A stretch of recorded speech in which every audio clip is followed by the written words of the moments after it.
The Moonstone by Wilkie Collins. Prologue. The Storming of Seringatapam, 1799. Extract from a family paper.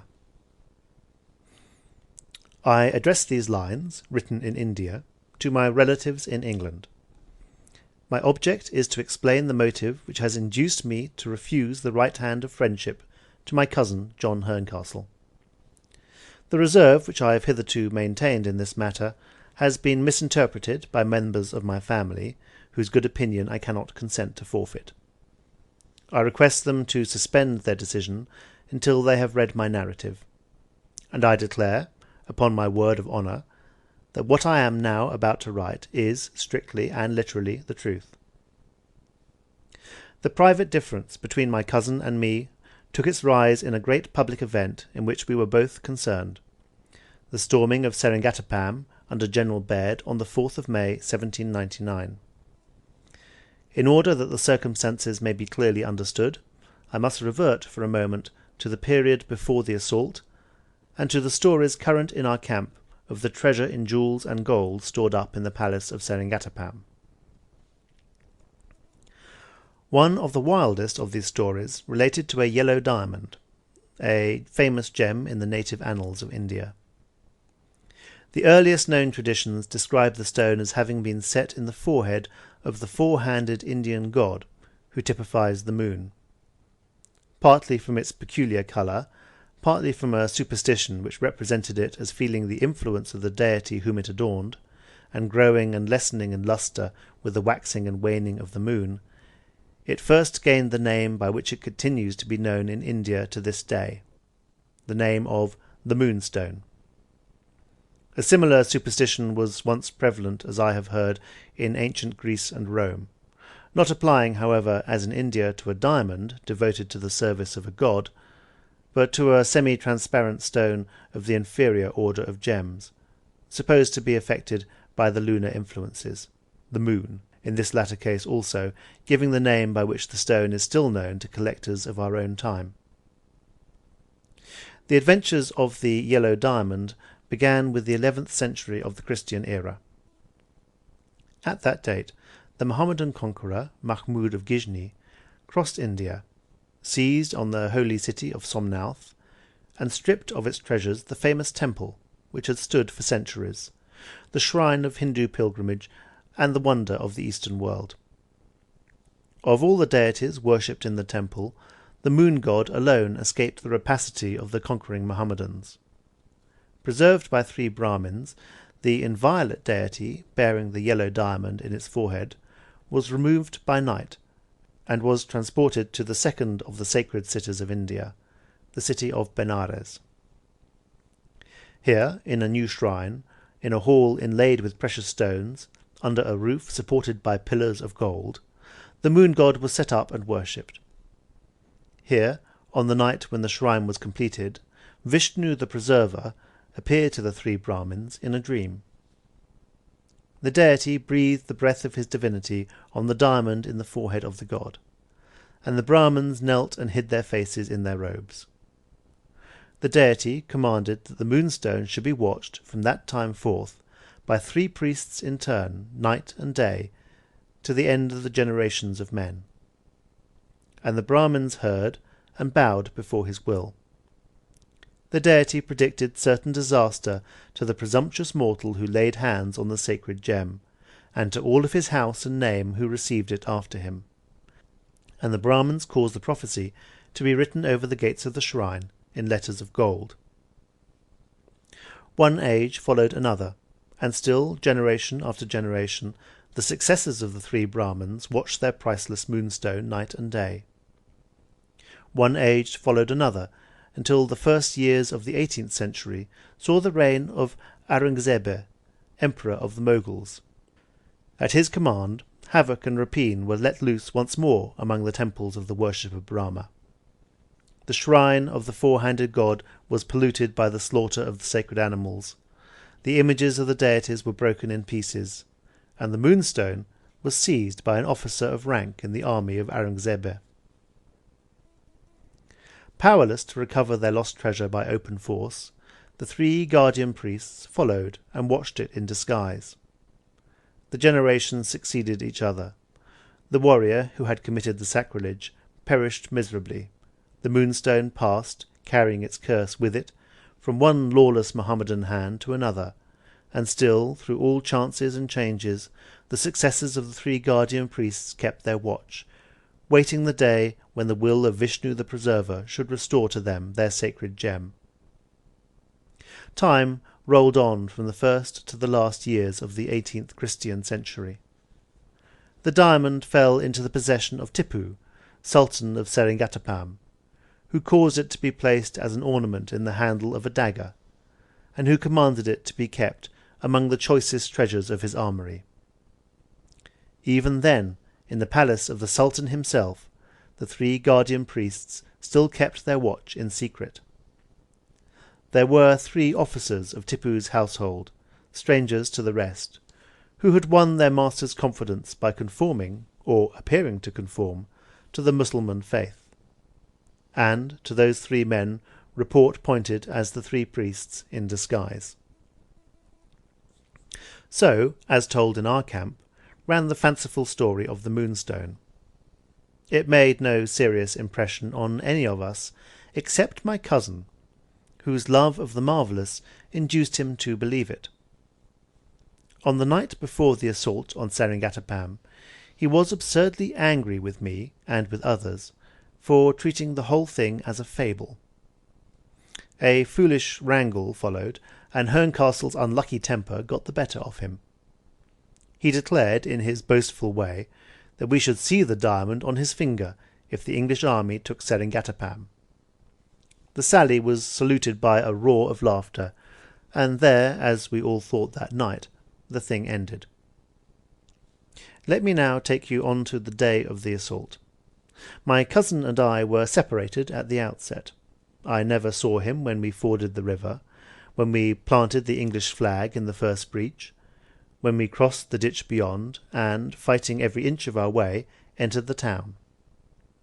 It was only at dusk, when the place was ours, and after General Baird himself had found the dead body of Tipu under a heap of the slain, that Herncastle and I met.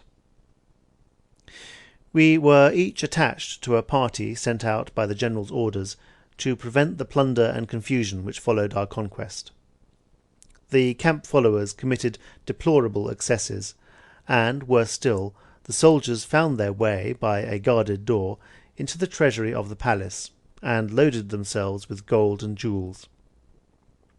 It was in the court outside the treasury that my cousin and I met to enforce the laws of discipline on our own soldiers.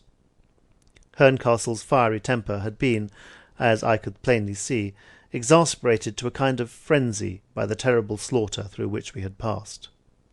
He was very unfit, in my opinion, to perform the duty that had been entrusted to him. There was riot and confusion enough in the treasury, but no violence that I saw. The men, if I may use such an expression, disgraced themselves good-humouredly. All sorts of rough jests and catchwords were bandied about among them, and the story of the diamond turned up again unexpectedly in the form of a mischievous joke. "Who's got the Moonstone?" was the rallying cry which perpetually caused the plundering, as soon as it was stopped in one place, to break out in another. While I was still vainly trying to establish order, I heard a frightful yelling on the other side of the courtyard, and at once ran towards the cries, in dread of finding some new outbreak of the pillage in that direction. I got to an open door, and saw the bodies of 2 Indians, by their dress I guessed officers of the palace, lying across the entrance dead. A cry inside hurried me into a room which appeared to serve as an armoury. A 3rd Indian, mortally wounded, was sinking at the feet of a man whose back was towards me. The man turned at the instant when I came in, and I saw John Herncastle, with a torch in one hand and a dagger dripping with blood in the other. A stone, set like a pommel in the end of the dagger's handle, flashed in the torchlight as he turned on me, like a gleam of fire. The dying Indian sank to his knees, pointed to the dagger in Herncastle's hand, and said in his native language, "The Moonstone will have its vengeance yet on you and yours." He spoke those words, and fell dead on the floor. Before I could stir in the matter, the men who had followed me across the courtyard crowded in. My cousin rushed to meet them like a madman.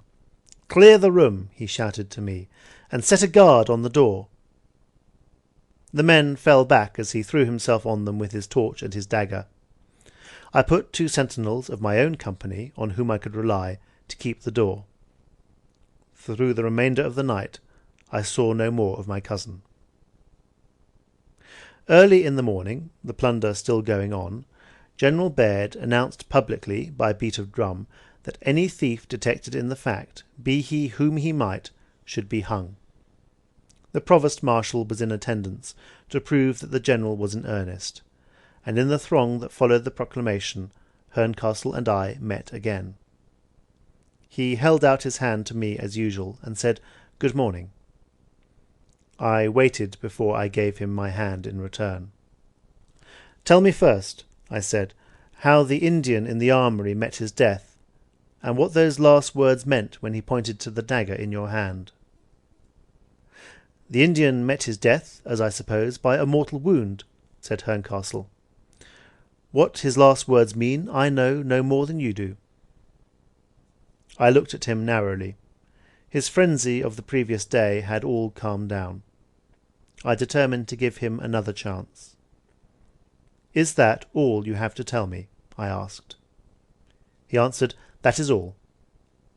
I turned my back on him, and we have not spoken since. I beg it to be understood that what I write here about my cousin, unless some necessity should arise for making it public, is for the information of the family only. Herncastle has said nothing that can justify me in speaking to our commanding officer. He has been taunted more than once about the diamond by those who recollect his angry outbreak before the assault. But, as may easily be imagined, his own remembrance of the circumstances under which I surprised him in the armoury has been enough to keep him silent. It is reported that he means to exchange into another regiment, avowedly for the purpose of separating himself from me. Whether this be true or not, I cannot prevail upon myself to become his accuser, and I think with good reason. If I made the matter public, I have no evidence but moral evidence to bring forward. I have not only no proof that he killed the 2 men at the door, I cannot even declare that he killed the 3rd man inside, for I cannot say that my own eyes saw the deed committed. It is true that I heard the dying Indian's words, but if those words were pronounced to be the ravings of delirium, how could I contradict this assertion from my own knowledge? Let our relatives on either side form their own opinion of what I have written, and decide for themselves whether the aversion which I now feel towards this man is well or ill-founded. Although I attach no sort of credit to the fantastic Indian legend of the gem, I must acknowledge, before I conclude, that I am influenced by a certain superstition of my own in this matter. It is my conviction, or my delusion, no matter which, that crime brings its own fatality with it. I am not only persuaded of Herncastle's guilt, I am even fanciful enough to believe that he will live to regret it, if he keeps the diamond, and that others will live to regret taking it from him, if he gives the diamond away. End of prologue. Chapter 1. The story. First period. The loss of the diamond, 1848. Events related by Gabriel Betteridge, house steward in the service of Julia, Lady Verinder. Chapter 1. In the first part of Robinson Crusoe, at page 129, you will find it thus written: "Now I saw, though too late, the folly of beginning a work before we count the cost, and before we judge rightly of our own strength to go through with it. Only yesterday I opened my Robinson Crusoe at that place. Only this morning May 21st, 1850, came my lady's nephew, Mr. Franklin Blake, and held a short conversation with me as follows. "Betteridge," says Mr. Franklin, "I have been to the lawyers about some family matters, and, among other things, we have been talking of the loss of the Indian diamond in my aunt's house in Yorkshire 2 years since.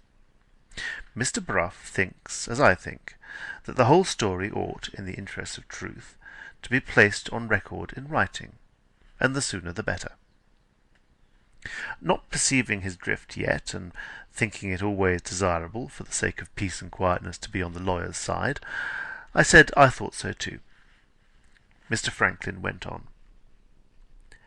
"In this matter of the diamond," he said, "the characters of innocent people have suffered under suspicion already, as you know.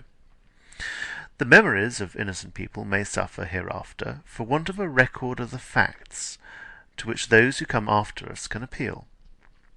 There can be no doubt that this strange family story of ours ought to be told, and I think, Betteridge, Mr. Brough and I together have hit on the right way of telling it." Very satisfactory to both of them, no doubt, but I failed to see what I myself had to do with this so far. "We have certain events to relate," Mr. Franklin proceeded, "and we have certain persons concerned in those events who are capable of relating them.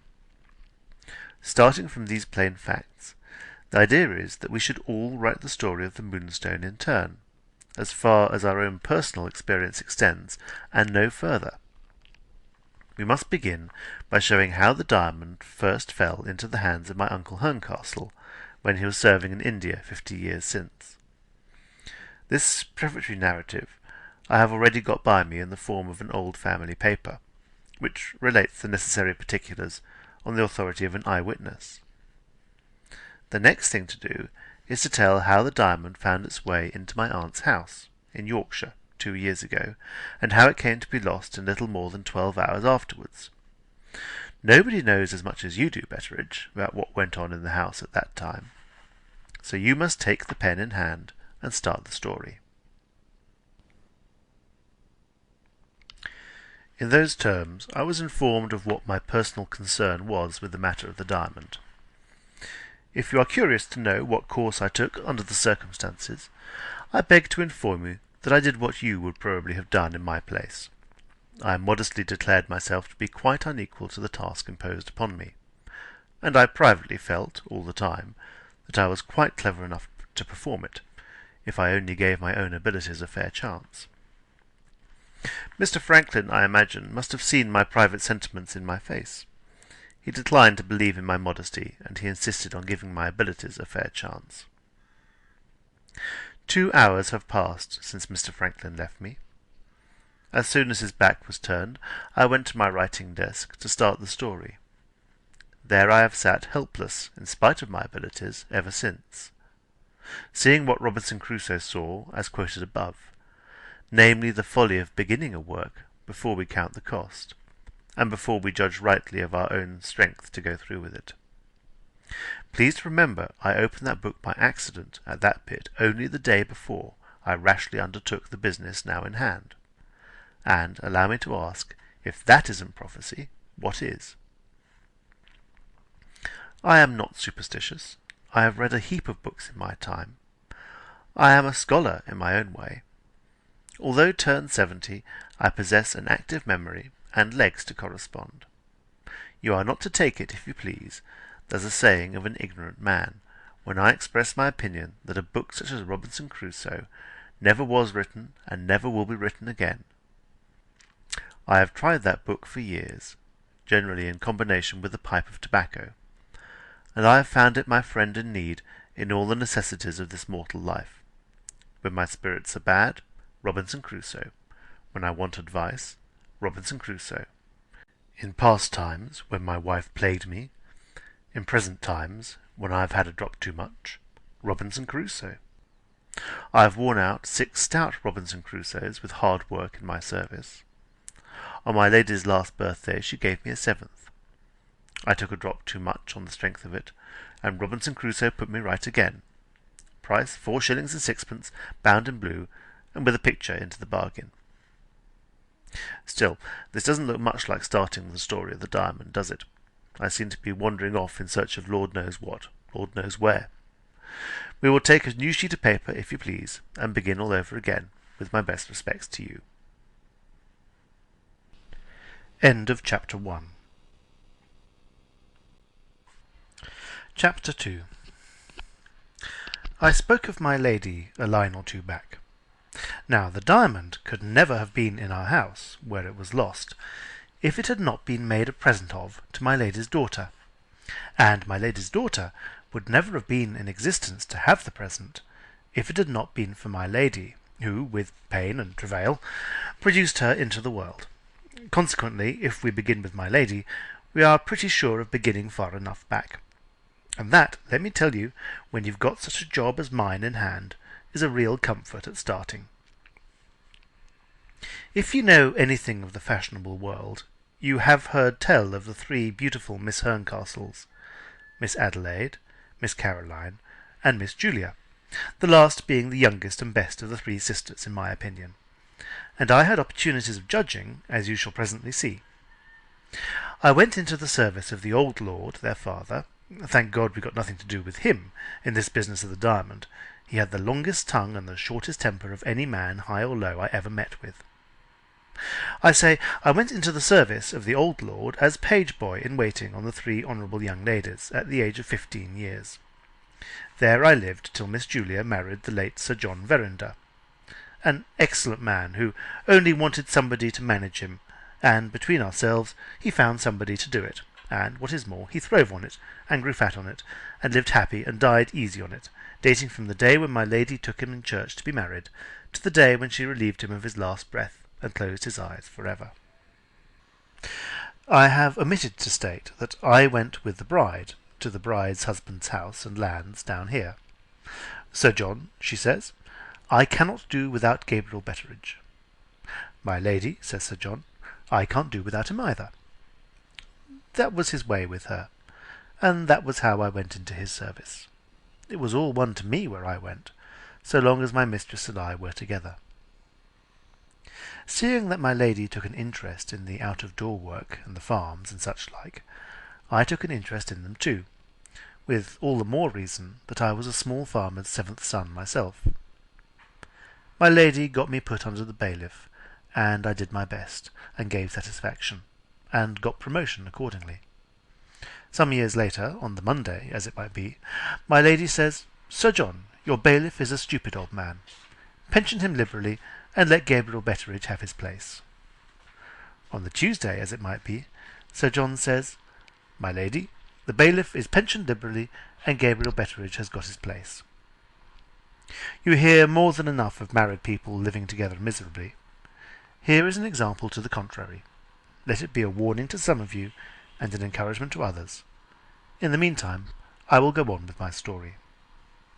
Well, there I was in clover, you will say, placed in a position of trust and honour, with a little cottage of my own to live in, with my rounds on the estate to occupy me in the morning, and my accounts in the afternoon, and my pipe and my Robinson Crusoe in the evening. What more could I possibly want to make me happy?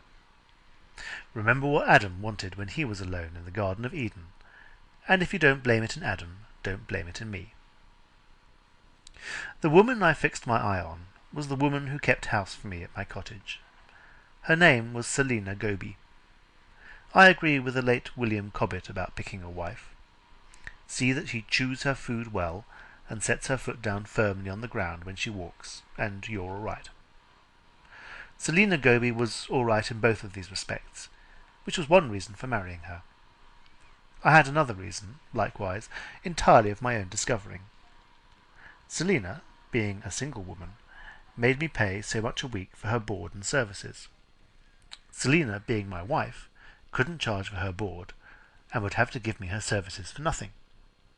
That was the point of view I looked at it from. Economy, with a dash of love. I put it to my mistress, as in duty bound, just as I put it to myself. I have been turning Selina Goby over in my mind, I said, and I think, my lady, it will be cheaper to marry her than to keep her. My lady burst out laughing, and said she didn't know which to be most shocked at, my language, or my principles. Some joke tickled her, I suppose, of the sort you can't take unless you are a person of quality. Understanding nothing myself, but that I was free to put it next to Selina, I went and put it accordingly. And what did Selina say? Lord, how little you must know of women if you have to ask that. Of course she said yes. As my time drew nearer, and there got to be talk of my having a new coat for the ceremony, my mind began to misgive me. I have compared notes with other men as to what they have felt while they were in my interesting situation, and they have all acknowledged that, about a week before it happened, they privately wished themselves out of it. I went a trifle further than that myself. I actually rose up, as it were, and tried to get out of it. Not for nothing. I was too just a man to expect that she would let me off for nothing. Compensation to the woman when the man gets out of it is one of the laws of England. In obedience to the laws, and after turning it over carefully in my mind, I offered Selina Goby a feather bed and 50 shillings to be off the bargain. You will hardly believe it, but it is nevertheless true that she was fool enough to refuse. After that it was all over with me, of course. I got the new coat as cheap as I could, and I went through with all the rest of it as cheap as I could. We were not a happy couple, and not a miserable couple. We were 6 of one and half a dozen of the other. How it was I don't understand, but we always seemed to be getting, with the best of motives, in each other's way. When I wanted to go upstairs, there was my wife coming down. Or when my wife wanted to go down, there was I coming up. That is married life, according to my experience of it. After 5 years of misunderstandings on the stairs, it pleased an all-wise Providence to relieve us of each other by taking my wife.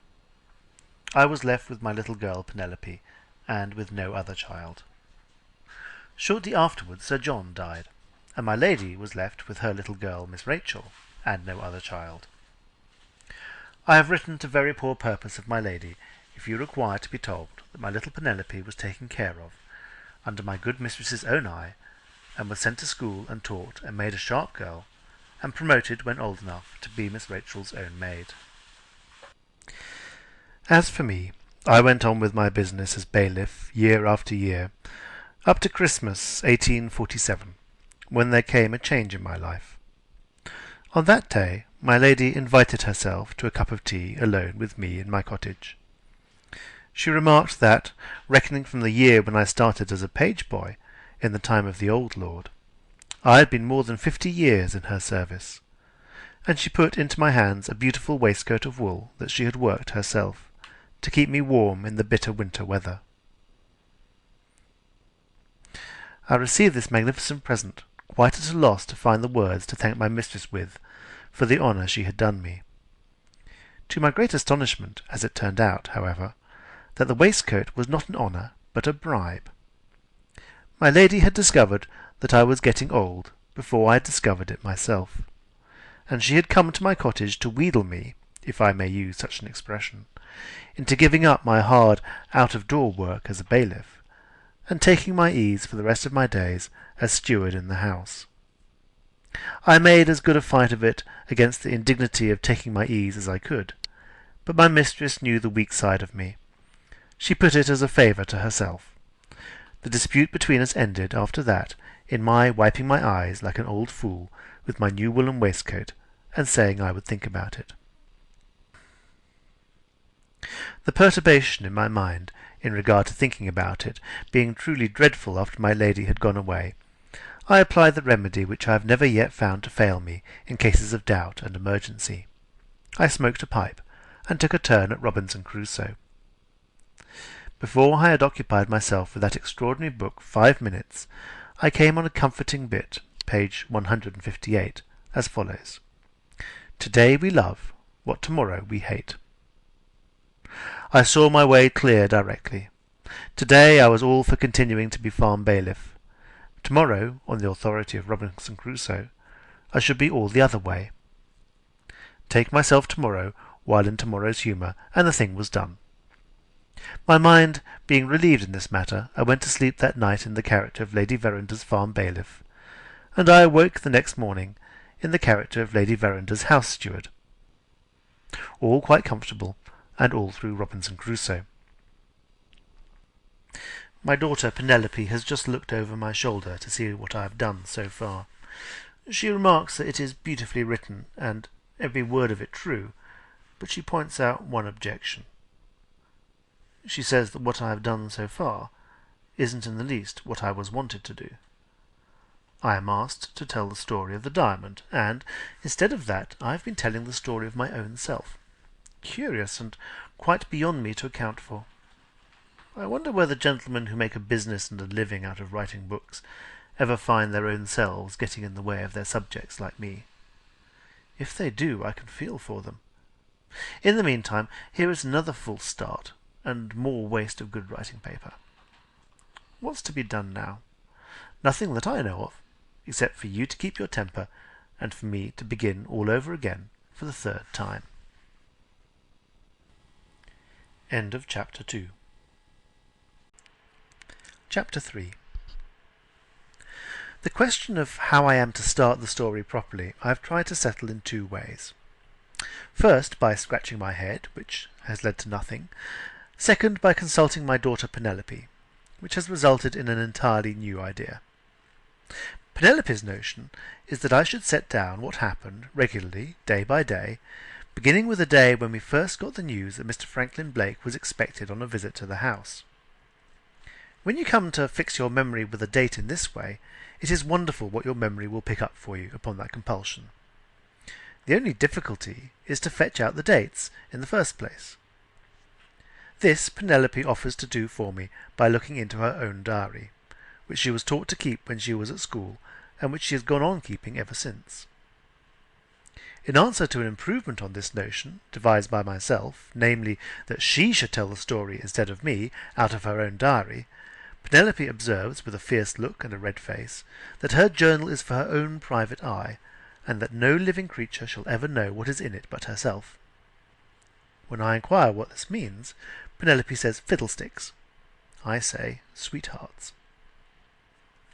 Beginning, then, on Penelope's plan, I beg to mention that I was specially called one Wednesday morning into my lady's own sitting-room, the date being the 24th of May, 1848. Gabriel, says my lady, here is news that will surprise you. Franklin Blake has come back from abroad. He has been staying with his father in London, and he is coming to us tomorrow to stop till next month and keep Rachel's birthday. If I had had a hat in my hand, nothing but respect would have prevented me from throwing that hat up to the ceiling. I had not seen Mr. Franklin since he was a boy, living along with us in this house. He was, out of all sight, as I remember him, the nicest boy that ever spun a top or broke a window. Miss Rachel, who was present, and to whom I made that remark, observed in return that she remembered him as the most atrocious tyrant that ever tortured a doll, and the hardest driver of an exhausted little girl in string harness that England could produce. I burn with indignation, and I ache with fatigue, was the way Miss Rachel summed it up, when I think of Franklin Blake. Hearing now what I tell you, you will naturally ask how it was that Mr. Franklin should have passed all the years, from the time when he was a boy to the time when he was a man, out of his own country. I answer, because his father had the misfortune to be next heir to a dukedom, and not be able to prove it. In 2 words, this was how the thing happened.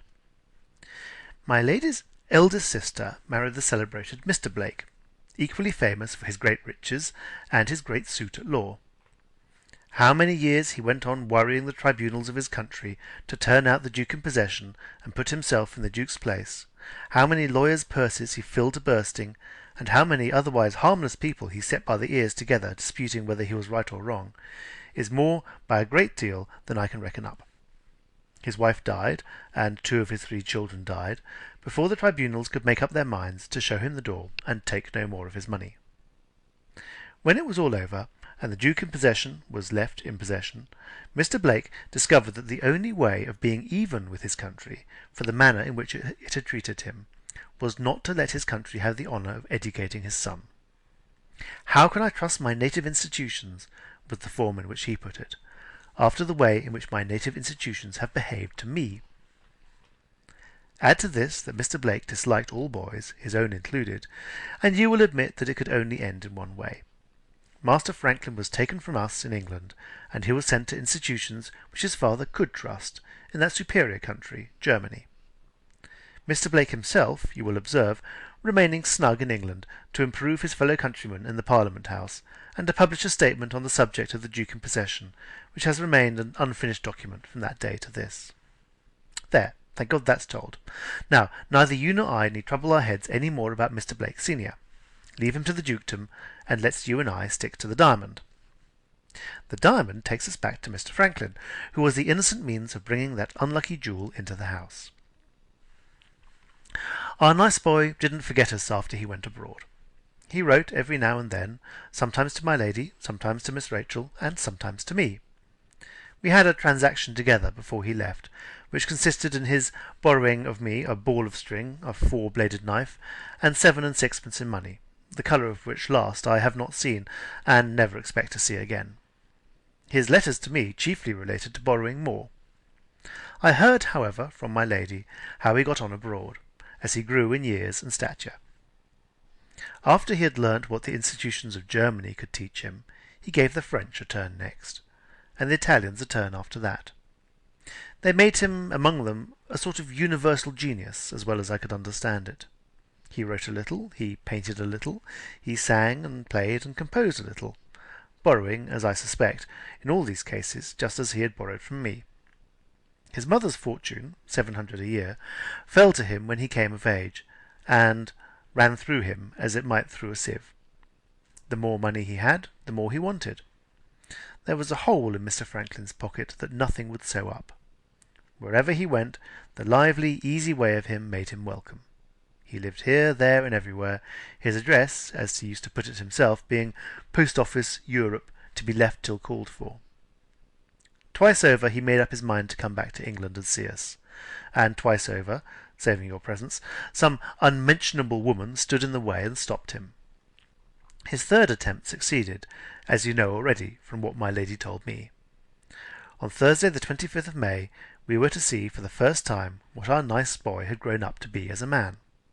He came of good blood, had high courage, and he was 25 years of age by our reckoning. Now you know as much of Mr. Blake as I did, before Mr. Franklin Blake came down to our house. The Thursday was as fine a summer's day as ever you saw, and my lady and Miss Rachel, not expecting Mr. Franklin till dinner-time, drove out to lunch with some friends in the neighbourhood. When they were gone, I went and had a look at the bedroom which had been got ready for our guest, and saw that all was straight. Then, being butler in my lady's establishment as well as steward, at my own particular request, mind, and because it vexed me to see anybody but myself in possession of the key to the late Sir John's cellar, then, as I say, I fetched up some of our famous Latour claret, and set it in the warm summer air to take the chill off before dinner. Concluding to set myself in the warm summer air next, seeing that what is good for claret is equally good for old age, I took up my beehive chair to go out to the back court, when I was stopped by hearing a sound like the soft beating of a drum on the terrace in front of my lady's residence. Going round to the terrace, I found 3 mahogany-coloured Indians, in white linen frocks and trousers, looking up at the house. The Indians, as I saw on looking closer, had small hand-drums slung in front of them. Behind them stood a little, delicate-looking, light-haired English boy, carrying a bag. I judged the fellows to be strolling conjurers, and the boy with the bag to be carrying the tools of their trade. One of the 3, who spoke English, and who exhibited, I must own, the most elegant manners, presently informed me that my judgment was right. He requested permission to show his tricks in the presence of the lady of the house. Now, I am not a sour old man. I am generally all for amusement, and the last person in the world to distrust another person because he happens to be a few shades darker than myself. But the best of us have our weaknesses, and my weakness, when I know a family plate basket to be out on the pantry table, is to be instantly reminded of that basket by the sight of a strolling stranger whose manners are superior to my own. I accordingly informed the Indian that the lady of the house was out, and I warned him and his party off the premises.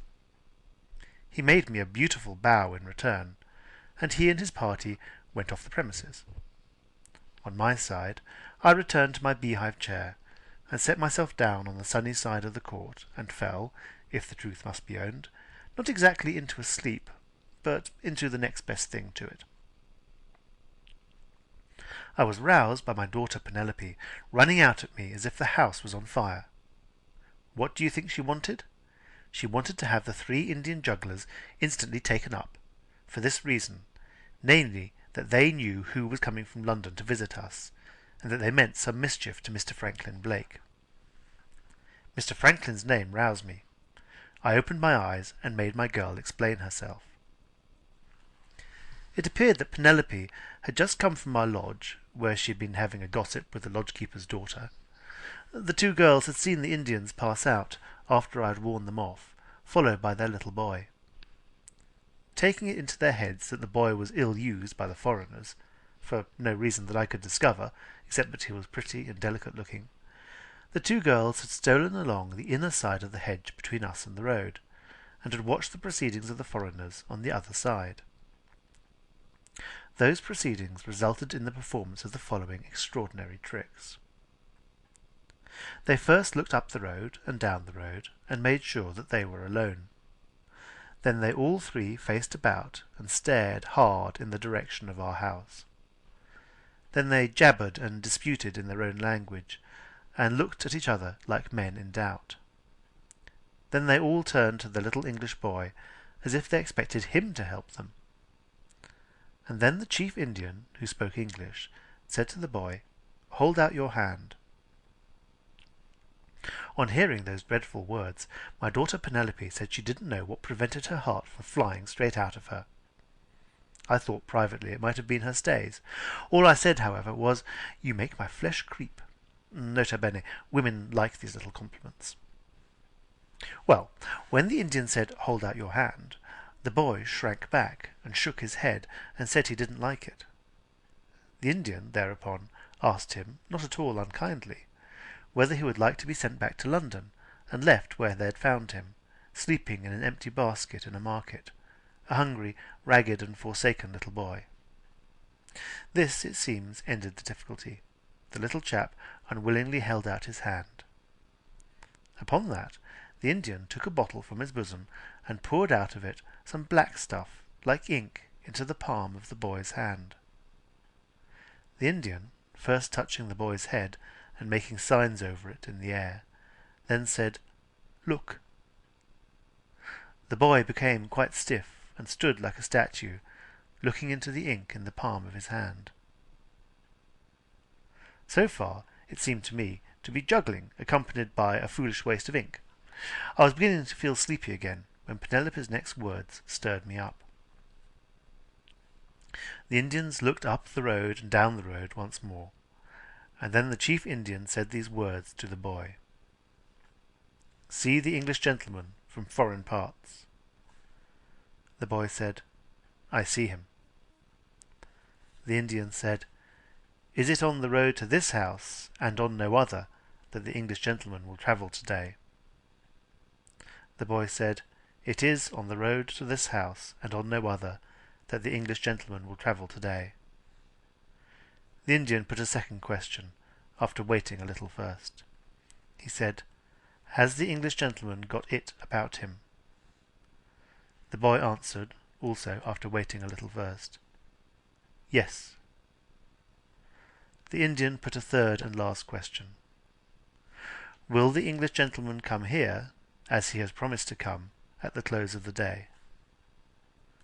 The boy said, "I can't tell." The Indian asked why. The boy said, "I am tired. The mist rises in my head and puzzles me. I can see no more today." With that the catechism ended. The chief Indian said something in his own language to the other 2, pointing to the boy, and pointing towards the town, in which, as we afterwards discovered, they were lodged. He then, after making more signs on the boy's head, blew on his forehead, and so woke him up with a start. After that they all went on their way towards the town, and the girl saw them no more. Most things, they say, have a moral, if only you look for it. What was the moral of this? The moral was, as I thought, first, that the chief juggler had heard Mr. Franklin's arrival talked of among the servants out of doors, and saw his way to making a little money by it. Second, that he and his men and boy, with a view to making the said money, meant to hang about until they saw my lady drive home, and then come back and foretell Mr. Franklin's arrival by magic. Third, that Penelope had heard them rehearsing their hocus-pocus like actors rehearsing a play. Fourth, that I should do well to have an eye that evening on the plate-basket. Fifth, that Penelope would do well to cool down and leave me, her father, to doze off again in the sun. That appeared to me to be the sensible view. If you know anything of the ways of young women, you won't be surprised to hear that Penelope wouldn't take it. The moral of the thing was serious, according to my daughter. She particularly reminded me of the Indian's third question. Has the Englishman got it about him? "Oh, father," says Penelope, clasping her hands, "don't joke about this. What does it mean?" "We'll ask Mr. Franklin, my dear," I said, "if you can wait till Mr. Franklin comes." I winked to show that I meant that in joke. Penelope took it quite seriously. My girl's earnestness quite tickled me. "What on earth should Mr. Franklin know about it?" I inquired. "Ask him," says Penelope, "and see whether he thinks it's a laughing matter too." With that parting shot, my daughter left me. I settled it with myself when she was gone that I really would ask Mr. Franklin, mainly to set Penelope's mind at rest. What was said between us, when I did ask him, later on the same day, you will find set out fully in its proper place. But as I don't wish to raise your expectations and then disappoint them, I will take leave to warn you here, before we go any further, that you won't find the ghost of a joke in our conversation on the subject of the jugglers. To my great surprise, Mr. Franklin, like Penelope, took the thing very seriously. How seriously you will understand when I tell you that, in his opinion, it meant the Moonstone. End of chapter 3. Chapter 4. I am truly sorry to detain you over me and my beehive chair. A sleepy old man in a sunny backyard is not an interesting object, I am well aware. But things must be put down in their places, as things actually happened, and you must please to jog on in a little while longer with me in expectation of Mr. Franklin Blake's arrival later in the day. Before I had time to doze off again, after my daughter Penelope had left me, I was disturbed by a rattling of plates and dishes in the servants' hall, which meant that dinner was ready. Taking my own meals in my own sitting-room, I had nothing to do with the servants' dinner, except to wish them a good stomach to it all round, previous to composing myself once more in my chair. I was just stretching my legs when out bounced another woman on me. Not my daughter again, only Nancy, the kitchen maid, this time. I was straight in her way out, and I observed, as she asked me to let her by, that she had a sulky face, a thing which, as head of the servants, I never allow, on principle, to pass me without inquiry. "What are you turning your back on your dinner for?" I asked. "What's wrong now, Nancy?" Nancy tried to push by without answering, upon which I rose up and took her by the ear. She is a nice plump young lass, and it is customary with me to adopt that manner of showing that I personally approve of a girl. "What's wrong now?" I said once more. "Rosanna's late again for dinner," says Nancy, "and I'm sent to fetch her in. All the hard work falls on my shoulders in this house. Let me alone, Mr. Betteridge." The person here mentioned as Rosanna was our second housemaid. Having a kind of pity for our second housemaid, why you shall presently know, and seeing in Nancy's face that she would fetch her fellow servant in with more hard words than might be needful under the circumstances, it struck me that I had nothing in particular to do, and that I might as well fetch Rosanna myself, giving her a hint to be punctual in future, which I knew she would take kindly from me. "Where is Rosanna?" I inquired. "At the sands, of course," said Nancy, with a toss of her head. "She had another of her fainting fits this morning, and she asked to go out and get a breath of fresh air. I have no patience with her." "You go back to your dinner, my girl," I said. "I have patience with her, and I'll fetch her in." Nancy, who has a fine appetite, looked pleased. When she looks pleased, she looks nice. When she looks nice, I chuck her under the chin. It isn't immorality, it's only a habit. Well, I took my stick and set off for the sands. No, it won't do to set off yet. I'm sorry again to detain you, but you really must hear the story of the sands and the story of Rosanna, for this reason, that the matter of the diamond touches them both nearly.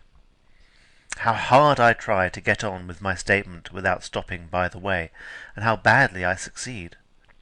But there, persons and things do turn up so vexatiously in this life, and will, in a manner, insist on being noticed. Let us take it easy, and let us take it short. We shall be in the thick of this mystery soon, I promise you.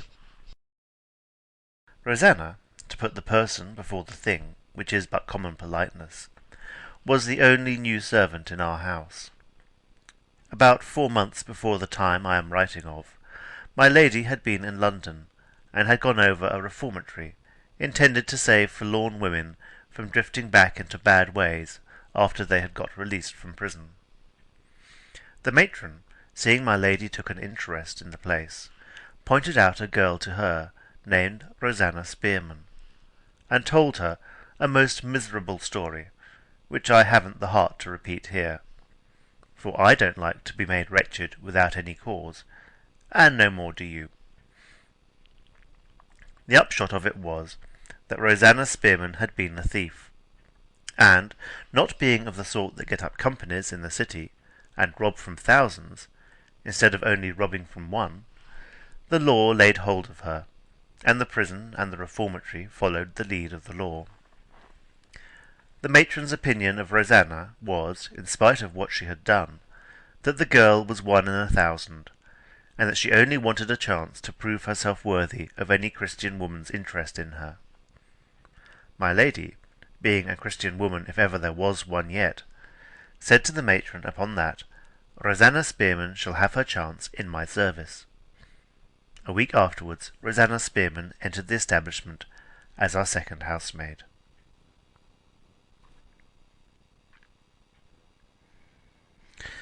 Not a soul was told the girl's story, excepting Miss Rachel and me. My lady, doing me the honour to consult me about most things, consulted me about Rosanna. Having fallen a good deal latterly into the late Sir John's way of always agreeing with my lady, I agreed with her heartily about Rosanna Spearman. A fairer chance no girl could have had than was given to this poor girl of ours. None of the servants could cast her past life in her teeth, for none of the servants knew what it had been. She had her wages and her privileges, like the rest of them, and every now and then a friendly word from my lady in private to encourage her. In return, she showed herself, I am bound to say, well worthy of the kind treatment bestowed upon her. Though far from strong, and troubled occasionally with those fainting fits already mentioned, she went about her work modestly and uncomplainingly, doing it carefully and doing it well. But, somehow, she failed to make friends among the other women servants, excepting my daughter Penelope, who was always kind to Rosanna, although never intimate with her. I hardly know what the girl did to offend them. There was certainly no beauty about her to make the others envious. She was the plainest woman in the house, with the additional misfortune of having one shoulder bigger than the other. What the servants chiefly resented, I think, was her silent tongue and her solitary ways. She read or worked in leisure hours when the rest gossiped, and when it came to her turn to go out, 9 times out of 10 she quietly put on her bonnet and had her turn by herself. She never quarrelled, never took offence. She only kept a certain distance, obstinately and civilly, between the rest of them and herself. Add to this that, plain as she was, there was just a dash of something that wasn't like a housemaid, and that was like a lady, about her. It might have been in her voice, or it might have been in her face. All I can say is that the other women pounced on it like lightning the first day she came into the house, and said, which was most unjust, that Rosanna Spearman gave herself airs. Having now told the story of Rosanna, I have only to notice one of the many queer ways of this strange girl, to get on next to the story of the sands. Our house is high up on the Yorkshire coast, close by the sea. We have got beautiful walks all around us in every direction but one. That one I acknowledge to be a horrid walk. It leads for a quarter of a mile through a melancholy plantation of firs, and brings you out between low cliffs on the loneliest and ugliest little bay on all our coast. The sand hills here run down to the sea, and end in two spits of rock jutting out opposite each other, until you lose sight of them in the water. One is called the North Spit, and one the South. Between the two, shifting backwards and forwards at certain seasons of the year, lies the most horrible quicksand on the shores of Yorkshire. At the turn of the tide, something goes on in the unknown deeps below, which sets the whole face of the quicksand shivering and trembling in a manner most remarkable to see, and which has given it, among the people in our parts, the name of the Shivering Sand. A great bank, half a mile out, nigh the mouth of the bay, breaks the force of the main ocean coming in from the offing. Winter and summer, when the tide flows over the quicksand, the sea seems to leave the waves behind it on the bank, and rolls its waters in smoothly with a heave, and covers the sand in silence. A lonesome and a horrid retreat, I can tell you. No boat ever ventures into this bay. No children from the fishing village, called Cobb's Hole, ever come here to play. The very birds of the air, as it seems to me, give the Shivering Sand a wide berth. That a young woman, with dozens of nice walks to choose from, and company to go with her if she only said come, should prefer this place, and should sit and work or read in it all alone when it's her turn out, I grant you passes belief. It's true, nevertheless, account for it as you may, that this was Rosanna Spearman's favourite walk, except when she went once or twice to Cobb's Hole, to see the only friend she had in all our neighbourhood, of whom more anon. It's also true that I was now setting out for this same place to fetch the girl in for dinner, which brings us round happily to our former point, and starts us fair again on our way to the sands. I saw no sign of the girl in the plantation. When I got out through the sand hills onto the beach, there she was all alone, looking out on the quicksand and the sea. She started when I came up with her, and turned her head away from me. Not looking me in the face, being another of the proceedings which, as head of the servants, I never allow on principle to pass without inquiry, I turned her round my way, and saw that she was crying. My bandana handkerchief, one of 6 beauties given to me by my lady, was handy in my pocket. I took it out and said to Rosanna, "Come and sit down, my dear, on the slope of the beach along with me. I'll dry your eyes for you first, and then I'll make so bold as to ask what you have been crying about. When you come to my age, you'll find sitting down on the slope of a beach a much longer job than you think it now." By the time I was settled, Rosanna had dried her own eyes with a very inferior handkerchief to mine, cheap cambric. She looked very quiet and very wretched, but she sat down by me like a good girl when I told her. When you want to comfort a woman by the shortest way, take her on your knee. I thought of this golden rule, but there, Rosanna wasn't Nancy, and that's the truth of it. "Now tell me, my dear," I said, "what are you crying about?"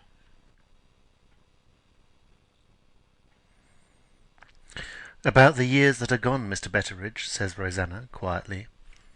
"My past life still comes back to me sometimes." "Come, come, my girl," I said. "Your past life is all sponged out. Why can't you forget it?" She took me by one of the lappets of my coat. I am a slovenly old man, and a good deal of my meat and drink gets splashed about on my clothes. Sometimes one of the women, and sometimes another, cleans me of my grease. The day before, Rosanna had taken out a spot for me on the lappet of my coat, with a new composition, warranted to remove anything. The grease was gone, but there was a little dull place left on the nap of the cloth where the grease had been. The girl pointed to that place and shook her head. "The stain is taken off," she said, "but the place shows, Mr. Betteridge. The place shows." A remark which takes a man unawares by means of his own coat is not an easy remark to answer. Something in the girl herself, too, made me particularly sorry for her just then. She had nice brown eyes, plain as she was in other ways, and she looked at me with a sort of respect for my happy old age and my good character, as things for ever out of her own reach, which made my heart heavy for us, our second housemaid. Not feeling myself able to comfort her, there was only one other thing to do, and that thing was to take her in to dinner. "Help me up," I said. "You are late for dinner, Rosanna, and I have come to fetch you in." "You, Mr. Betteridge?" says she. "They told Nancy to fetch you," I said, "but I thought you might like your scolding better, my dear, if it came from me." Instead of helping me up, the poor thing stole her hand into mine and gave it a little squeeze. She tried hard to keep from crying again, and succeeded, for which I respected her. "You're very kind, Mr. Betteridge," she said. "I don't want any dinner today. Let me bide a little longer here." "What makes you like to be here?" I asked. "What is it that brings you everlastingly to this miserable place?" "Something draws me to it," says the girl, making images with her finger in the sand. "I try to keep away from it, and I can't. Sometimes," says she in a low voice, as if she was frightened at her own fancy, "sometimes, Mr. Betteridge, I think my grave is waiting for me here." "There's roast mutton and suet pudding waiting for you," says I. "Go in to dinner directly. This is what comes, Rosanna, of thinking on an empty stomach." I spoke severely, being naturally indignant at my time of life to hear a young woman of 25 talking about her latter end. She didn't seem to hear me. She put her hand on my shoulder and kept me where I was, sitting by her side. "I think the place has laid a spell on me," she said. "I dream of it night after night. I think of it when I sit stitching at my work. You know I am grateful, Mr. Betteridge. You know I try to deserve your kindness, and my lady's confidence in me. But I wonder sometimes whether the life here is too quiet and too good for a woman such as I am, after all I have gone through, Mr. Betteridge. After all I have gone through. It's more lonely to me to be among the other servants, knowing that I am not what they are, than it is to be here. My lady doesn't know, the matron at the reformatory doesn't know, what a dreadful reproach honest people are in themselves to a woman like me. Don't scold me, there's a dear good man. I do my work, don't I? Please not to tell my lady I am discontented. I am not. My mind's unquiet sometimes, that's all." She snatched her hand off my shoulder and suddenly pointed down to the quicksand. "Look," she said. "Isn't it wonderful? Isn't it terrible? I have seen it dozens of times, and it's always as new to me as if I had never seen it before." I looked to where she pointed. The tide was on the turn, and the horrid sand began to shiver. The broad brown face of it heaved slowly, and then dimpled and quivered all over. "Do you know what it looks like to me?" says Rosanna, catching me by the shoulder again. "It looks as if it had hundreds of suffocating people under it, all struggling to get to the surface, all sinking lower and lower into the dreadful deeps. Throw a stone in, Mr. Betteridge, throw a stone in, and let's see the sand suck it down." Here was unwholesome talk. Here was an empty stomach feeding an unquiet mind.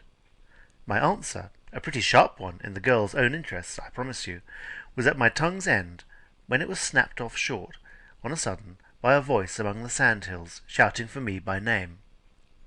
"Betteridge!" cries the voice. "Where are you?"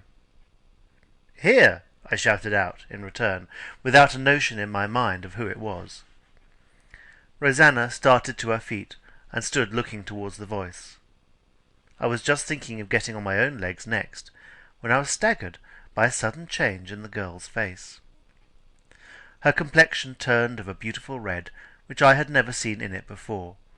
She brightened all over with a kind of speechless and breathless surprise. "Who is it?" I asked. Rosanna gave me back my own question. "Oh, who is it?" she said softly, more to herself than to me. I twisted round on the sand and looked behind me.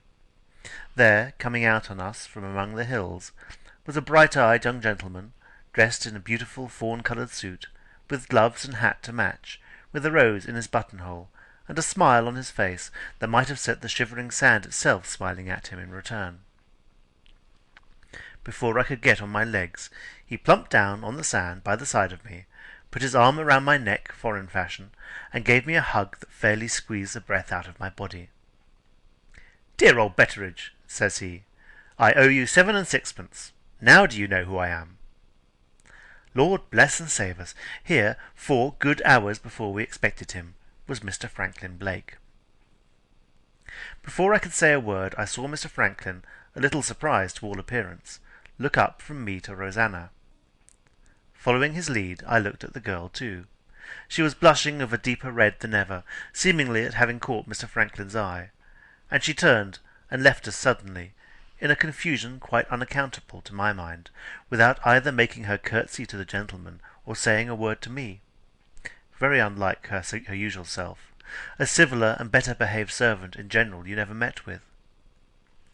"That's an odd girl," said Mr. Franklin. "I wonder what she sees in me to surprise her."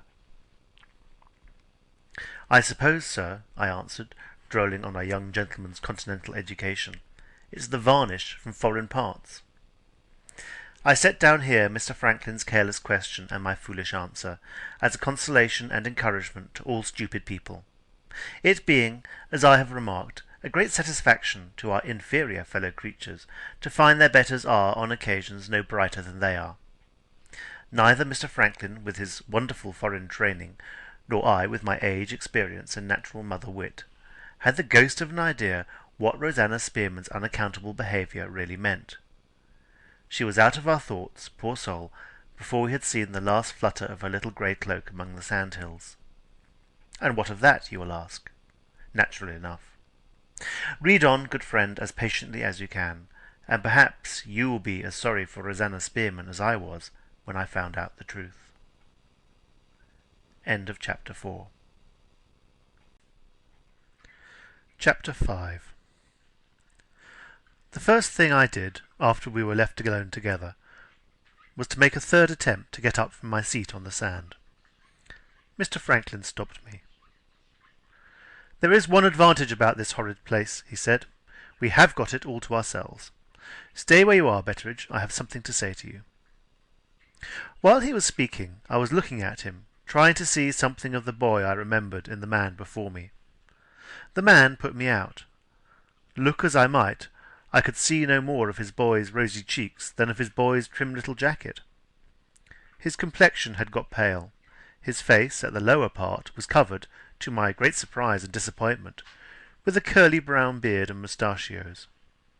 He had a lively, touch-and-go way with him, very pleasant and engaging, I admit, but nothing to compare with his free and easy manners of other times. To make matters worse, he had promised to be tall, and had not kept his promise.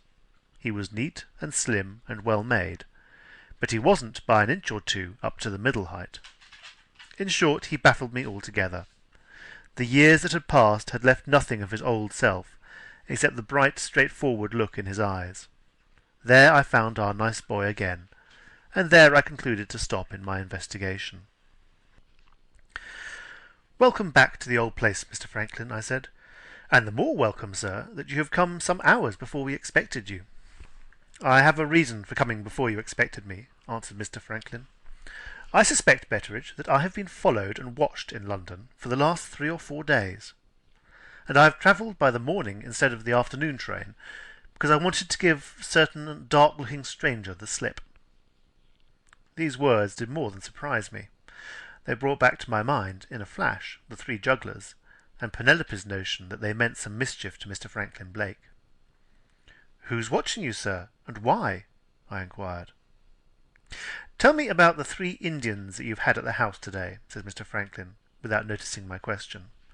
"It's just possible, Betteridge, that my stranger and your 3 jugglers may turn out to be pieces of the same puzzle."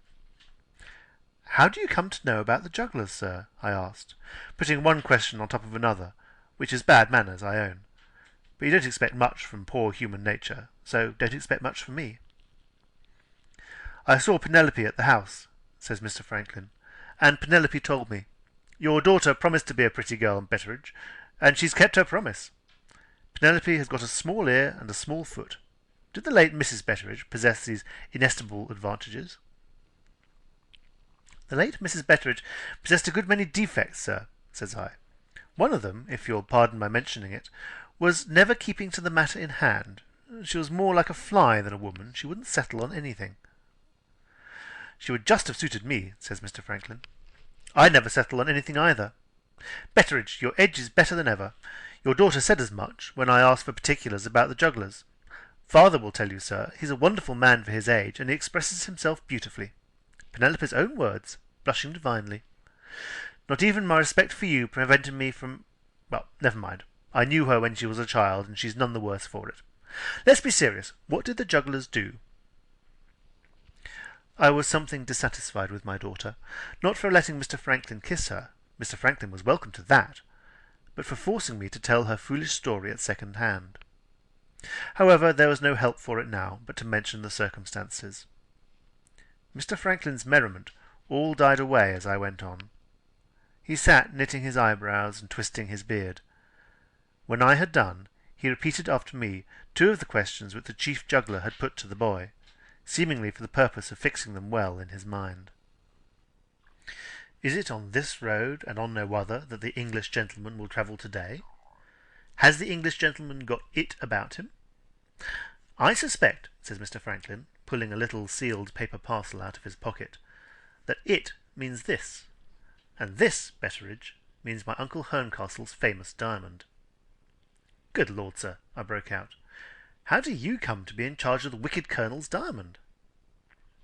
"The wicked Colonel has left his diamond as a birthday present to my cousin Rachel," says Mr. Franklin, "and my father, as the wicked Colonel's executor, has given it in charge to me to bring down here."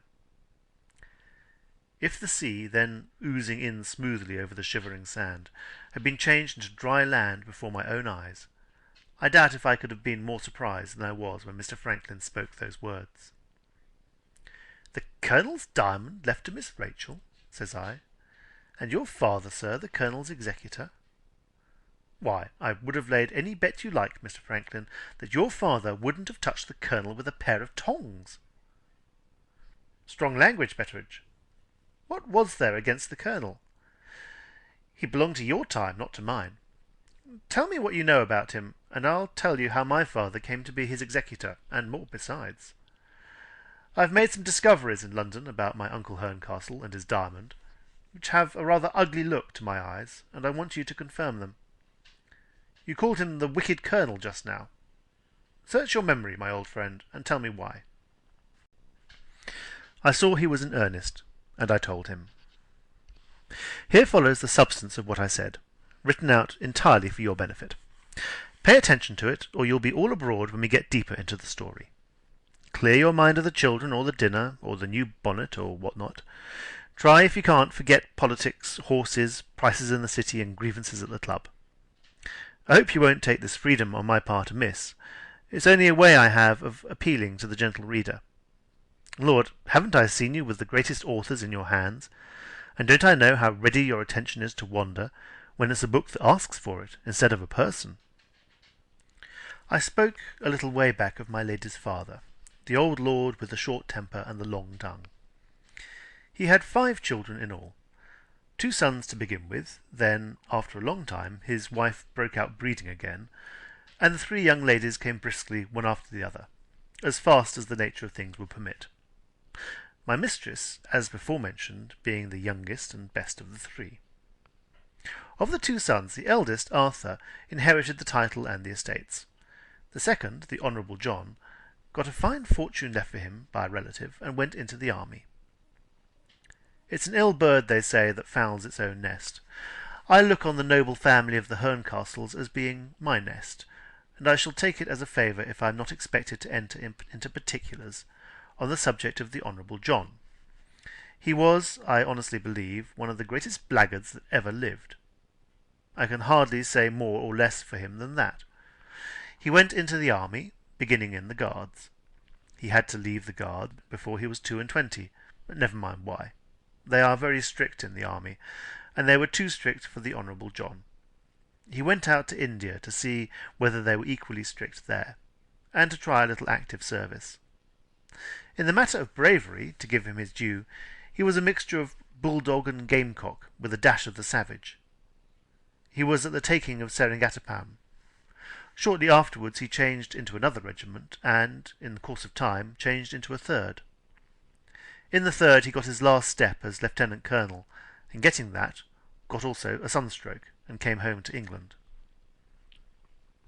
He came back with a character that closed the doors of all his family against him, my lady, just then married, taking the lead, and declaring, with Sir John's approval of course, that her brother should never enter any house of hers. There was more than one slur on the colonel that made people shy of him, but the blot of the diamond is all I need to mention here. It was said that he had got possession of his Indian jewel by means which, bold as he was, he didn't dare acknowledge. He never attempted to sell it, not being in need of money, and not, to give him his due again, making money an object. He never gave it away, he never even showed it to any living soul.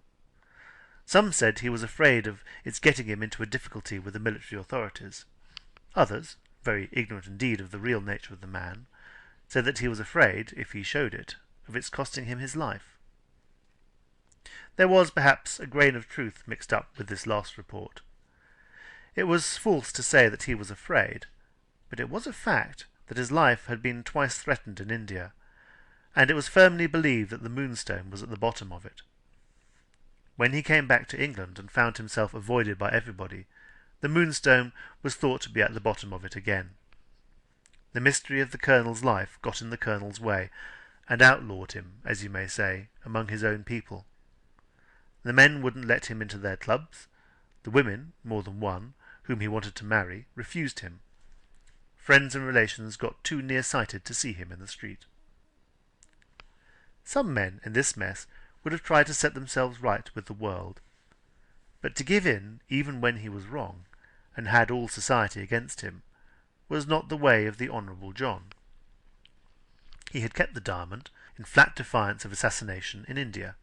He kept the diamond in flat defiance of public opinion in England. There you have the portrait of the man before you, as in a picture, a character that braved everything, and a face, handsome as it was, that looked possessed by the devil. We heard different rumours about him from time to time. Sometimes they said he was given up to smoking opium and collecting old books. Sometimes he was reported to be trying strange things in chemistry. Sometimes he was seen carousing and amusing himself among the lowest people in the lowest slums of London. Anyhow, a solitary, vicious, underground life was the life that the colonel led. Once, and once only, after his return to England, I saw him myself, face to face. About 2 years before the time of which I am now writing, and about 1.5 years before the time of his death, the colonel came unexpectedly to my lady's house in London. It was the night of Miss Rachel's birthday, the 21st of June, and there was a party in honour of it, as usual. I received a message from the footman to say that a gentleman wanted to see me. Going up into the hall, there I found the colonel, wasted and worn and old and shabby, and as wild and wicked as ever. "Go up to my sister," says he, "and say that I have called to wish my niece many happy returns of the day." He had made attempts by letter, more than once already, to be reconciled with my lady. For no other purpose, I am firmly persuaded, than to annoy her. But this was the first time he had actually come to the house. I had it on the tip of my tongue to say that my mistress had a party that night, but the devilish look of him daunted me. I went upstairs with his message, and left him, by his own desire, waiting in the hall. The servants stood staring at him at a distance, as if he was a walking engine of destruction, loaded with powder and shot, and likely to go off among them at a moment's notice. My lady had a dash, no more, of the family temper. "Tell Colonel Herncastle," she said, when I gave her her brother's message, "that Miss Verinder is engaged, and that I decline to see him." I tried to plead for a civiller answer than that, knowing the Colonel's constitutional superiority to the restraints which govern gentlemen in general. Quite useless. The family temper flashed out at me directly. "When I want your advice," says my lady, "you know that I always ask for it. I don't ask for it now." I went downstairs with the message, of which I took the liberty of presenting a new and amended version of my own contriving, as follows. "My lady and Miss Rachel regret that they are engaged, Colonel, and beg to be excused having the honour of seeing you." I expected him to break out, even at that polite way of putting it. To my great surprise, he did nothing of the sort. He alarmed me by taking the thing with an unnatural quiet. His eyes, of a glittering bright grey, just settled on me for a moment, and he laughed, not out of himself like other people, but into himself, in a soft, chuckling, horribly mischievous way. "Thank you, Betteridge," he said. "I shall remember my niece's birthday." With that he turned on his heel and walked out of his house. The next birthday came round, and we heard he was ill in bed. 6 months afterwards, that is to say, 6 months before the time I am now writing of, there came a letter from a highly respectable clergyman to my lady. It communicated two wonderful things in the way of family news. First, that the Colonel had forgiven his sister on his deathbed. Second, that he had forgiven everybody else, and had made a most edifying end. I have myself, in spite of the bishops and the clergy, an unfeigned respect for the Church, but I am firmly persuaded at the same time that the devil remained in undisturbed possession of the Honourable John, and that the last abominable act in the life of that abominable man was, saving your presence, taking the clergyman in. This was the sum total of what I had to tell Mr. Franklin. I remarked that he listened more and more eagerly the longer I went on. Also that the story of the Colonel being sent away from his sister's door, on the occasion of his niece's birthday, seemed to strike Mr. Franklin like a shot that had hit the mark. Though he didn't acknowledge it, I saw that I had made him uneasy, plainly enough in his face. "You have had your say, Betteridge," he remarked. "It's my turn now. Before, however, I tell you what discoveries I have made in London, and how I came to be mixed up in this matter of the diamond, I want to know one thing. You look, my old friend, as if you didn't quite understand the object to be answered by this consultation of ours. Do your looks belie you?" "No, sir," I said. "My looks on this occasion, at any rate, tell the truth." "In that case," says Mr. Franklin, "suppose I put you up to my point of view before we go any further. I see 3 very serious questions involved in the Colonel's birthday gift to my cousin Rachel. Follow me carefully, Betteridge, and count me off on your fingers if it will help you," says Mr. Franklin, with a certain pleasure in showing how clear-headed he could be, which reminded me wonderfully of old times when he was a boy. Question the first. Was the Colonel's diamond the object of a conspiracy in India? Question the second. Has the conspiracy followed the Colonel's diamond to England? Question the third. Did the Colonel know the conspiracy followed the diamond, and has he purposely left a legacy of trouble and danger to his sister through the innocent medium of his sister's child? That is what I am driving at, Betteridge. Don't let me frighten you." It was all very well to say that, but he had frightened me. If he was right, Here was our quiet English house suddenly invaded by a devilish Indian diamond, bringing after it a conspiracy of living rogues set loose on us by the vengeance of a dead man. There was our situation, as revealed to me in Mr. Franklin's last words. Whoever heard the like of it, in the 19th century, mind, in an age of progress, and in a country which rejoices in the blessings of the British Constitution? Nobody ever heard the like of it, and, consequently, nobody can be expected to believe it. I shall go on with my story, however, in spite of that. When you get a sudden alarm of that sort that I had got now, 9 times out of 10 the place you feel it is in your stomach. When you feel it in your stomach, your attention wanders, and you begin to fidget. I fidgeted silently in my place, on the sand. Mr. Franklin noticed me, contending with a perturbed stomach, or mind, which you please, they mean the same thing, and, checking himself just as he was starting with his part of the story, he said to me sharply, "What do you want?" What did I want? I didn't tell him, but I'll tell you in confidence. I wanted a whiff of my pipe and a turn at Robinson Crusoe. End of chapter 5. Chapter 6. Keeping my private sentiments to myself, I respectfully requested Mr. Franklin to go on. Mr. Franklin replied, "Don't fidget, Betteredge," and went on. Our young gentleman's first words informed me that his discoveries concerning the wicked Colonel and the diamond had begun with a visit which he had paid, before he came to us, to the family lawyer at Hampstead. A chance word dropped by Mr. Franklin, when the two were alone one day after dinner, revealed that he had been charged by his father with a birthday present to be taken to Miss Rachel. One thing led to another, and it ended in the lawyer mentioning what the present really was, and how the friendly connection between the late Colonel and Mr. Blake senior had taken its rise. The facts here are really so extraordinary that I doubt if I can trust my own language to do justice to them. I prefer trying to report Mr. Franklin's discoveries as nearly as may be in Mr. Franklin's own words. "You remember the time, Betteredge," he said, "when my father was trying to prove his title to that unlucky dukedom? Well, that was also the time when my uncle Herncastle returned from India.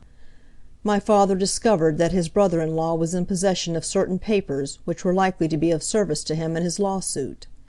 He called on the Colonel, on pretence of welcoming him back to England. The Colonel was not to be deluded in that way.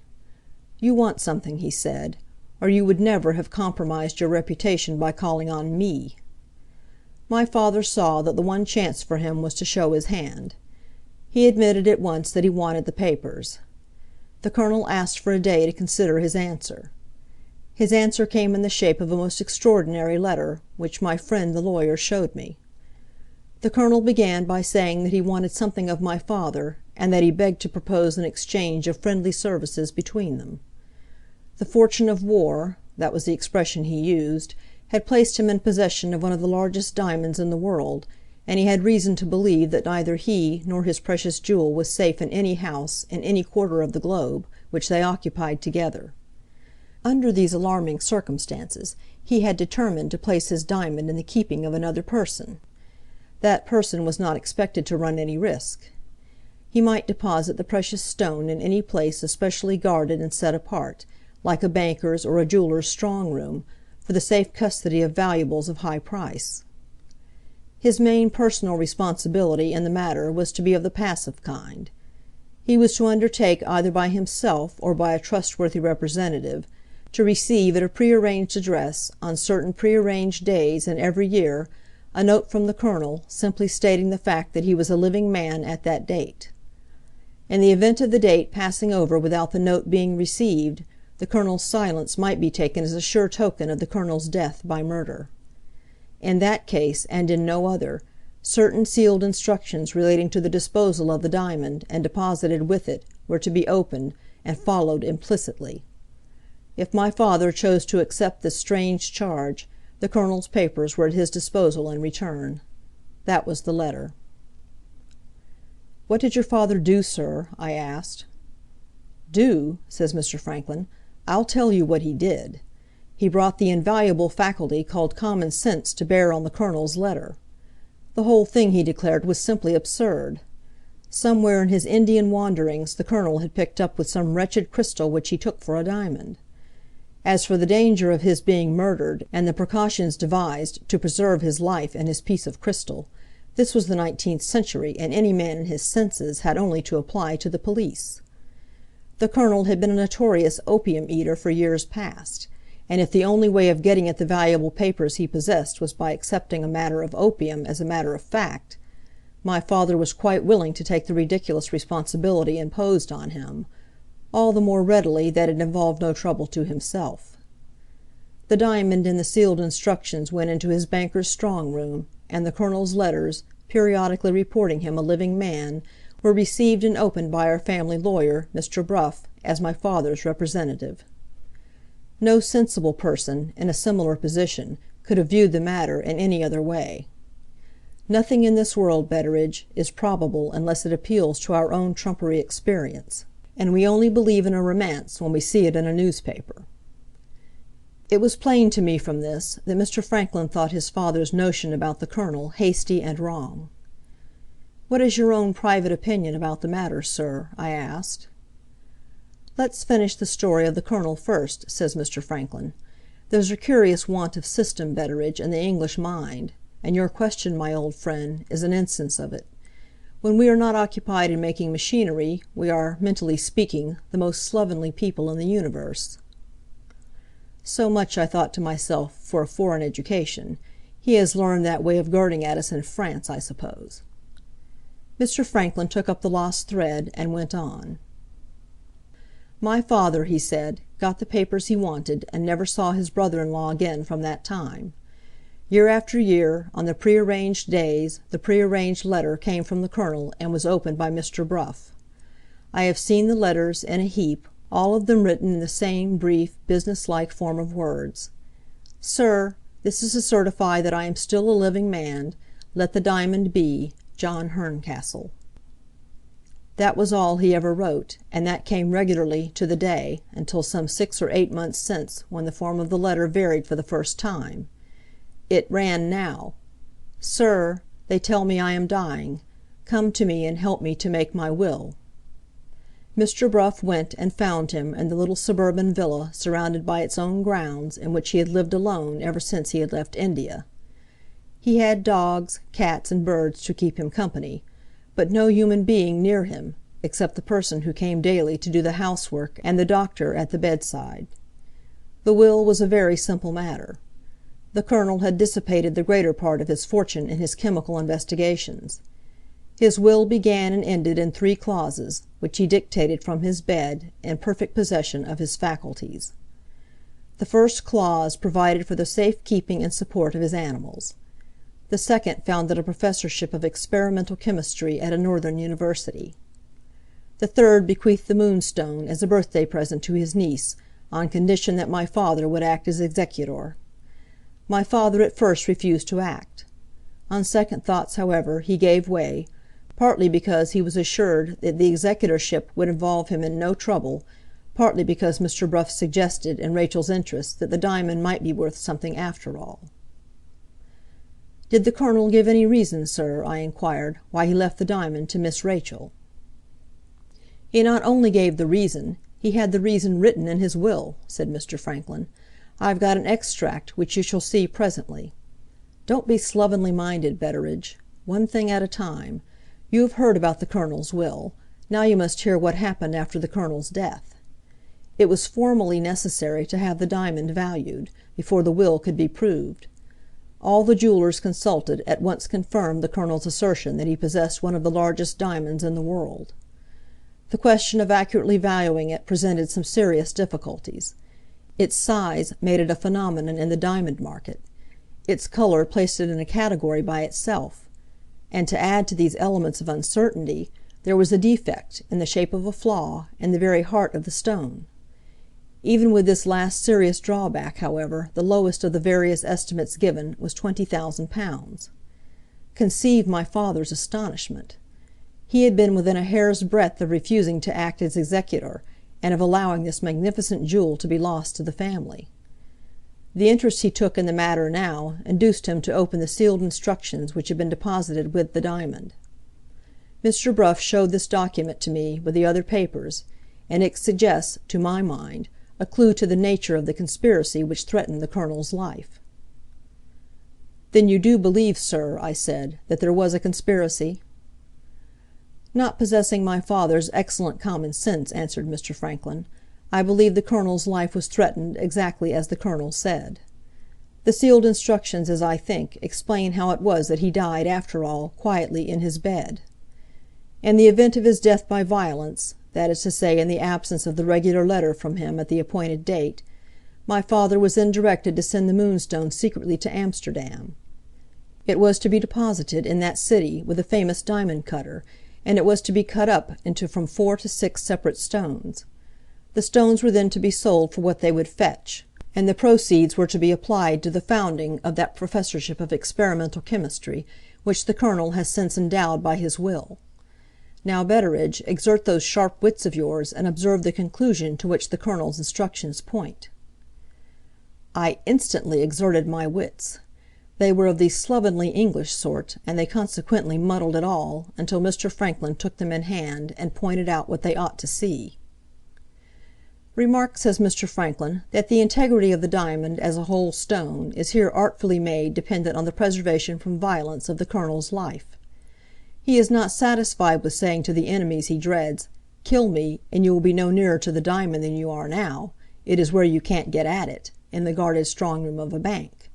He says instead, 'Kill me, and the diamond will be the diamond no longer. Its identity will be destroyed.' What does that mean?"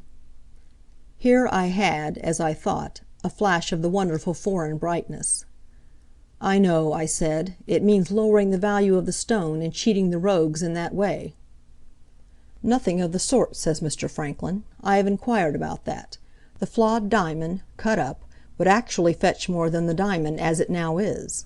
For this plain reason, that from 4 to 6 perfect brilliants might be cut from it, which would be collectively worth more money than the large but imperfect single stone. If robbery for the purpose of gain was at the bottom of the conspiracy, the Colonel's instructions absolutely made the diamond better worth stealing.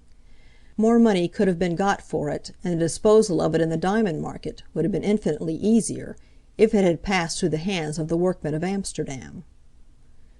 "Lord bless us, sir!" I burst out. "What was the plot, then?" "A plot organized among the Indians who originally owned the jewel," says Mr. Franklin. "A plot with some old Hindoo superstition at the bottom of it. That is my opinion, confirmed by a family paper which I have about me at this moment." I saw now why the appearance of the 3 Indian jugglers at our house had presented itself to Mr. Franklin in the light of a circumstance worth noting. "I don't want to force my opinion on you," Mr. Franklin went on. "The idea of certain chosen servants of an old Hindoo superstition devoting themselves, through all difficulties and dangers, to watching the opportunity of recovering their sacred gem, appears to me to be perfectly consistent with everything that we know of the patience of Oriental races and the influence of Oriental religions. But then I am an imaginative man, and the butcher, the baker, and the tax-gatherer are not the only credible realities in existence to my mind.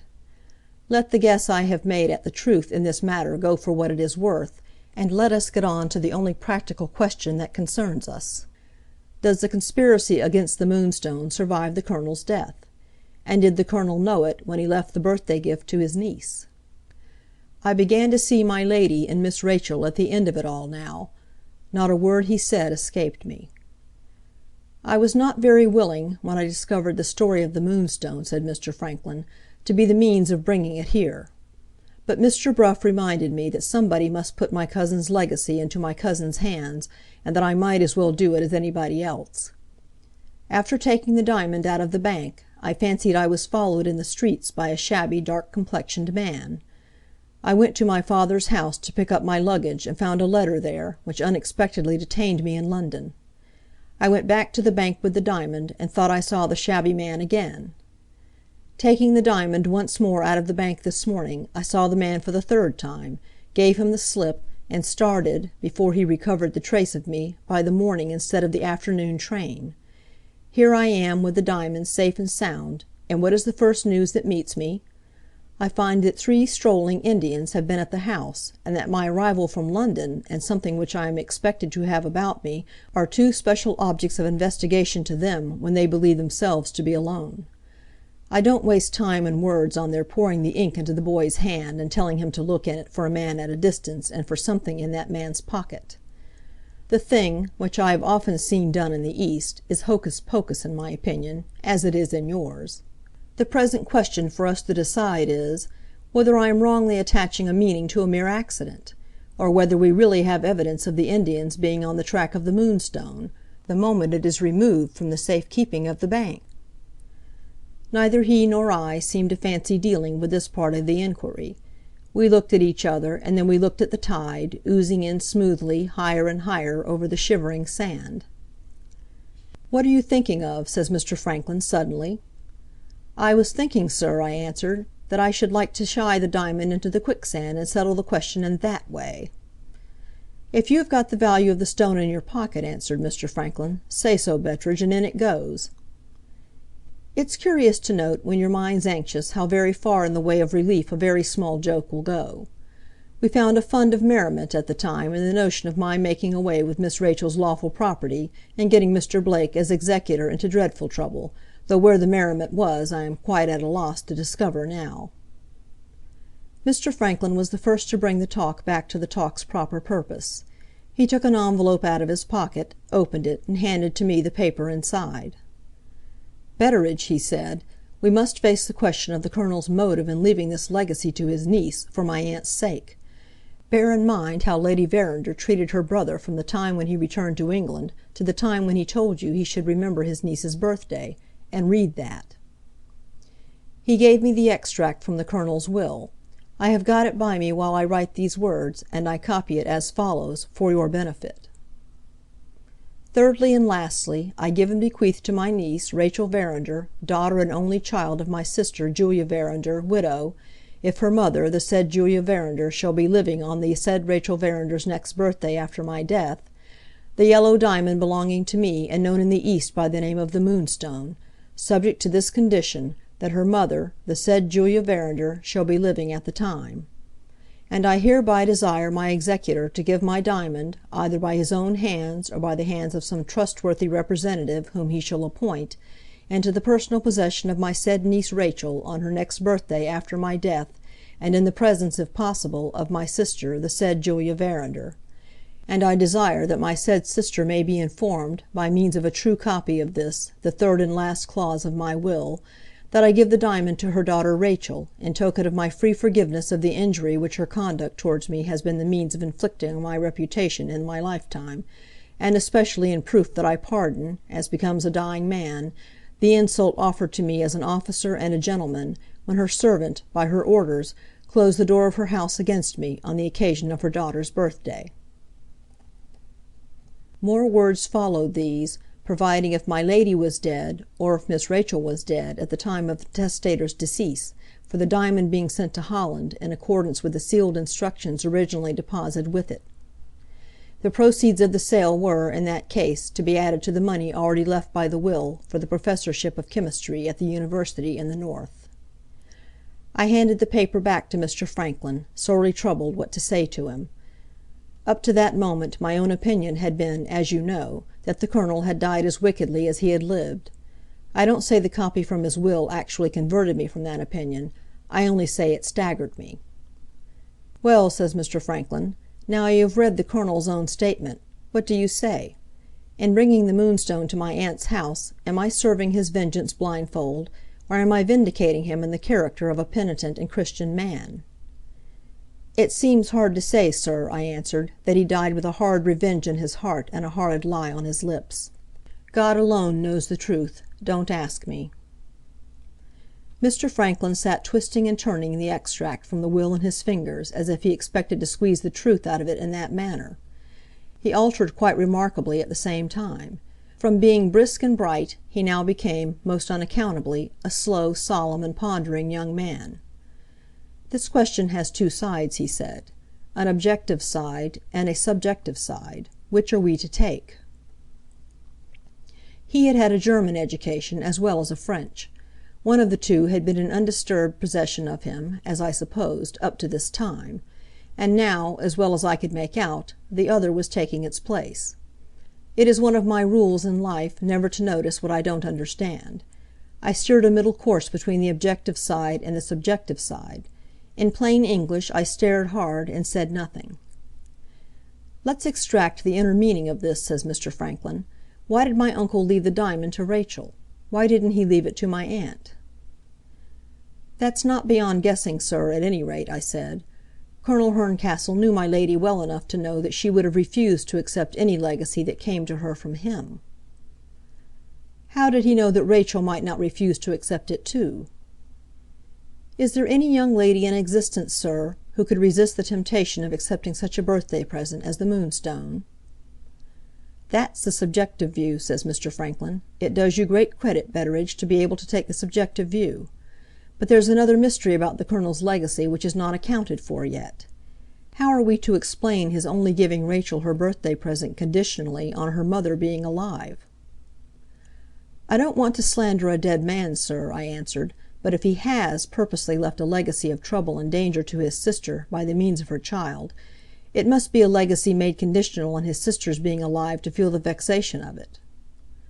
"Oh, that's your interpretation of his motive, is it? The subjective interpretation again. Have you ever been in Germany, Betteredge?" "No, sir. What's your interpretation, if you please?"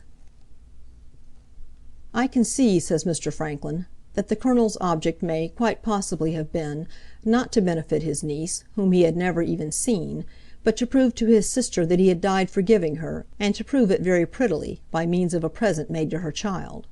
There is a totally different explanation from yours, Betteredge, taking its rise in a subjective-objective point of view. From all I can see, one interpretation is just as likely to be right as the other." Having brought matters to this pleasant and comforting issue, Mr. Franklin appeared to think that he had completed all that was required of him. He laid down flat on his back on the sand and asked what was to be done next.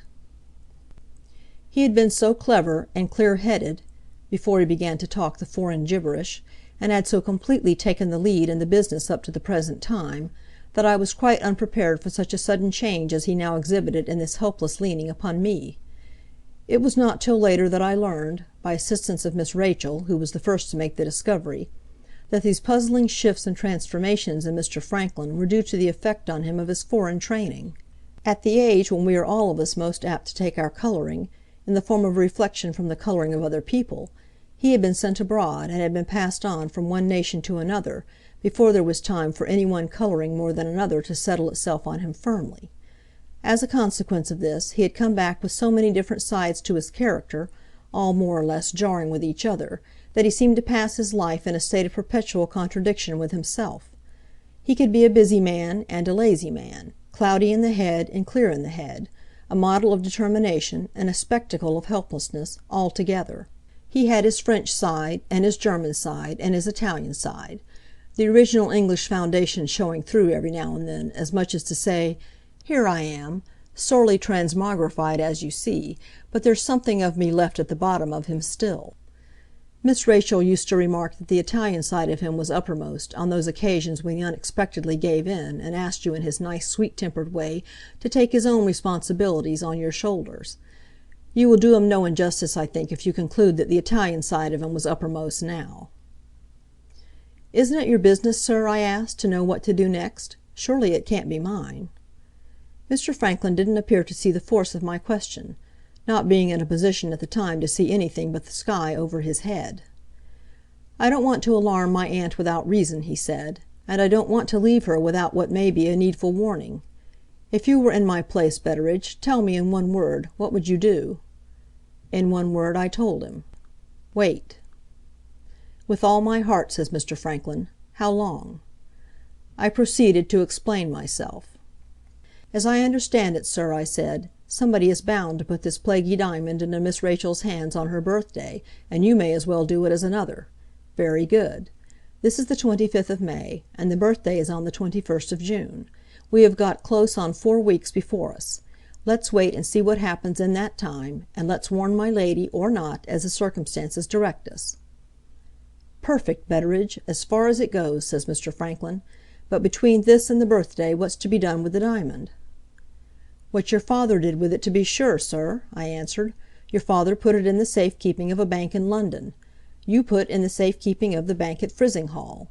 Frizinghall was our nearest town, and the Bank of England wasn't safer than the bank there. If I were you, sir," I added, "I would ride straight away with it to Frizinghall before the ladies come back." The prospect of doing something, and what is more, of doing that something on a horse, brought Mr. Franklin up like lightning from the flat of his back.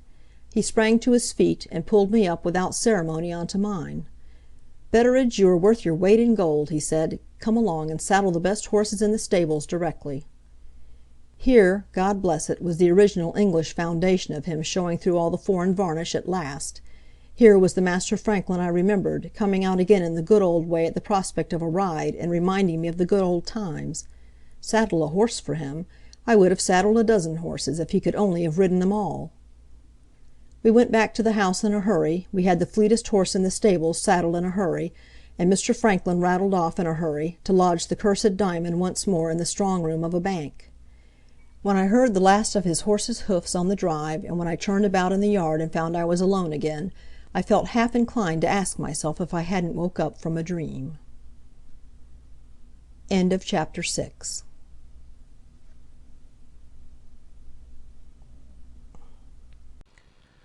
Chapter 7. While I was in this bewildered frame of mind, sorely needing a little quiet time by myself to put me right again, my daughter Penelope got in my way, just as her late mother used to get in my way on the stairs, and instantly summoned me to tell her all that had passed at the conference between Mr. Franklin and me. Under present circumstances, the one thing to be done was to clap the extinguisher on Penelope's curiosity on the spot. I accordingly replied that Mr. Franklin and I had both talked of foreign politics till we could talk no longer, and had then mutually fallen asleep in the heat of the sun. Try that sort of answer when your wife or your daughter next worries you with an awkward question at an awkward time, and depend on the natural sweetness of women for kissing and making it up again at the next opportunity. The afternoon wore on, and my lady and Miss Rachel came back. Needless to say how astonished they were when they heard that Mr. Franklin Blake had arrived, and had gone off again on horseback. Needless also to say that they asked awkward questions directly, and that the foreign politics and the falling asleep in the sun wouldn't serve a second time over with them. Being at the end of my invention, I said that Mr. Franklin's arrival by the early train was entirely attributable to one of Mr. Franklin's freaks. Being asked upon that whether his galloping off again on horseback was another of Mr. Franklin's freaks, I said yes, it was, and slipped out of it, I think very cleverly, in that way. Having got over my difficulties with the ladies, I found more difficulties waiting for me when I went back to my own room. In came Penelope, with the natural sweetness of women, to kiss and make it up again, and, with the natural curiosity of women, to ask another question. This time she only wanted me to tell her what the matter was with our second housemaid, Rosanna Spearman.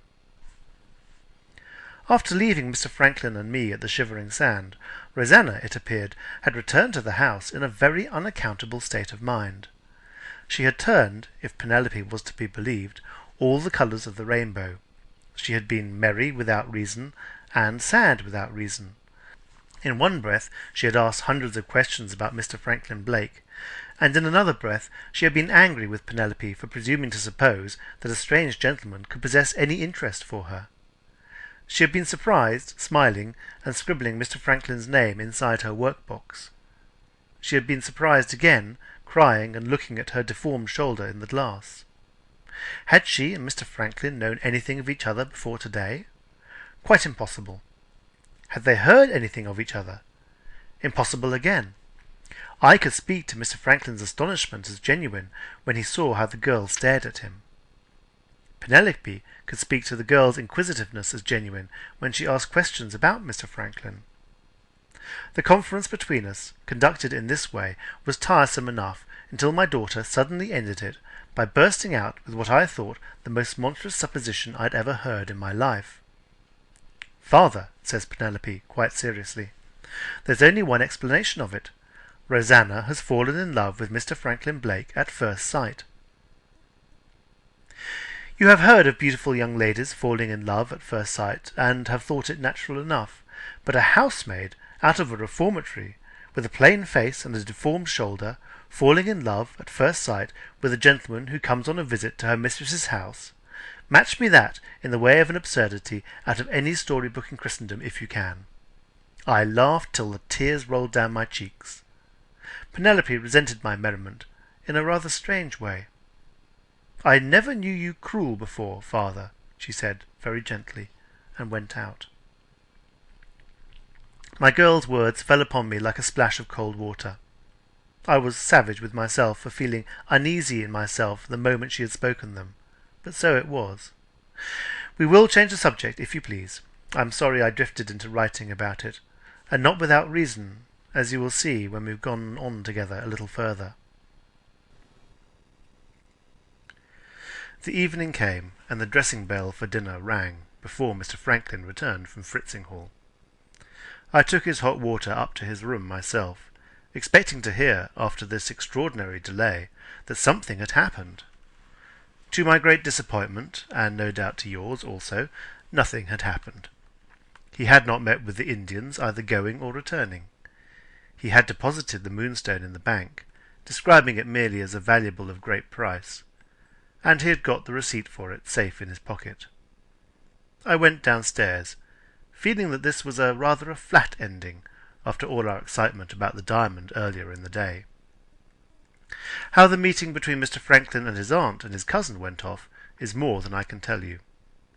I would have given something to have waited at table that day, but, in my position in the household, waiting at dinner, except on high family festivals, was letting down my dignity in the eyes of the other servants, a thing which my lady considered me quite prone enough to do already, without seeking occasions for it. The news brought to me from the upper regions that evening came from Penelope and the footman. Penelope mentioned that she had never known Miss Rachel so particular about the dressing of her hair, and had never seen her look so bright and pretty as she did when she went down to meet Mr. Franklin in the drawing-room. The footman's report was that the preservation of a respectful composure in the presence of his betters, and the waiting on Mr. Franklin Blake at dinner, were two of the hardest things to reconcile with each other that had ever tried his training in service.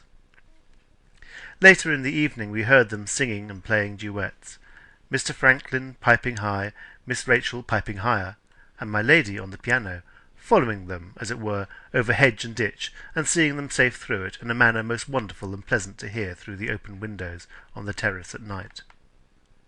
Later still I went to Mr. Franklin in the smoking-room, with the soda-water and brandy, and found that Miss Rachel had put the diamond clean out of his head. "She's the most charming girl I've ever seen since I came back from England," was all that I could extract from him, when I endeavoured to lead the conversation to more serious things. Towards midnight I went round the house to lock up, accompanied by my second-in-command, Samuel, the footman, as usual. When all the doors were made fast, except the side door that opened on the terrace, I sent Samuel to bed and stepped out for a breath of fresh air, before I, too, went to my bed in my turn. The night was still and close, and the moon was at the full in the heavens. It was so silent out of doors that I heard from time to time, very faint and low, the fall of the sea, as the ground-swell heaved it in on the sandbank near the mouth of our little bay. As the house stood, the terrace side was the dark side, but the broad moonlight showed fair on the gravel walk that ran along the next side to the terrace. Looking this way, after looking up at the sky, I saw the shadow of a person in the moonlight, thrown forward from behind the corner of the house. Being old and sly, I forbore to call out, but being also unfortunately old and heavy, my feet betrayed me on the gravel. Before I could steal suddenly round the corner, as I had proposed, I heard lighter feet than mine, and more than one pair of them, as I thought, retreating in a hurry. By the time I had got to the corner, the trespassers, whoever they were, had run into the shrubbery off the side of the walk, and were hidden from sight among the thick trees and bushes in that part of the grounds. From the shrubbery they could easily make their way over our fence into the road. If I had been 40 years younger, I might have had a chance of catching them before they got clear of our premises. As it was, I went back to set a-going a younger pair of legs than mine. Without disturbing anybody, Samuel and I got a couple of guns and went all round the house and through the shrubbery. Having made sure that no persons were lurking about anywhere in our gardens, we turned back. Passing over the walk where I had seen the shadow, I now noticed for the first time a little bright object lying on the clean gravel under the light of the moon.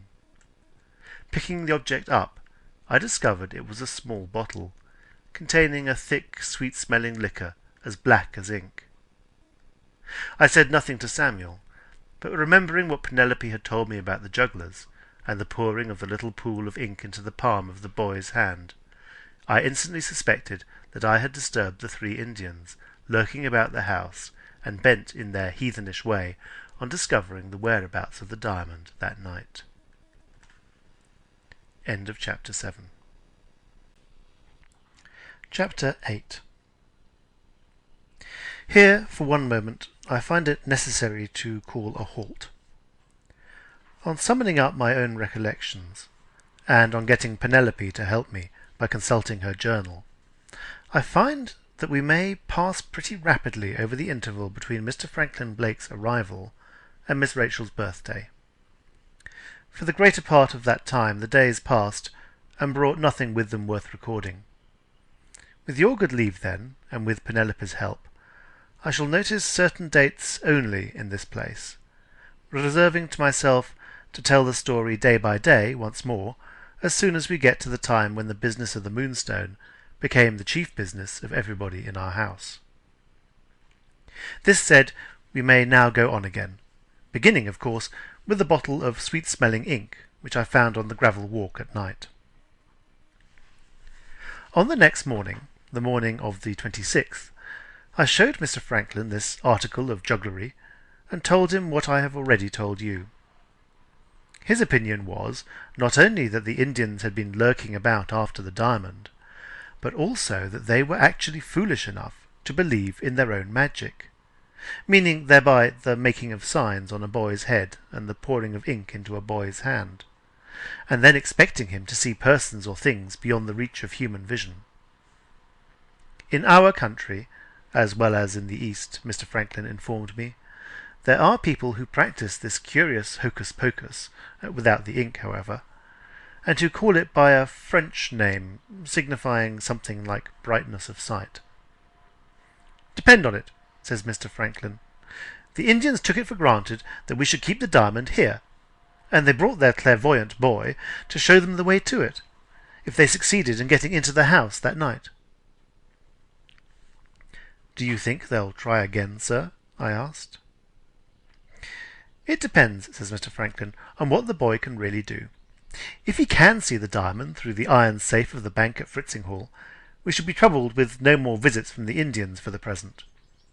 If he can't, we shall have another chance of catching them in the shrubbery, before many nights are over our heads. I waited pretty confidently for that latter chance, but, strange to relate, it never came. Whether the jugglers heard in the town of Mr. Franklin having been seen at the bank, and drew their conclusions accordingly, or whether the boy really did see the diamond where the diamond was now lodged, which I for one flatly disbelieve, or whether, after all, it was a mere effect of chance, this, at any rate, is the plain truth. Not the ghost of an Indian came near the house again through the weeks that passed before Miss Rachel's birthday. The jugglers remained in and about the town, plying their trade, and Mr. Franklin and I remained waiting to see what might happen, and resolute not to put the rogues on their guard by showing our suspicions of them too soon. With this report of the proceedings on either side ends all I have to say about the Indians for the present. On the 29th of the month, Miss Rachel and Mr. Franklin hit on a new method of working their way together through the time which might otherwise have hung heavy on their hands. There are reasons for taking particular notice here of the occupation that amused them. You will find it has a bearing on something that is still to come. Gentlefolk, in general, have a very awkward rock-ahead in life. the rock ahead of their own idleness. Their lives being, for the most part, passed in looking about them for something to do, it is curious to see, especially when their tastes are of what is called the intellectual sort, how often they drift blindfold into some nasty pursuit. 9 times out of 10 they take to torturing something, or to spoiling something, and they firmly believe that they are improving their minds, when the plain truth is they're only making a mess in the house. I have seen them, ladies, I am sorry to say, as well as gentlemen, go out day after day, for example, with empty pill-boxes, and catch newts and beetles and spiders and frogs, and come home and stick pins through the miserable wretches, or cut them up, without a pang of remorse, into little pieces. You see my young master or my young mistress poring over one of their spiders' insides with a magnifying glass, or you meet one of their frogs walking downstairs without its head, and when you wonder what this cruel nastiness means, you are told it means a taste in my young master or my young mistress for natural history.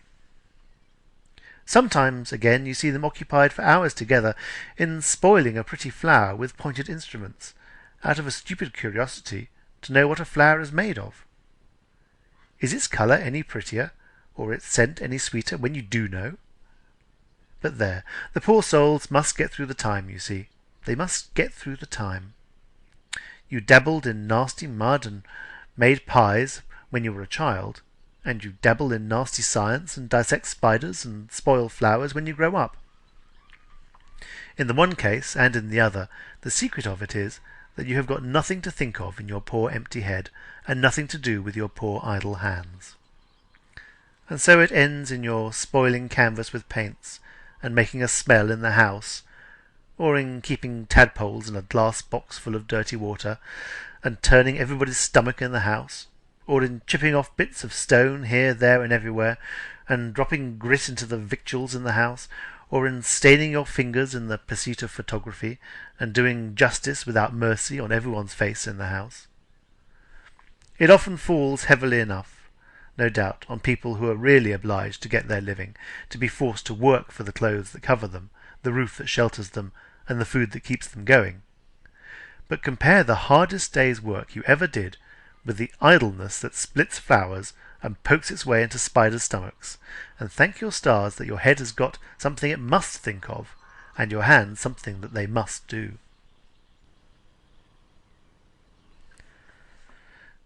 As for Mr. Franklin and Miss Rachel, they tortured nothing, I'm glad to say.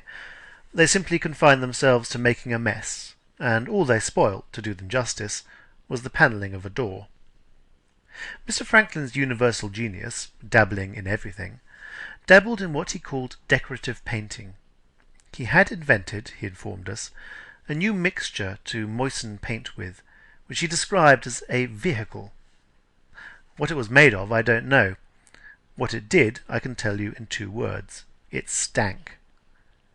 Miss Rachel being wild to try her hand at the new process, Mr. Franklin sent to London for the materials, mixed them up with the accompaniment of a smell which made the very dogs sneeze when they came into the room, put an apron and bib over Miss Rachel's gown, and set her to work decorating her own little sitting-room, called, for want of English to name it in, her boudoir. They began with the inside of the door. Mr. Franklin scraped off all the nice varnish with pumice stone, and made what he described as a surface to work on. Miss Rachel then covered the surface, under his directions and with his help, with patterns and devices, griffins, birds, flowers, cupids, and such like, copied from designs made by a famous Italian painter whose name escapes me, the one, I mean, who stocked the world with Virgin Marys and had a sweetheart at the baker's. Viewed as work, this decoration was slow to do and dirty to deal with. But our young lady and gentleman never seemed to tire of it. When they were not riding or seeing company or taking their meals or piping their songs, there they were with their heads together, as busy as bees, spoiling the door. Who was the poet who said that Satan finds some mischief still for idle hands to do? If he had occupied my place in the family, and had seen Miss Rachel with her brush and Mr. Franklin with his vehicle, he could have written nothing truer of either of them than that. The next date worthy of notice is Sunday, the 4th of June. On that evening we in the servants' hall debated a domestic question for the first time, which, like the decoration of the door, has its bearing on something that is still to come. Seeing the pleasure which Mr. Franklin and Miss Rachel took in each other's society, and noting what a pretty match they were in all personal respects, we naturally speculated on the chance of their putting their heads together with other objects in view, besides the ornamenting of a door. Some of us said that there would be a wedding in the house before the summer was over. Others, led by me, admitted that it was likely enough Miss Rachel might be married, but we doubted, for reasons which will presently appear, whether her bridegroom would be Mr. Franklin Blake. That Mr. Franklin was in love, on his side, nobody who saw and heard him could doubt. The difficulty was to fathom Miss Rachel. Let me do myself the honour of making you acquainted with her, after which I will leave you to fathom for yourself, if you can. My young lady's 18th birthday was the birthday now coming, on the 21st of June. If you happen to like dark women, who, I am informed, have gone out of fashion latterly in the gay world, and if you have no particular prejudice in favour of size, I will answer for Miss Rachel as one of the prettiest girls your eyes ever looked on. She was small and slim, but all in fine proportion from top to toe. To see her sit down, to see her get up, and specially to see her walk, was enough to satisfy any man in his senses that the graces of her figure, if you'll pardon me the expression, were in her flesh and not in her clothes. Her hair was the blackest I ever saw. Her eyes matched her hair. Her nose was not quite large enough, I admit. Her mouth and chin were, to quote Mr. Franklin, morsels for the gods, and her complexion, on the same undeniable authority, was as warm as the sun itself, with this great advantage over the sun, that it was always in nice order to look at. Add to the foregoing that she carried her head as upright as a dart in a dashing, spirited, thoroughbred way, that she had a clear voice, with a ring of the right metal in it, and a smile that began very prettily in her eyes before it got to her lips, and there behold the portrait of her, to the best of my painting, as large as life. What about her disposition next? Had this charming creature no faults? She had just as many faults as you have, ma'am, neither more nor less. To put it seriously, my dear pretty Miss Rachel, possessing a host of graces and attractions, had one defect, which strict impartiality compels me to acknowledge. She was unlike most other girls of her age in this, that she had ideas of her own, and was stiff-necked enough to set fashions themselves at defiance if the fashions didn't suit her views. In trifles, this independence of hers was all well enough, but in matters of importance it carried her, as my lady thought, and as I thought, too far. She judged for herself, as few women of twice her age judge in general. Never asked your advice, never told you beforehand what she was going to do, never came with secrets and confidences to anybody from her mother downwards. In little things, and in great, with people she loved, and people she hated, and she did both with equal heartiness, Miss Rachel always went on a way of her own, sufficient for herself in the joys and sorrows of her life. Over and over again I have heard my lady say, Rachel's best friend and Rachel's worst enemy are, one and the other, Rachel herself. Add one thing more to this, and I have done. With all her secrecy and her self-will, there was not so much as the shadow of anything false in her. I never remember her breaking her word. I never remember her saying no and meaning yes. I can call to mind, in her childhood, more than one occasion when the good little soul took the blame and suffered the punishment, for some fault committed by a playfellow whom she loved. Nobody ever knew her to confess to it when the thing was found out, and she was charged with it afterwards. But nobody ever knew her to lie about it either. She looked you straight in the face, and shook her saucy little head, and said plainly, I won't tell you. Punished again for this, she would own to being very sorry for saying won't, but, bread and water notwithstanding, she never told you. Self-willed, devilish self-willed sometimes, I grant, but the finest creature, nevertheless, that ever walked the ways of this lower world. Perhaps you think you see a certain contradiction here. In that case, a word in your ear. Study your wife closely for the next 24 hours. If your good lady doesn't exhibit something in the shape of a contradiction in that time, heaven help you, you have married a monster. I have now brought you acquainted with Miss Rachel, which you will find puts us face to face next with the question of that young lady's matrimonial views. On June the 12th, an invitation from my mistress was sent to a gentleman in London to come and help to keep Miss Rachel's birthday. This was the fortunate individual on whom I believed her heart to be privately set. Like Mr. Franklin, he was a cousin of hers. His name was Mr. Godfrey Ablewhite. My lady's second sister, don't be alarmed, we're not going very deep into family matters this time. My lady's second sister, I say, had a disappointment in love, and taking a husband afterwards on the neck or nothing principle, made what they call a misalliance. There was terrible work in the family when the Honourable Caroline insisted on marrying plain Mr. Ablewhite, the banker at Fritzinghall. He was very rich and very respectable, and he begot a prodigious large family, all in his favour so far. But he had presumed to raise himself from a low station in the world, and that was against him. However, time and progress of modern enlightenment put things right, and the misalliance passed muster very well. We are all getting liberal now, and, provided you can scratch me if I scratch you, what do I care, in or out of Parliament, whether you are a dustman or a duke? That's the modern way of looking at it, and I keep up with the modern way. The Ablewhites lived in a fine house and grounds a little out of Fritzinghall, very worthy people and greatly respected in the neighbourhood. We shall not be much troubled with them in these pages, excepting Mr. Godfrey, who was Mr. Ablewhite's second son, and who must take his proper place here, if you please, for Miss Rachel's sake. With all his brightness and cleverness and general good qualities, Mr. Franklin's chance of topping Mr. Godfrey in our young lady's estimation was, in my opinion, a very poor chance indeed. In the first place, Mr. Godfrey was, in point of size, the finest man by far of the two. He stood over 6 feet high, he had a beautiful red and white colour, a smooth round face shaved as bare as your hand, and a head of lovely long flaxen hair, falling negligently over the poll of his neck. But why do I try to give you this personal description of him? If you ever subscribe to a ladies' charity in London, you know Mr. Godfrey Ablewhite as well as I do.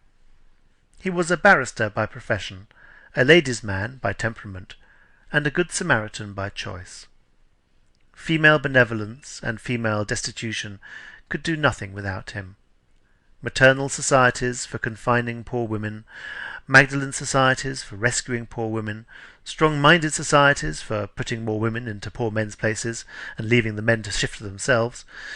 He was vice-president, manager, referee to them all.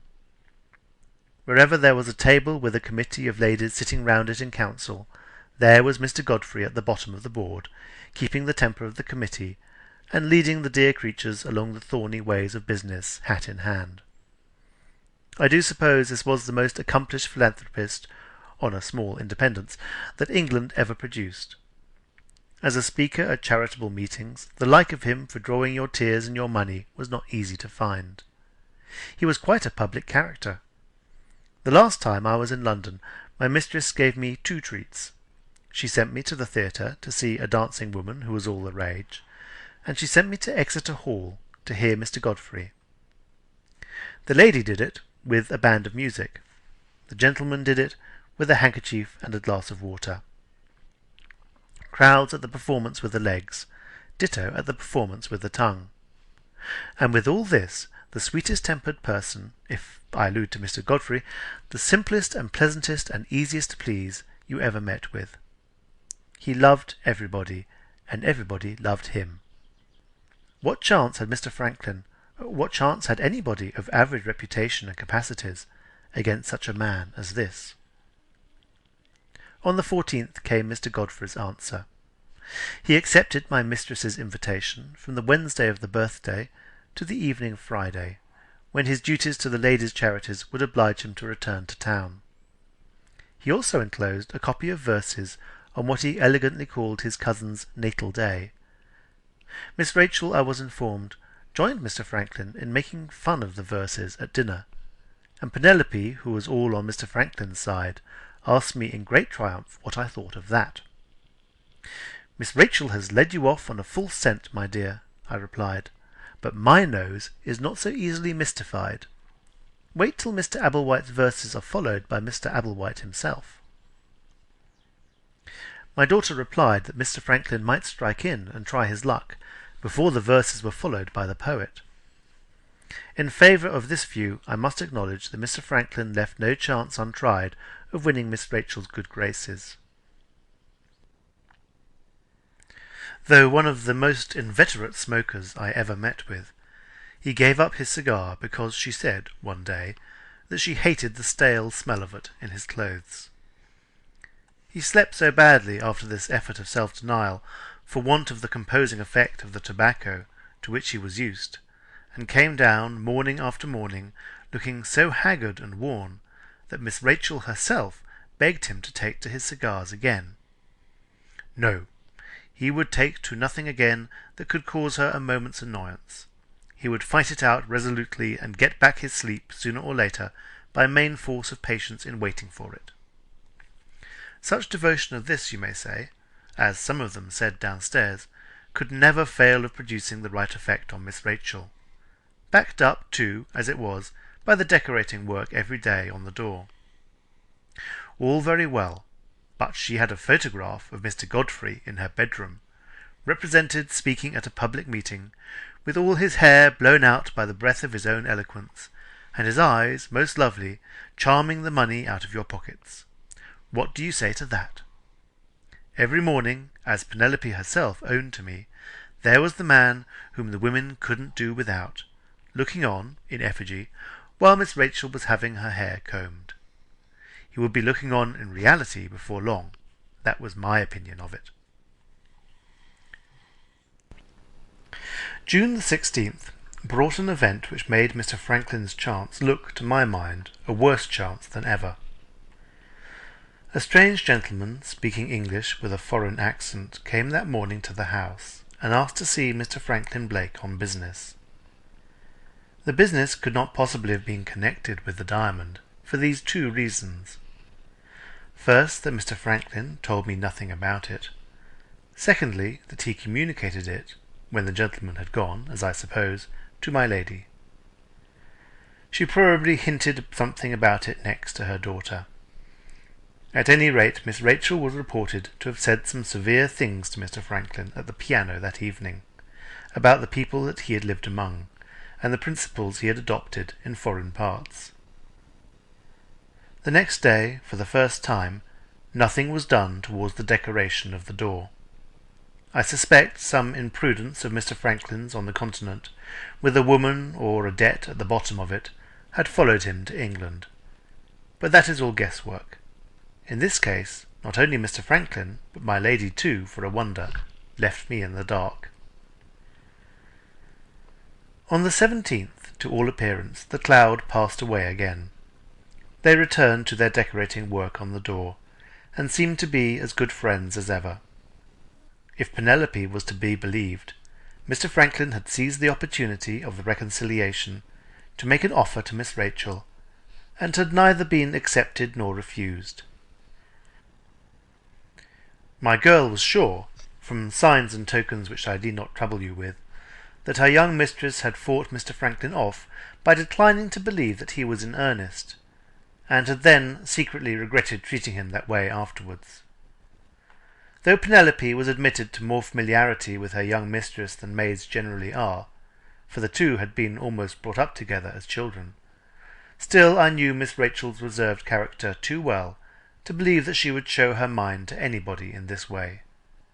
What my daughter told me on the present occasion was, as I suspected, more what she wished than what she really knew.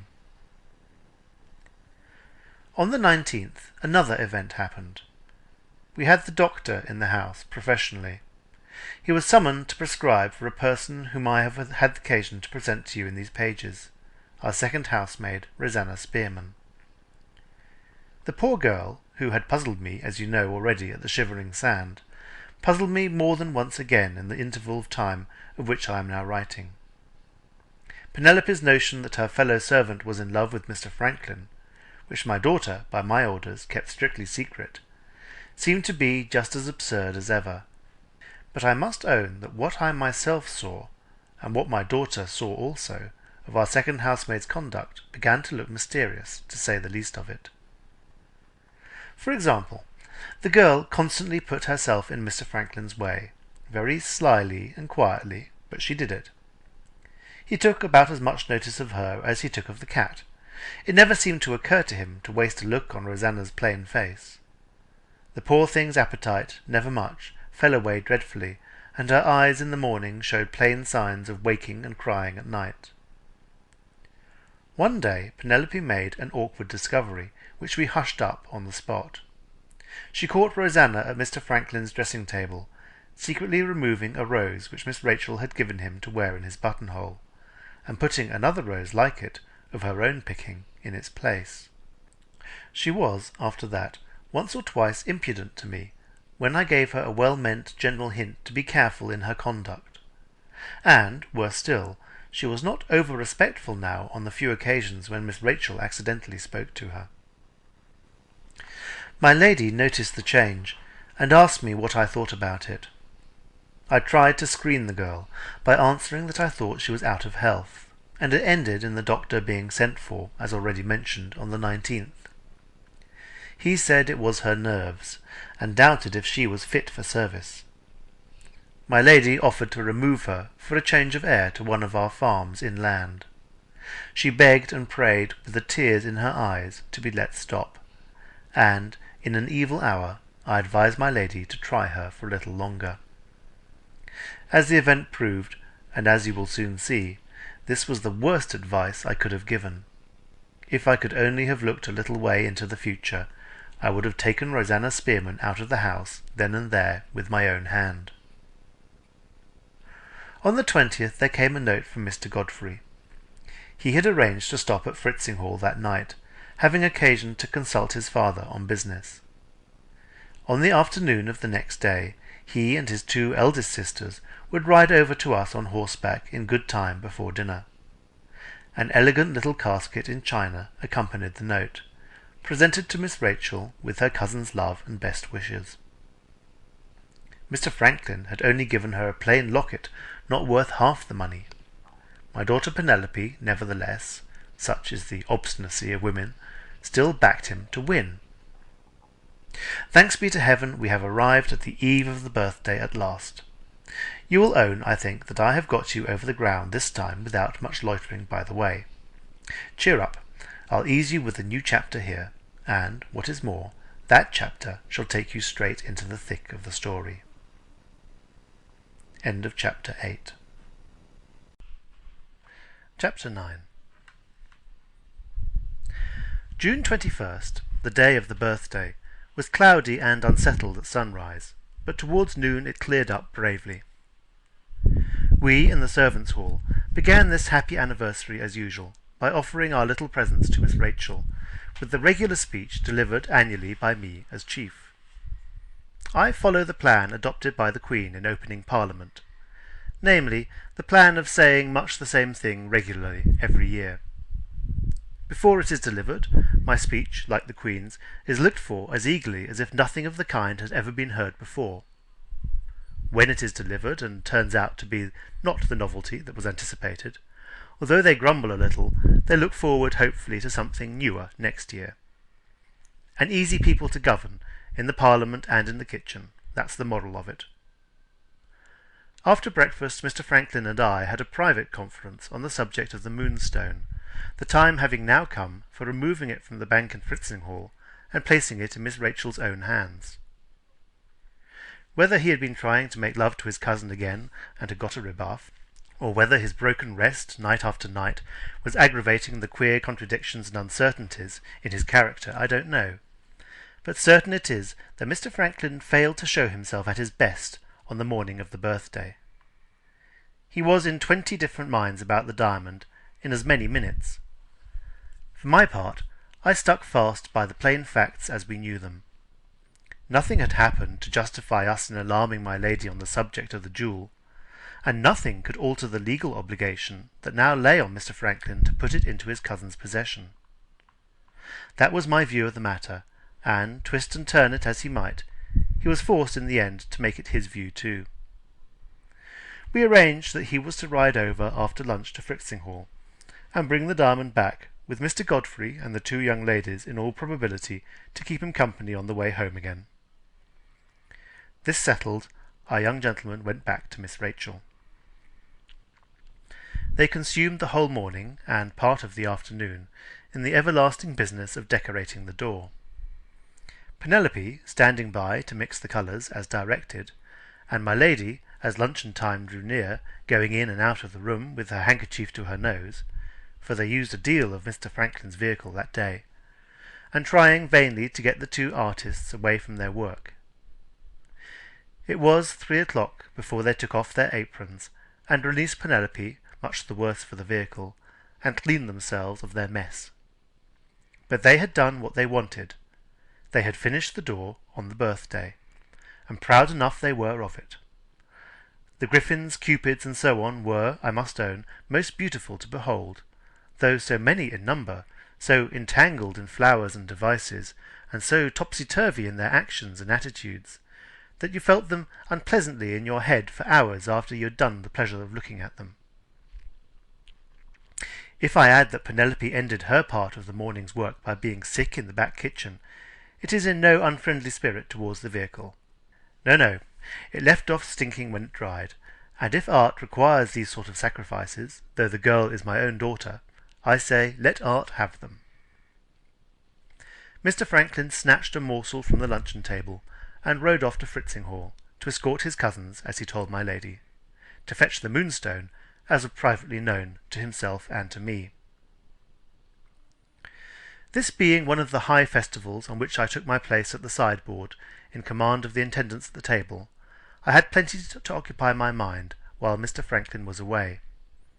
Having seen to the wine, and reviewed my men and women who were to wait at dinner, I retired to collect myself before the company came.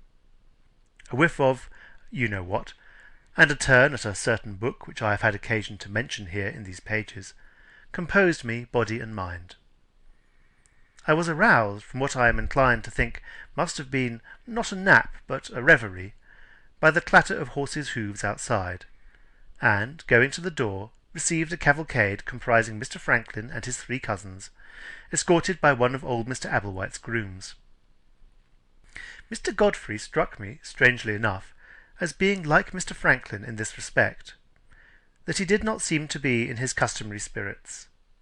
He kindly shook hands with me, as usual, and was most politely glad to see his old friend Betteridge wearing so well. But there was a sort of cloud over him, which I couldn't at all account for, and when I asked how he had found his father in health, he answered rather shortly, much as usual. However, the 2 Miss Abblewhites were cheerful enough for 20, which more than restored the balance. They were nearly as big as their brother, spanking, yellow-haired, rosy lasses, overflowing with superabundant flesh and blood, bursting from head to foot with health and spirits. The legs of the poor horses trembled with carrying them, and, when they jumped from their saddles, without waiting to be helped, I declare they bounced on the ground as if they were made of india rubber. Everything the Miss Abblewhites said began with a large "Oh."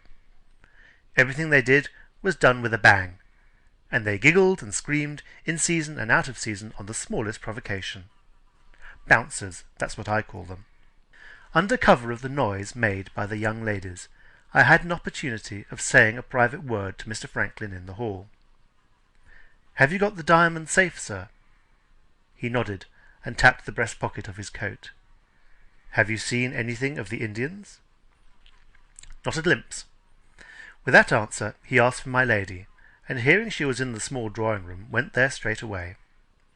The bell rang before he had been a minute in the room, and Penelope was sent to tell Miss Rachel that Mr. Franklin Blake wanted to speak to her. Crossing the hall about half an hour afterwards, I was brought to a sudden standstill by an outbreak of screams from the small drawing-room. I can't say I was at all alarmed, for I recognised the screams as the favourite large O of the Miss Applewhites. However, I went in, on pretence of asking for instructions about the dinner, to discover whether anything serious had really happened. There stood Miss Rachel at the table, like a person fascinated, with the Colonel's unlucky diamond in her hand.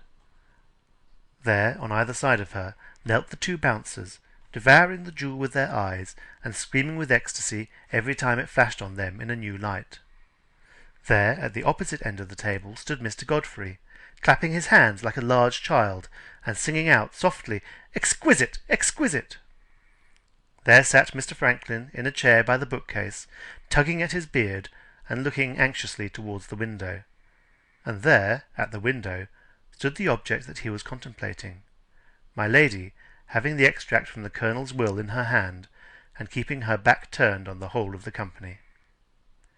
She faced me when I asked for my instructions, and I saw the family frown gathering over her eyes, and the family temper twitching at the corners of her mouth. "Come to my room in half an hour," she answered.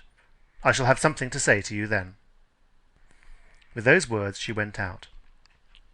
It was plain enough that she was posed by the same difficulty which had posed Mr. Franklin and me in our conference at the Shivering Sand.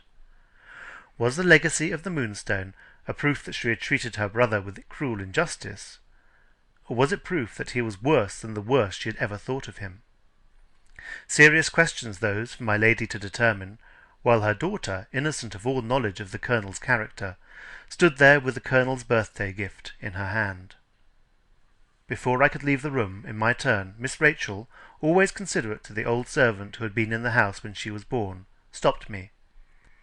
"Look, Gabriel," she said, and flashed the jewel before my eyes in a ray of sunlight that poured through the window. Lord bless us, it was a diamond, as large or nearly as a plover's egg.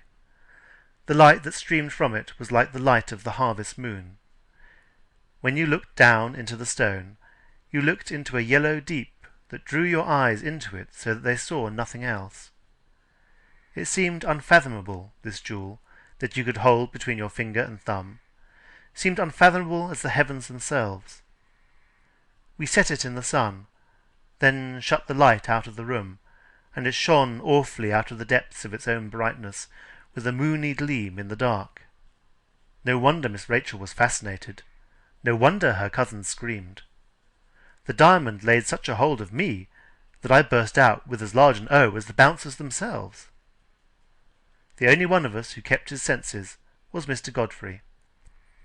He put an arm round each of his sisters' waists, and, looking compassionately backwards and forwards between the diamond and me, said, "Carbon, Betteridge, mere carbon, my good friend, after all." His object, I suppose, was to instruct me. All he did, however, was to remind me of the dinner. I hobbled off to my army of waiters downstairs. As I went out, Mr. Godfrey said, "Dear old Betteridge, I have the truest regard for him." He was embracing his sisters and ogling Miss Rachel, while he honoured me with that testimony of affection. Something like a stock of love to draw on there. Mr. Franklin was a perfect savage by comparison with him. At the end of half an hour I presented myself, as directed, in my lady's room. What passed between my mistress and me on this occasion was, in the main, a repetition of what had passed between Mr. Franklin and me at the Shivering Sand, with this difference, that I took care to keep my own counsel about the jugglers, seeing that nothing had happened to justify me in alarming my lady on this head. When I received my dismissal, I could see that she took the blackest view possible of the Colonel's motives, and that she was bent on getting the Moonstone out of her daughter's possession at the first opportunity. On my way back to my own part of the house, I was encountered by Mr. Franklin. He wanted to know if I had seen anything of his cousin Rachel. I had seen nothing of her. Could I tell him where his cousin Godfrey was? I didn't know, but I began to suspect that cousin Godfrey might not be far away from cousin Rachel. Mr. Franklin's suspicions apparently took the same turn. He tugged it hard at his beard, and went and shut himself up in the library with a bang of the door that had a world of meaning in it. I was interrupted no more in the business of preparing for the birthday dinner till it was time for me to smarten myself up for receiving the company. Just as I had got my white waistcoat on, Penelope presented herself at my toilette on pretence of brushing what little hair I've got left, and improving the tie of my white cravat. My girl was in high spirits, and I saw that she had something to say to me. She gave me a kiss on the top of my bald head, and whispered, "News for you, father. Miss Rachel has refused him." "Who's him?" I asked. "The ladies' committee man, father," says Penelope. "A nasty, sly fellow. I hate him for trying to supplant Mr. Franklin." If I had had breath enough, I should certainly have protested against this indecent way of speaking of an eminent philanthropic character. But my daughter happened to be improving the tie of my cravat at that moment, and the whole strength of her feelings found its way into her fingers. I was never more nearly strangled in my whole life. "I saw him take her away alone into the rose garden," says Penelope, "and I waited behind the holly to see how they came back.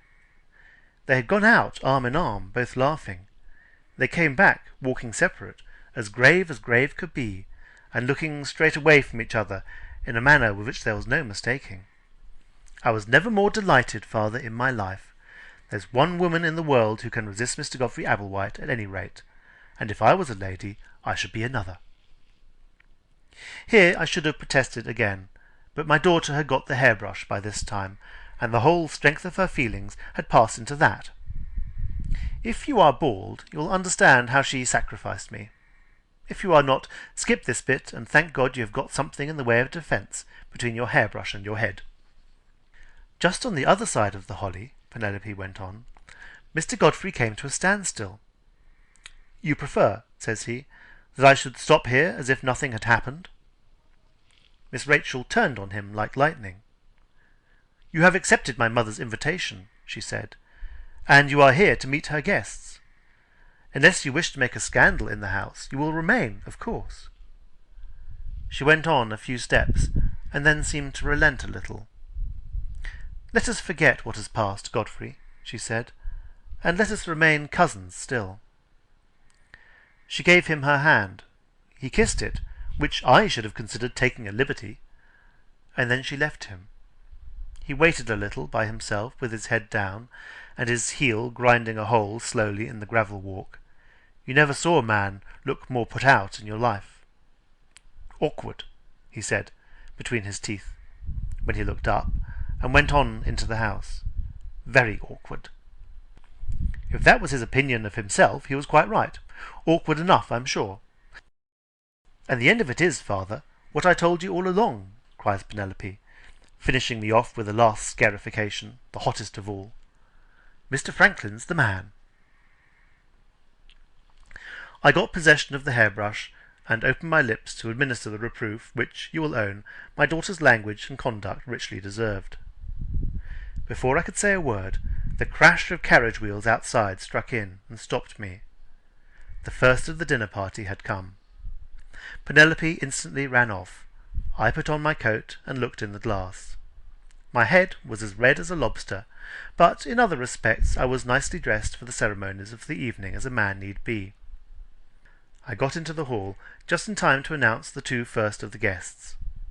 You needn't feel particularly interested about them, only the philanthropist's father and mother, Mr. and Mrs. Ablewhite. End of Chapter 9. Chapter 10. One on the top of the other, the rest of the company followed the Ablewhites, till we had the whole tale of them complete. Including the family, they were 24 in all. It was a noble sight to see, when they were settled in their places round the dinner-table, and the rector of Frizinghall, with beautiful elocution, rose and said grace.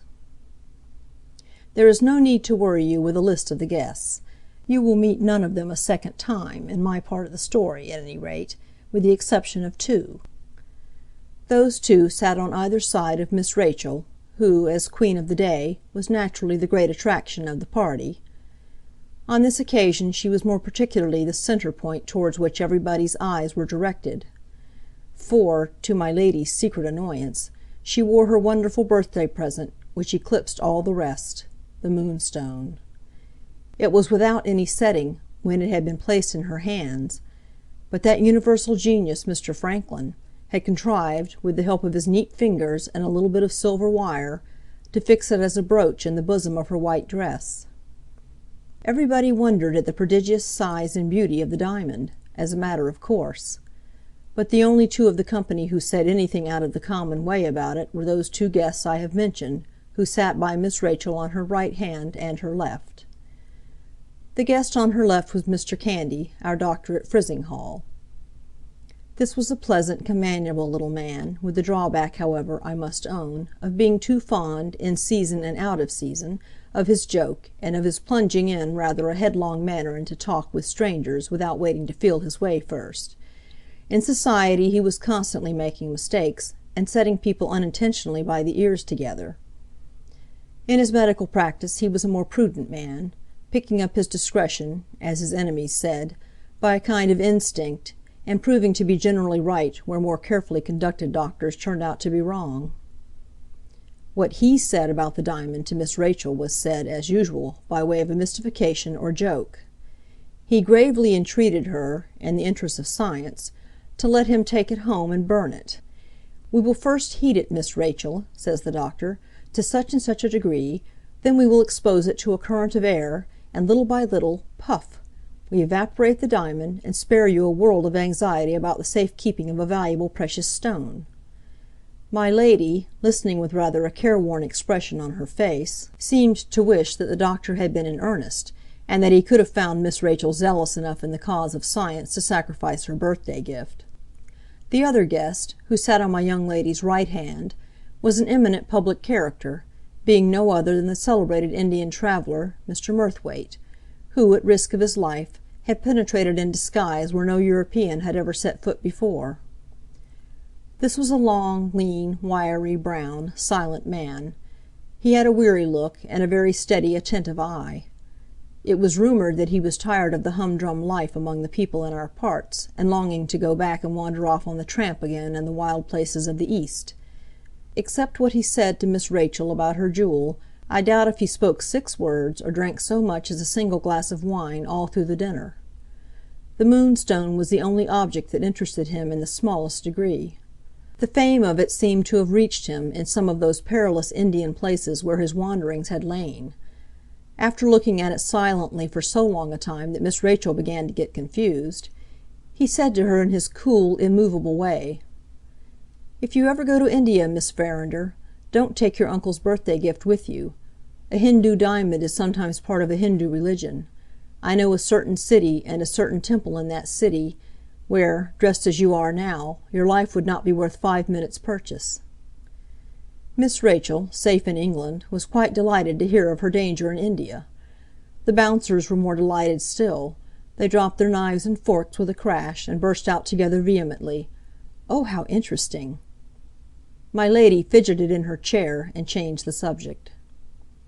As the dinner got on, I became aware, little by little, that this festival was not prospering as other like festivals had prospered before it. Looking back at the birthday now, by the light of what happened afterwards, I am half inclined to think that the cursed diamond must have cast a blight on the whole company. I plied them well with wine, and being a privileged character, followed the unpopular dishes round the table, and whispered to the company confidentially, "Please to change your mind and try it, for I know it will do you good." 9 times out of 10 they changed their minds, out of regard for their old original betterage, they were pleased to say, but all to no purpose.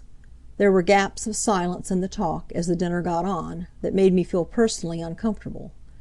When they did use their tongues again, they used them innocently, in the most unfortunate manner, and to the worst possible purpose. Mr. Candy, the doctor, for instance, said more unlucky things than I ever knew him to say before. Take one sample of the way in which he went on, and you will understand what I had to put up with at the sideboard, officiating as I was in the character of a man who had the prosperity of the festival at heart. One of our ladies present at dinner was worthy Mrs. Threadgall, widow of the late professor of that name. Talking of her deceased husband perpetually, this good lady never mentioned to strangers that he was deceased. She thought, I suppose, that every able-bodied adult in England ought to know as much as that.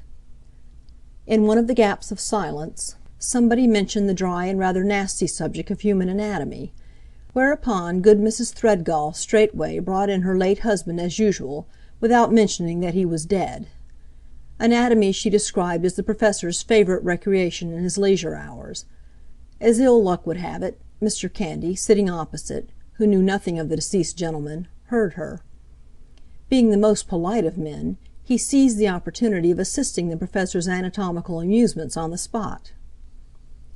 "They have got some remarkably fine skeletons lately at the College of Surgeons," says Mr. Candy across the table, in a loud, cheerful voice. "I strongly recommend the Professor, ma'am, when he next has an hour to spare, to pay them a visit." You might have heard a pin fall. The company, out of respect to the Professor's memory, all sat speechless. I was behind Mrs. Threadgall at the time, plying her confidentially with a glass of hock. She dropped her head and said in a very low voice, "My beloved husband is no more." Unluckily, Mr. Candy, hearing nothing, and miles away from suspecting the truth, went on across the table louder and politer than ever. "The Professor may not be aware," says he, "that the card of a member of the college will admit him on any day but Sunday between the hours of 10 and 4. Mrs. Threadgall dropped her head right into her tucker, and in a lower voice still, repeated the solemn words, "My beloved husband is no more." I winked hard at Mr. Candy across the table. Miss Rachel touched his arm. My lady looked unutterable things at him. Quite useless. On he went, with a cordiality that there was no stopping anyhow. "I shall be delighted," says he, "to send the Professor my card, if you will oblige me by mentioning his present address." "His present address, sir, is the grave," says Mrs. Threadgall, suddenly losing her temper, and speaking with an emphasis and fury that made the glasses ring again. "The Professor has been dead these 10 years." "Oh, good heavens!" says Mr. Candy. Excepting the bouncers, who burst out laughing, such a blank now fell on the company that they might all have been going the way of the Professor, and hailing as he did from the direction of the grave. So much for Mr. Candy. The rest of them were nearly as provoking in their different ways as the doctor himself. When they ought to have spoken they didn't speak, or when they did speak they were perpetually at cross purposes. Mr. Godfrey, though so eloquent in public, declined to exert himself in private. Whether he was sulky, or whether he was bashful, after his discomfiture in the rose garden, I can't say. He kept all his talk for the private ear of the lady, a member of our family, who sat next to him. She was one of his committee women, a spiritually minded person, with a fine show of collar bone and a pretty taste in champagne; liked it dry, you understand, and plenty of it. Being close behind these two at the sideboard, I can testify from what I heard pass between them that the company lost a good deal of very improving conversation, which I caught up while drawing the corks and carving the mutton and so forth. What they said about their charities I didn't hear. When I had time to listen to them they had got a long way beyond their women to be confined and their women to be rescued, and were disputing on serious subjects. Religion, I understand Mr. Godfrey to say, between the corks and the carving, meant love, and love meant religion, and earth was heaven a little the worse for wear, and heaven was earth done up again to look like new. Earth had some very objectionable people in it, but, to make amends for that, all the women in heaven would be members of a prodigious committee that never quarrelled, with all the men in attendance on them as ministering angels. Beautiful, beautiful! But why the mischief did Mr. Godfrey keep it all to his lady and himself? Mr. Franklin again. Surely you will say Mr. Franklin stirred the company up into making a pleasant evening of it.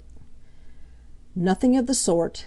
He had quite recovered himself, and he was in wonderful force and spirits, Penelope having informed him, I suspect, of Mr. Godfrey's reception in the rose garden. But talk as he might, 9 times out of 10 he pitched on the wrong subject, or he addressed himself to the wrong person, the end of it being that he offended some and puzzled all of them. That foreign training of his, those French and German and Italian sides of him, to which I have already alluded, came out, at my lady's hospitable board, in a most bewildering manner. What do you think, for instance, of his discussing the lengths to which a married woman might let her admiration go for a man who was not her husband, and putting it in his clear-headed, witty French way to the maiden aunt of the vicar of Frizinghall? What do you think, when he shifted to the German side, of his telling the lord of the manor, while that great authority on cattle was quoting his experience in the breeding of bulls, that experience, properly understood, counted for nothing, and that the proper way to breed bulls was to look deep into your own mind, evolve out of it the idea of a perfect bull, and produce him? What do you say, when our county member, growing hot, at cheese and salad time, about the spread of democracy in England, burst out as follows: "If we once lose our ancient safeguards, Mr. Blake, I beg to ask you, what have we got left?" What do you say to Mr. Franklin answering from the Italian point of view? "We have got 3 things left, sir: love, music, and salad." He not only terrified the company with such outbreaks as these, but, when the English side of him turned up in due course, he lost his foreign smoothness, and, getting on the subject of the medical profession, said such downright things in ridicule of doctors that he actually put good-humoured little Mr. Candy in a rage. The dispute between them began in Mr. Franklin being led, I forget how, to acknowledge that he had latterly slept very badly at night. Mr. Candy thereupon told him that his nerves were all out of order, and that he ought to go through a course of medicine immediately. Mr. Franklin replied that a course of medicine and a course of groping in the dark meant, in his estimation, one and the same thing. Mr. Candy, hitting back smartly, said that Mr. Franklin himself was, constitutionally speaking, groping in the dark after sleep, and that nothing but medicine could help him to find it. Mr. Franklin, keeping the ball up on his side, said he had often heard of the blind leading the blind, and now for the first time he knew what it meant. In this way they kept it going briskly, cut and thrust, till they both of them got hot, Mr. Candy in particular so completely losing his self-control, in defence of his profession, that my lady was obliged to interfere and forbid the dispute to go on. This necessary act of authority put the last extinguisher on the spirits of the company. The talk spurted up again here and there for a minute or 2 at a time, but there was a miserable lack of life and sparkle in it. The devil, or the diamond, possessed that dinner party, and it was a relief to everybody when my mistress rose and gave the ladies the signal to leave the gentlemen over their wine. I had just ranged the decanters in a row before old Mr. Ablewhite, who represented the master of the house, when there came a sound from the terrace which startled me out of my company manners on the instant. Mr. Franklin and I looked at each other. It was the sound of the Indian drum. As I live by bread, here were the jugglers returning to us with the return of the Moonstone to the house. As they rounded the corner of the terrace and came in sight, I hobbled out to warn them off. But as ill luck would have it, the 2 bouncers were beforehand with me. They whizzed out on to the terrace like a couple of sky-rockets, wild to see the Indians exhibit their tricks. The other ladies followed. The gentlemen came out on their side. Before you could say, "Lord bless us," the rogues were making their salaams, and the bouncers were kissing the pretty little boy. Mr. Franklin got on one side of Miss Rachel, and I put myself behind her. If our suspicions were right, there she stood, innocent of all knowledge of the truth, showing the Indians the diamond in the bosom of her dress. I can't tell you what tricks they performed or how they did it. What with the vexation about the dinner, and what with the provocation of the rogues coming back just in the nick of time to see the jewel with their own eyes, I own I lost my head.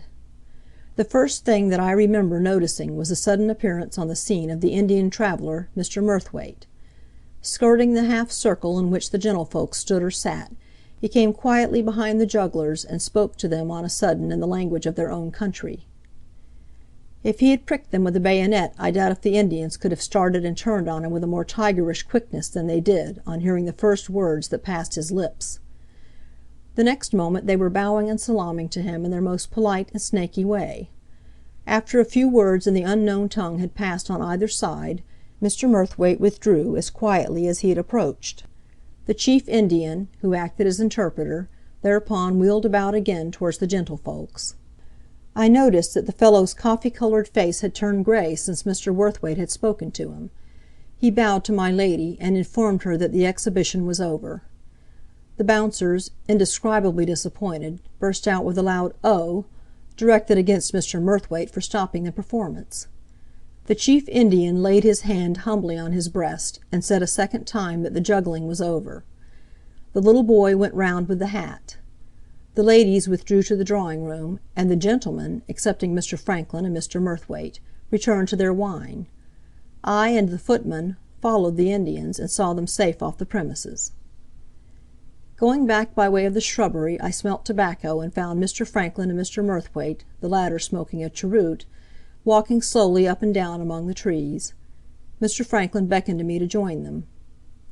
"This," says Mr. Franklin, presenting me to the great traveller, "is Gabriel Betteredge, the old servant and friend of our family of whom I spoke to you just now. Tell him, if you please, what you have just told me." Mr. Murthwaite took his cheroot out of his mouth, and leaned, in his weary way, against the trunk of a tree. "Mr. Betteredge," he began, "those 3 Indians are no more jugglers than you and I are." Here was a new surprise. I naturally asked the traveller if he had ever met with the Indians before. "Never," says Mr. Murthwaite, "but I know what Indian juggling really is. All you have seen tonight is a very bad and clumsy imitation of it. Unless, after long experience, I am utterly mistaken, those men are high-caste Brahmins. I charged them with being disguised, and you saw how it told on them, clever as the Hindu people are in concealing their feelings. There is a mystery about their conduct that I can't explain. They have doubly sacrificed their caste, first, in crossing the sea, secondly, in disguising themselves as jugglers. In the land they live in, that is a tremendous sacrifice to make. There must be some very serious motive at the bottom of it, and some justification of no ordinary kind to plead for them in recovery of their caste when they return to their own country." I was struck dumb. Mr. Murthwaite went on with his cheroot.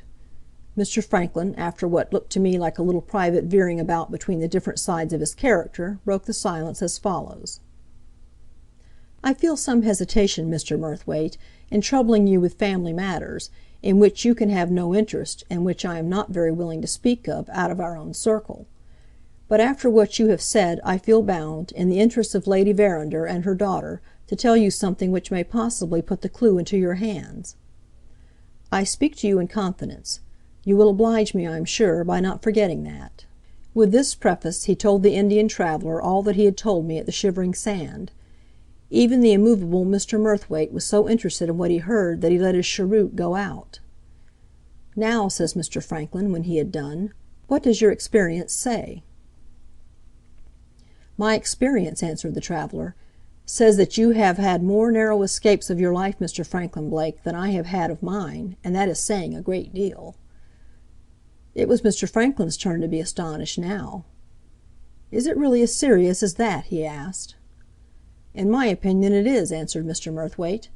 "I can't doubt, after what you have told me, that the restoration of the Moonstone to its place on the forehead of the Indian idol is the motive and the justification of that sacrifice of caste which I alluded to just now. Those men will wait their opportunity with the patience of cats, and will use it with the ferocity of tigers. How you have escaped them I can't imagine," says the eminent traveller, lighting his cheroot again, and staring hard at Mr. Franklin.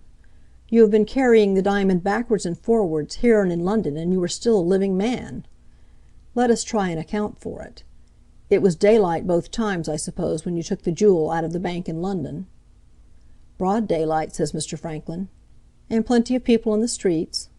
"Plenty."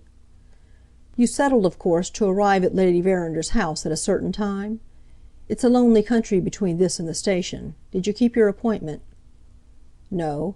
I arrived 4 hours earlier than my appointment." "I beg to congratulate you on that proceeding. When did you take the diamond to the bank at the town here?" "I took it an hour after I had brought it to this house, and 3 hours before anybody was prepared for seeing me in these parts." "I beg to congratulate you again. Did you bring it back here alone?" "No. I happened to ride back with my cousins and the groom." "I beg to congratulate you for the 3rd time. If you ever feel inclined to travel beyond the civilized limits, Mr. Blake, let me know, and I will go with you. You are a lucky man." Here I struck in. This sort of thing didn't at all square with my English ideas. "You don't really mean to say, sir," I asked, "that they would have taken Mr. Franklin's life to get their diamond, if he had given them the chance?" "Do you smoke, Mr. Betteredge?" says the traveller. "Yes, sir." "Do you care much for the ashes left in your pipe when you empty it?" "No, sir." In the country those men came from, they cared just as much about killing a man as you care about emptying the ashes out of your pipe. If 1,000 lives stood between them and the getting back of their diamond, and if they thought they could destroy those lives without discovery, they would take them all. The sacrifice of caste is a serious thing in India, if you like. The sacrifice of life is nothing at all. I expressed my opinion upon this that they were a set of murdering thieves. Mr. Murthwaite expressed his opinion that they were a wonderful people. Mr. Franklin, expressing no opinion at all, brought us back to the matter in hand. "They have seen the Moonstone on Miss Verinder's dress," he said. "What is to be done?" "What your uncle threatened to do," answered Mr. Murthwaite. "Colonel Herncastle understood the people he had to deal with. Send the diamond to-morrow, under guard of more than one man, to be cut up at Amsterdam. Make 6 diamonds of it, instead of 1. There is an end of its sacred identity as the Moonstone, and there is an end of the conspiracy." Mr. Franklin turned to me. "There is no help for it," he said. "We must speak to Lady Verinder to-morrow." "What about to-night, sir?" I asked. "Suppose the Indians come back?" Mr. Murthwaite answered me before Mr. Franklin could speak. "The Indians won't risk coming back to-night," he said. "The direct way is hardly ever the way they take to anything, let alone a matter like this, in which the slightest mistake might be fatal to their reaching their end." "But suppose the rogues are bolder than you think, sir?" I persisted. "In that case," says Mr. Murthwaite, "let the dogs loose. Have you got any big dogs in the yard?" "2, sir. A mastiff and a bloodhound." "They will do. In the present emergency, Mr. Betteredge, the mastiff and the bloodhound have one great merit. They are not likely to be troubled with your scruples about the sanctity of human life." The strumming of the piano reached us from the drawing-room, as he fired that shot at me. He threw away his cheroot, and took Mr. Franklin's arm to go back to the ladies. I noticed that the sky was clouding over fast as I followed them to the house. Mr. Murthwaite noticed it too. He looked round at me in his dry, droning way, and said, "The Indians will want their umbrellas, Mr. Betteredge, to-night." It was all very well for him to joke, but I was not an eminent traveler, and my way in this world had not led me into playing ducks and drakes with my own life among thieves and murderers in the outlandish places of the earth. I went into my own little room and sat down in my chair, in a perspiration, and wondered helplessly what was to be done next. In this anxious frame of mind, other men might have ended by working themselves up into a fever. I ended in a different way. I lit my pipe and took a turn at Robinson Crusoe. Before I had been at it 5 minutes, I came to this amazing bit, page 161, as follows: "Fear of danger is 10,000 times more terrifying than danger itself, when apparent to the eyes, and we find the burthen of anxiety greater by much than the evil which we are anxious about." The man who doesn't believe in Robinson Crusoe after that is a man with a screw loose in his understanding, or a man lost in the midst of his own self-conceit. Argument is thrown away upon him, and pity is better reserved for some person with a livelier faith. I was far on with my second pipe and still lost in admiration of that wonderful book when Penelope, who had been handing round the tea, came in with her report from the drawing-room. She had left the bouncers singing a duet, words beginning with a large O, and music to correspond. She had observed that my lady made mistakes in her game of whist for the first time in our experience of her. She had seen the great traveller asleep in a corner. She had overheard Mr. Franklin sharpening his wits on Mr. Godfrey at the expense of ladies' charities in general, and she had noticed that Mr. Godfrey hit him back again rather more smartly than became a gentleman of his benevolent character. She had detected Miss Rachel apparently engaged in appeasing Mrs. Threadgall by showing her some photographs, and really occupied in stealing looks at Mr. Franklin, which no intelligent lady's maid could misinterpret for a single instant. Finally, she had missed Mr. Candy, the doctor, who had mysteriously disappeared from the drawing-room, and had then mysteriously returned and entered into conversation with Mr. Godfrey. Upon the whole, things were prospering better than the experience of the dinner gave us any right to expect. If we could only hold on for another hour, old Father Time would bring up their carriages and relieve us of them altogether. Everything wears off in this world, and even the comforting effect of Robinson Crusoe wore off after Penelope left me. I got fidgety again, and resolved on making a survey of the grounds before the rain came.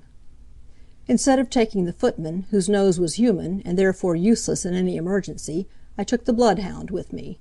His nose, for a stranger, was to be depended on. We went all round the premises, and out into the road, and returned as wise as we went, having discovered no such thing as a lurking human creature anywhere. The arrival of the carriages was the signal for the arrival of the rain. It poured as if it meant to pour all night. With the exception of the doctor, whose gig was waiting for him, the rest of the company went home snugly under cover in closed carriages. I told Mr. Candy that I was afraid he would get wet through. He told me, in return, that he wondered I had arrived at my time of life without knowing that a doctor's skin was waterproof. So he drove away in the rain, laughing over his own little joke, and so we got rid of our dinner company. The next thing to tell is the story of the night. End of chapter 10.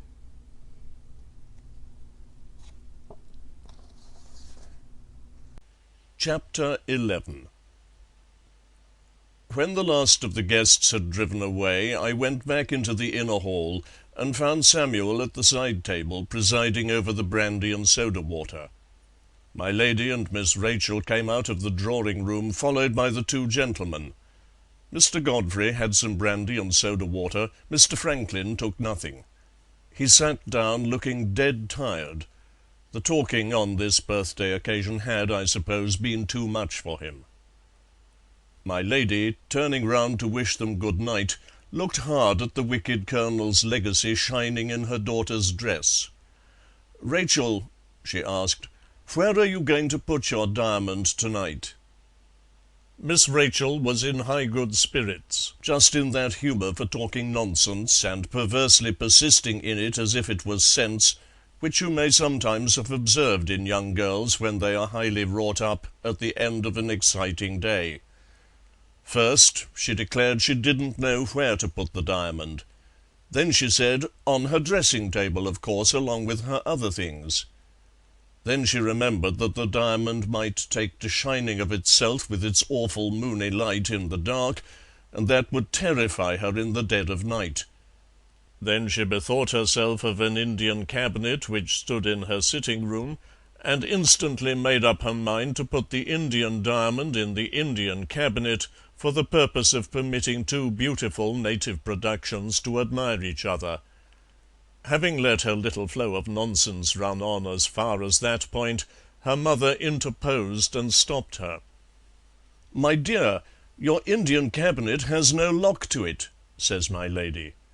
"Good heavens, mamma!" cried Miss Rachel. "Is this an hotel? Are there thieves in the house?" Without taking notice of this fantastic way of talking, my lady wished the gentleman good night. She next turned to Miss Rachel and kissed her. "Why not let me keep the diamond for you tonight?" she asked. Miss Rachel received that proposal as she might 10 years since have received a proposal to part her from a new doll. My lady saw there was no reasoning with her that night. "Come into my room, Rachel, the first thing to-morrow morning," she said. "I shall have something to say to you." With those last words she left us slowly, thinking her own thoughts and, to all appearance, not best pleased with the way by which they were leading her. Miss Rachel was the next to say good night. She shook hands first with Mr. Godfrey, who was standing at the other end of the hall looking at a picture. Then she turned back to Mr. Franklin, still sitting weary and silent in a corner. What words passed between them I can't say, but standing near the old oak frame which holds our large looking-glass, I saw her reflected in it, slyly slipping the locket which Mr. Franklin had given to her out of the bosom of her dress and showing it to him for a moment with a smile, which certainly meant something out of the common, before she tripped off to bed. This incident staggered me a little in the reliance I had previously felt on my own judgment. I began to think that Penelope might be right about the state of her young lady's affections after all. As soon as Miss Rachel left him eyes to see with, Mr. Franklin noticed me. His variable humour, shifting about everything, had shifted about the Indians already. "Betteredge," he said, I'm half inclined to think I took Mr. Murthwaite too seriously when we had that talk in the shrubbery. I wonder whether he has been trying any of his traveller's tales on us. Do you really mean to let the dogs loose?" "I'll relieve them of their collars, sir," I answered, "and leave them free to take a turn in the night if they smell a reason for it." "All right," says Mr. Franklin, "we'll see what is to be done tomorrow. I am not at all disposed to alarm my Aunt Betteridge without a very pressing reason for it. Good night." He looked so worn and pale as he nodded to me and took his candle to go upstairs that I ventured to advise his having a drop of brandy and water by way of nightcap. Mr. Godfrey, walking towards us from the other end of the hall, backed me. He pressed Mr. Franklin in the friendliest manner to take something before he went to bed. I only note these trifling circumstances because, after all I had seen and heard that day, it pleased me to observe that our two gentlemen were on just as good terms as ever. Their warfare of words, heard by Penelope in the drawing-room, and their rivalry for the best place in Miss Rachel's good graces seemed to have set no serious difference between them. But there, they were both good-tempered and both men of the world, and there is certainly this merit in people of station, that they are not nearly so quarrelsome among each other as people of no station at all. Mr. Franklin declined the brandy and water, and went upstairs with Mr. Godfrey, their rooms being next door to each other.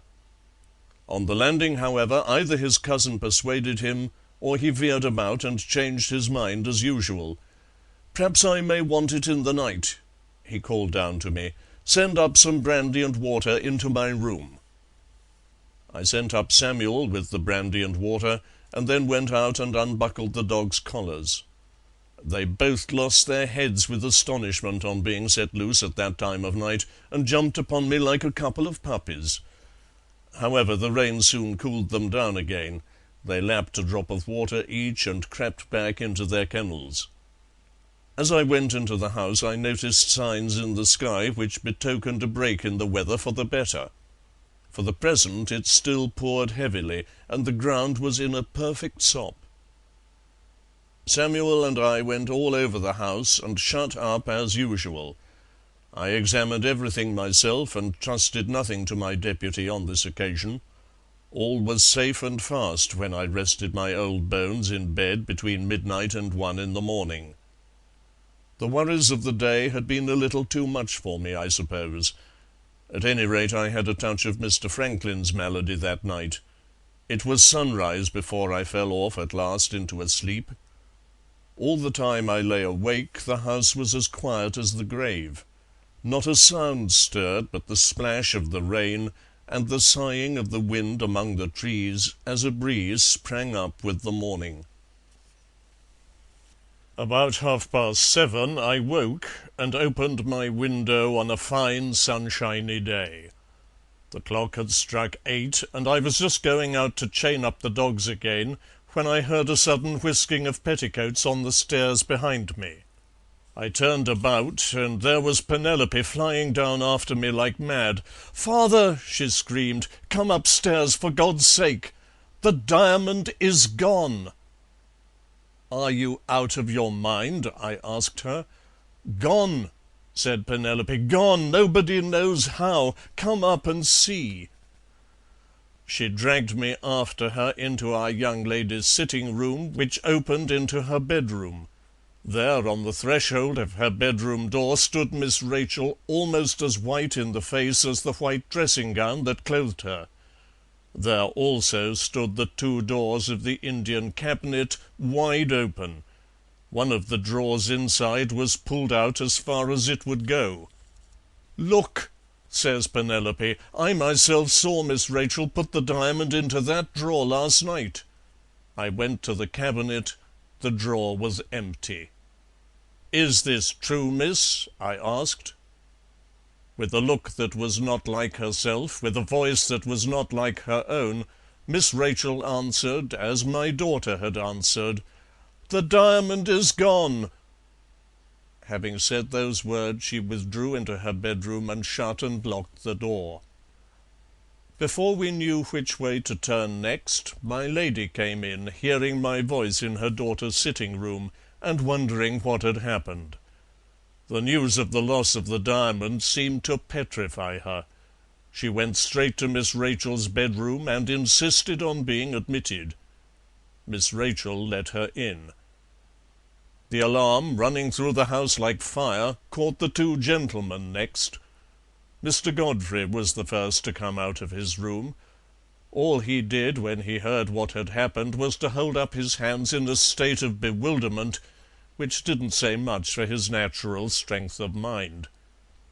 Mr. Franklin, whose clear head I had confidently counted on to advise us, seemed to be as helpless as his cousin when he heard the news in his turn.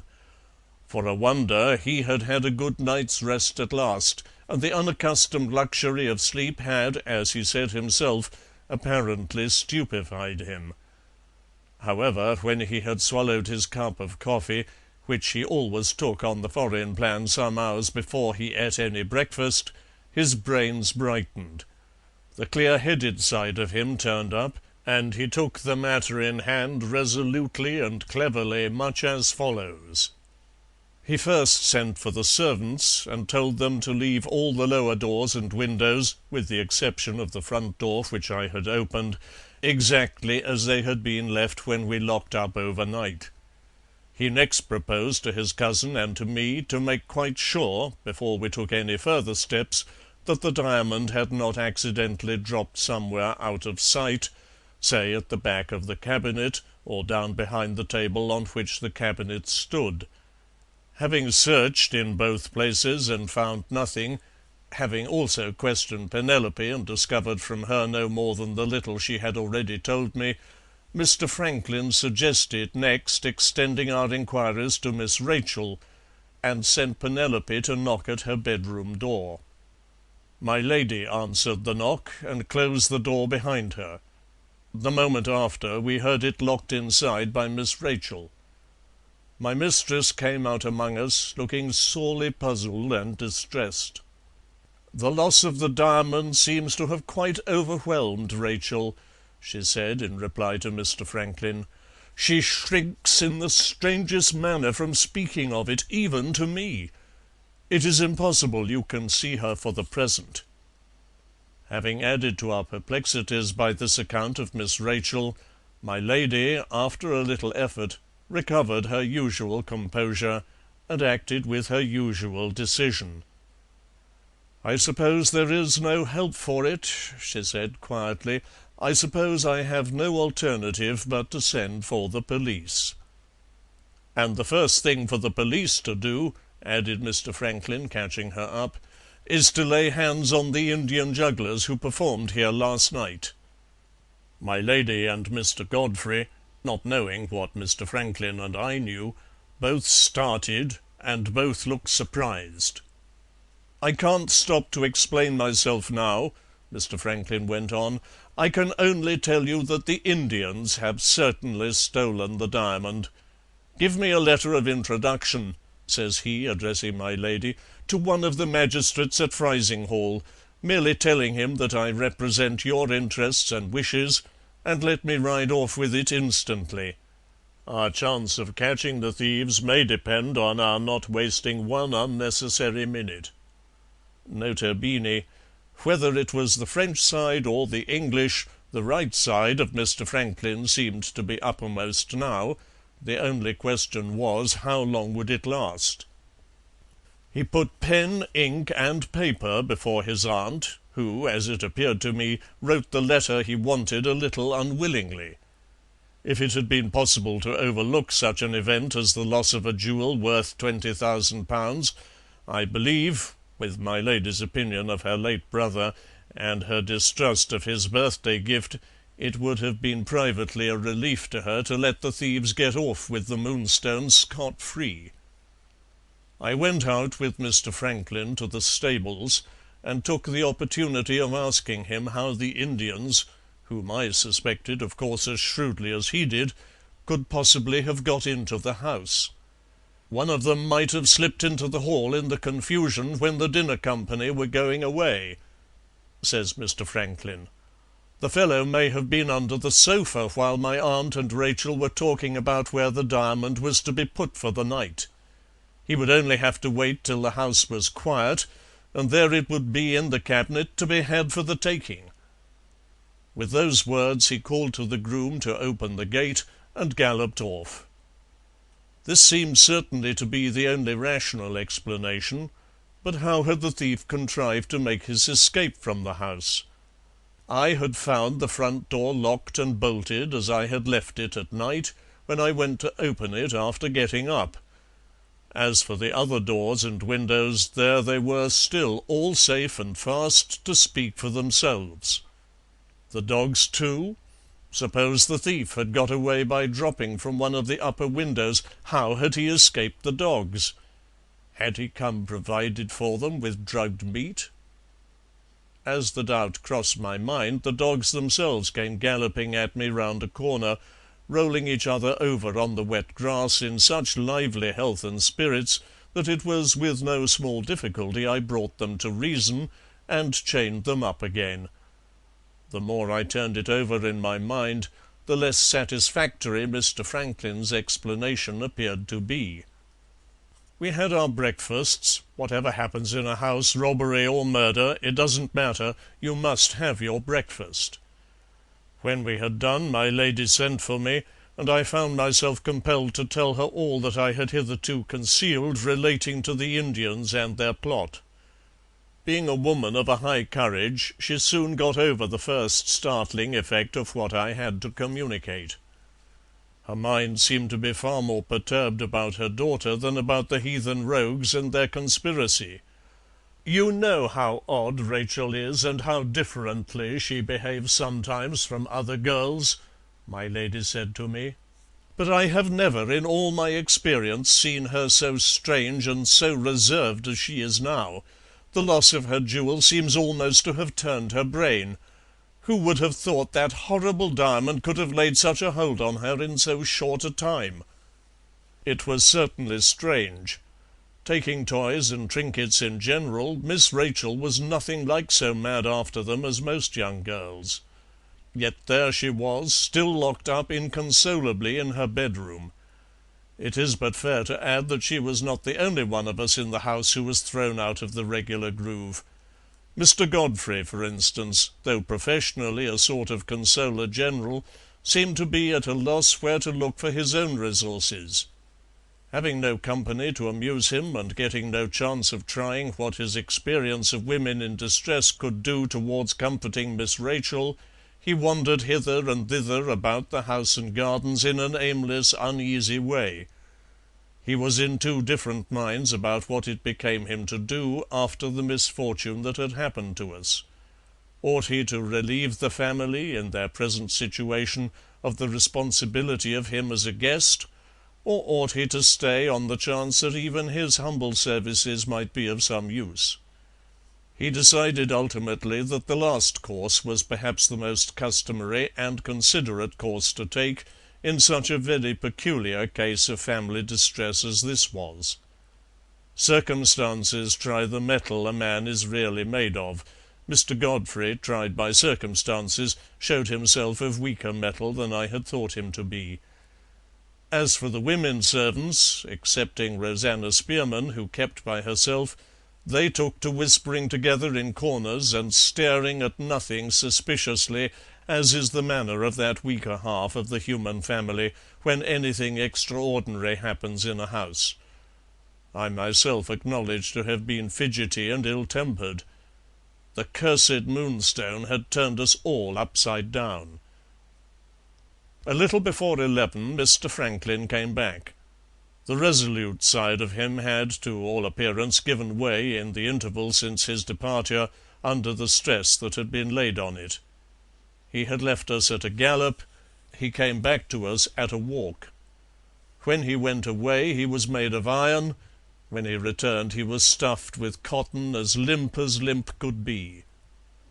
"Well," says my lady, "are the police coming?" "Yes," says Mr. Franklin, "they said they would follow me in a fly. Superintendent Seagrave, of your local police force, and 2 of his men. A mere form, The case is hopeless." "What? Have the Indians escaped, sir?" I asked.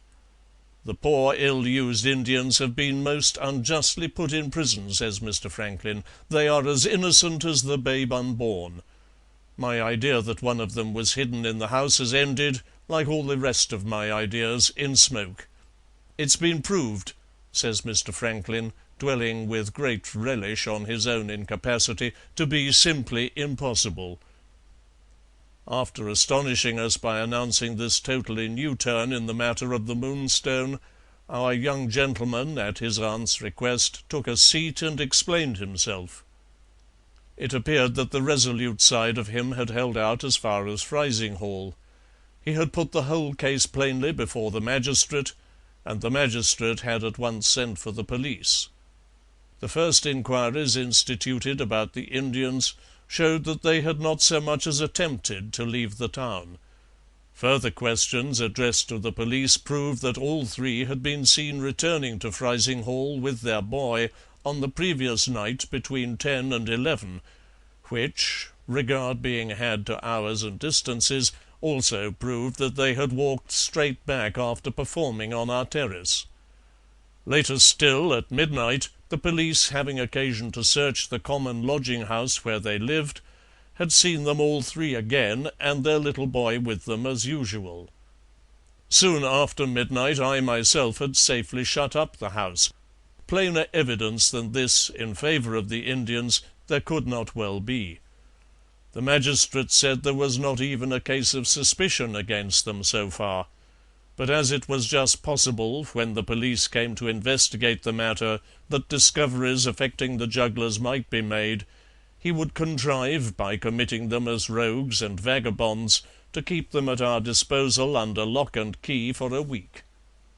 They had ignorantly done something, I forget what, in the town, which barely brought them within the operation of the law.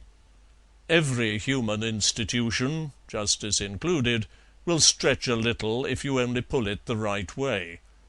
The worthy magistrate was an old friend of my lady's, and the Indians were committed for a week as soon as the court opened that morning. Such was Mr. Franklin's narrative of events at Frizing Hall. The Indian clue to the mystery of the lost jewel was now, to all appearance, a clue that had broken in our hands. If the jugglers were innocent, who in the name of wonder had taken the Moonstone out of Miss Rachel's drawer? 10 minutes later, to our infinite relief, Superintendent Seagrave arrived at the house. He reported passing Mr. Franklin on the terrace, sitting in the sun, I suppose with the Italian side of him uppermost, and warning the police as they went by that the investigation was hopeless before the investigation had begun. For a family in our situation, the superintendent of the Frizing Hall police was the most comforting officer you could wish to see. Mr. Seagrave was tall and portly, and military in his manners. He had a fine commanding voice, and a mighty resolute eye, and a grand frock-coat which buttoned beautifully up to his leather stock. "I'm the man you want" was written all over his face, and he ordered his 2 inferior policemen about with a severity which convinced us all that there was no trifling with him. He began by going round the premises, outside and in, the result of that investigation proving to him that no thieves had broken in upon us from outside, and that the robbery consequently must have been committed by some person in the house. I leave you to imagine the state the servants were in when this official announcement first reached their ears. The superintendent decided to begin by examining the boudoir, and, that done, to examine the servants next. At the same time he posted one of his men on the staircase which led to the servants' bedrooms, with instructions to let nobody in the house pass him till further orders. At this latter proceeding the weaker half of the human family went distracted on the spot. They bounced out of their corners, whisked upstairs in a body to Miss Rachel's room, Rosanna Spearman being carried away among them this time, burst in on Superintendent Seagrave, and, all looking equally guilty, summoned him to say which of them he suspected at once. Mr. Superintendent proved equal to the occasion. He looked at them with his resolute eye, and he cowed them with his military voice. "Now then, you women, go downstairs again, every one of you. I won't have you here. Look," says Mr. Superintendent, suddenly pointing to a little smear of the decorative painting on Miss Rachel's door at the outer edge just under the lock. "Look what mischief the petticoats of some of you have done already. Clear out! Clear out!" Rosanna Spearman, who was nearest to him and nearest to the little smear on the door, set the example of obedience and slipped off instantly to her work. The rest followed her out. The superintendent finished his examination of the room, and, making nothing of it, asked me who had first discovered the robbery. My daughter had first discovered it. My daughter was sent for. Mr. Superintendent proved to be a little too sharp with Penelope at starting. "Now, young woman, attend to me, and mind you speak the truth." Penelope fired up instantly. "I've never been taught to tell lies, Mr. Policeman, and if father can stand there and hear me accused of falsehood and thieving, and my own bedroom shut against me, and my character taken away, which is all a poor girl has left, he's not the good father I take him for." A timely word from me put Justice and Penelope on a pleasanter footing together. The questions and answers went swimmingly, and ended in nothing worth mentioning. My daughter had seen Miss Rachel put the diamond in the drawer of the cabinet the last thing at night. She had gone in with Miss Rachel's cup of tea at 8 the next morning, and had found the drawer open and empty. Upon that she had alarmed the house, and there was an end of Penelope's evidence. Mr. Superintendent next asked to see Miss Rachel herself. Penelope mentioned his request through the door. The answer reached us by the same road. "I have nothing to tell the policeman. I can't see anybody." Our experienced officer looked equally surprised and offended when he heard that reply. I told him my young lady was ill, and begged him to wait a little and see her later. We thereupon went downstairs again, and were met by Mr. Godfrey and Mr. Franklin crossing the hall. The two gentlemen, being inmates of the house, were summoned to say if they could throw any light on the matter. Neither of them knew anything about it. Had they heard any suspicious noises during the previous night? They had heard nothing but the pattering of the rain. Had I, lying awake longer than either of them, heard nothing either? Nothing. Released from examination, Mr. Franklin, still sticking to the helpless view of our difficulty, whispered to me, "That man will be of no earthly use to us. Superintendent Seagrave is an ass." Released in his turn, Mr. Godfrey whispered to me, "Evidently a most competent person. Betteridge, I have the greatest faith in him. Many men, many opinions, as one of the ancients said before my time." Mr. Superintendent's next proceeding took him back to the boudoir again, with my daughter and me at his heels. His object was to discover whether any of the furniture had been moved during the night out of its customary place, his previous investigation in the room having apparently not gone quite far enough to satisfy his mind on this point. While we were still poking about among the chairs and tables, the door of the bedroom was suddenly opened. After having denied herself to everybody, Miss Rachel, to our astonishment, walked into the midst of us of her own accord. She took up her garden hat from a chair, and then went straight to Penelope with this question: "Mr. Franklin Blake sent you with a message to me this morning?" "Yes, miss." "He wished to speak to me, didn't he?" "Yes, miss." "Where is he now?" Hearing voices on the terrace below, I looked out of window and saw the two gentlemen walking up and down together. Answering for my daughter, I said, "Mr. Franklin is on the terrace, miss." Without another word, without heeding Mr. Superintendent, who tried to speak to her, pale as death and wrapped up strangely in her own thoughts, she left the room and went down to her cousins on the terrace.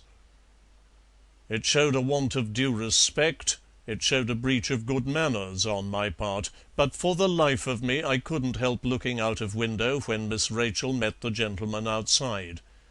She went up to Mr. Franklin without appearing to notice Mr. Godfrey, who thereupon drew back and left them by themselves. What she said to Mr. Franklin appeared to be spoken vehemently.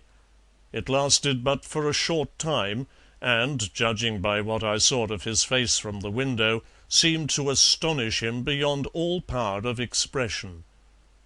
While they were still together, my lady appeared on the terrace. Miss Rachel saw her, said a few last words to Mr. Franklin, and suddenly went back into the house again before her mother came up with her. My lady, surprised herself, and noticing Mr. Franklin's surprise, spoke to him. Mr. Godfrey joined them, and spoke also. Mr. Franklin walked away a little between the two, telling them what had happened, I suppose, for they both stopped short after taking a few steps, like persons struck with amazement. I had just seen as much as this when the door of the sitting-room was opened violently. Miss Rachel walked swiftly through to her bedroom, wild and angry, with fierce eyes and flaming cheeks. Mr. Superintendent once more attempted to question her. She turned round on him at her bedroom door. "I have not sent for you," she cried out vehemently. "I don't want you. My diamond is lost. Neither you nor anybody else will ever find it." With those words she went in and locked the door in our faces. Penelope, standing nearest to it, heard her burst out crying the moment she was alone again. In a rage one moment, in tears the next. What did it mean? I told the superintendent it meant that Miss Rachel's temper was upset by the loss of her jewel.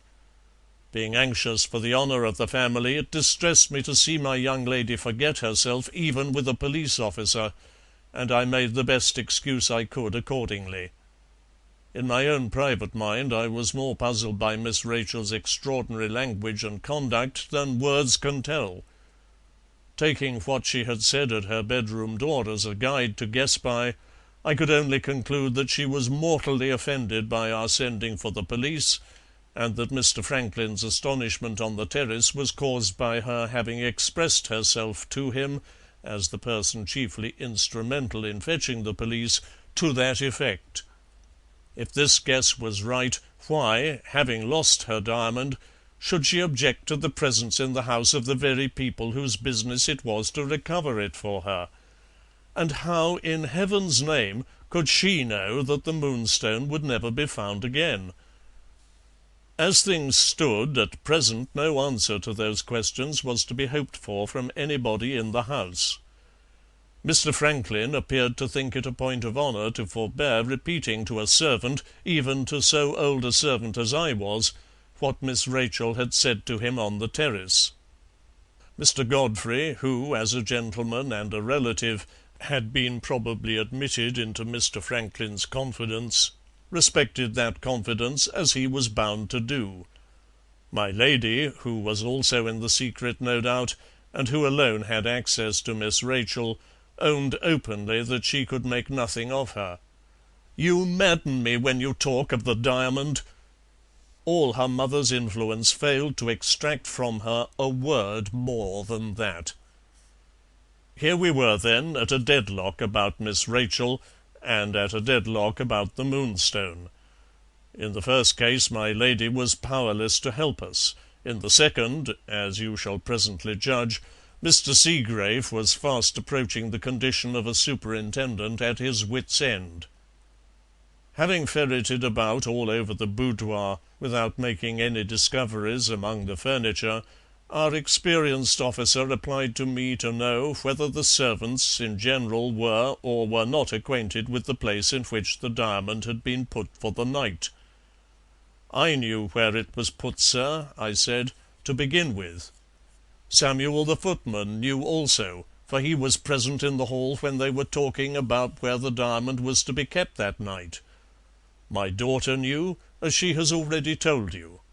She or Samuel may have mentioned the thing to the other servants, or the other servants may have heard the talk for themselves through the side door of the hall, which might have been open to the back staircase.